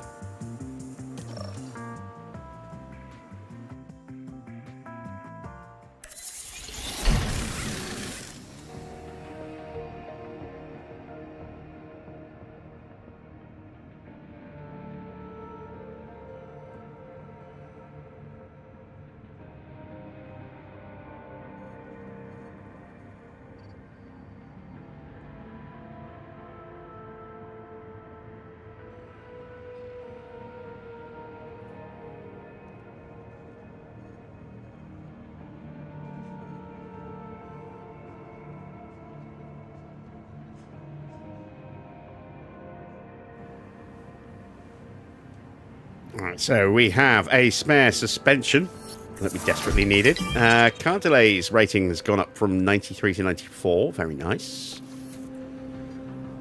Right, let's dive into the inbox first of all. See what happened to our cars. So a rear wing and underfloor failure. How long we got till Singapore? Just 4 days. So we won't have any underfloors for Singapore. That's potentially quite bad. I hope we've got a spare. Let's take a look. There, so we've got one spare suspension.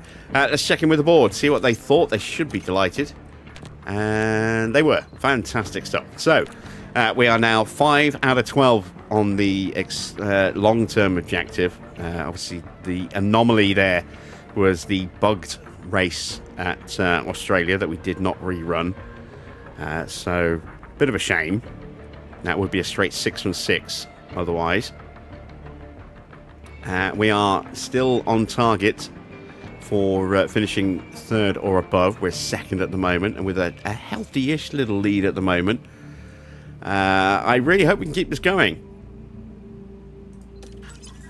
It depends on how much research the AI decides to focus on and how much they want to develop their cars this year with the big rule changes coming next year.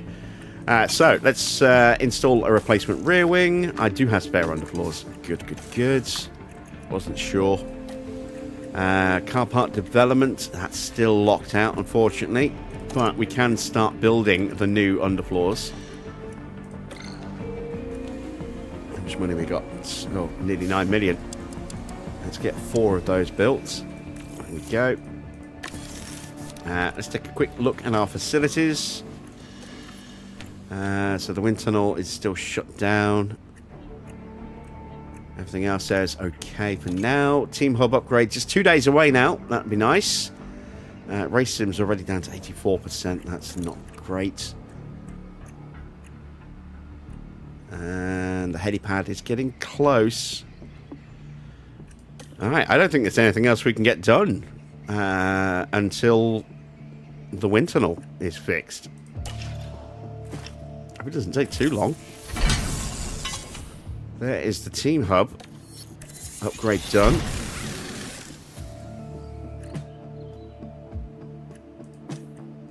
So we now have a couple of spare front wings. Team hub gets a huge boost, as you can see. Very worn at the time of completion there. From 53 to 88%. Very nice. A little boost to team attractiveness. Not really a major issue for us at the moment, seeing as we're not looking to replace anybody. Mentality getting a nice little healthy boost, so that is always a bonus. We'll come back to the race preview in a moment.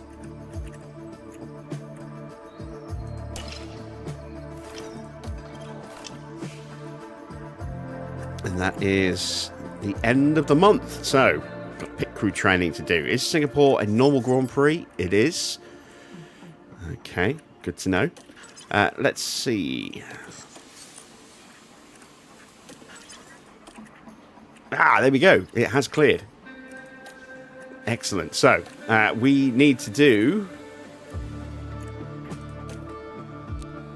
an ATR on the front wing.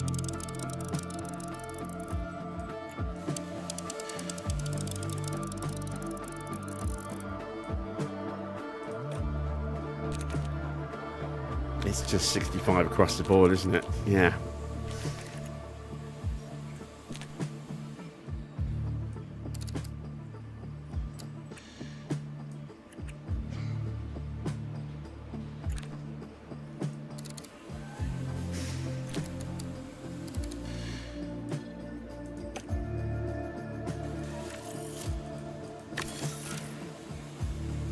All right. So let's get some more development work done.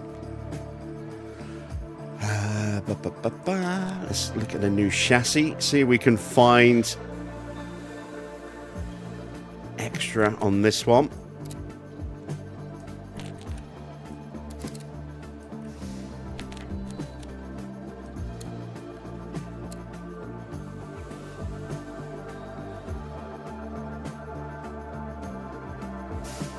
that?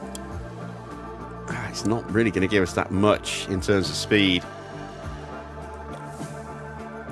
I think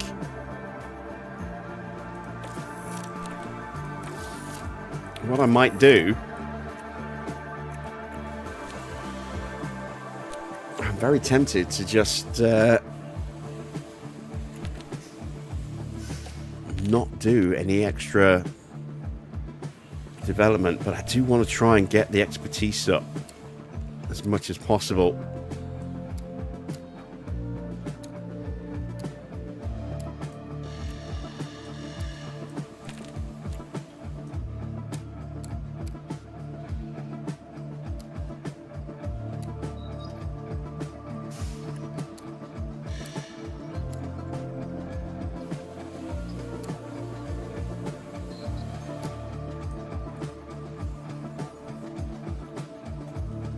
It's going to give me no extra speed at all, is it?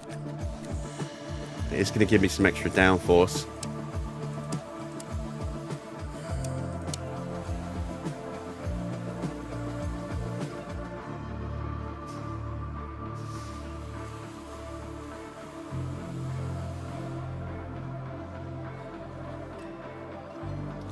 That's a very expensive part if I go with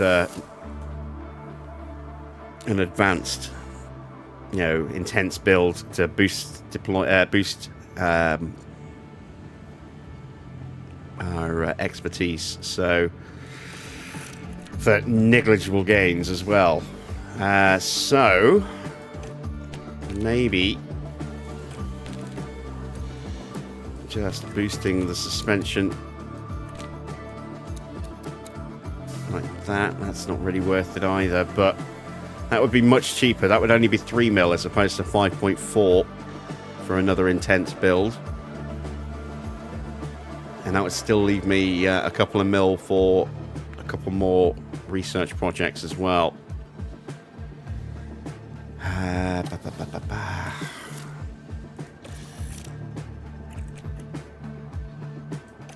think let's do the chassis.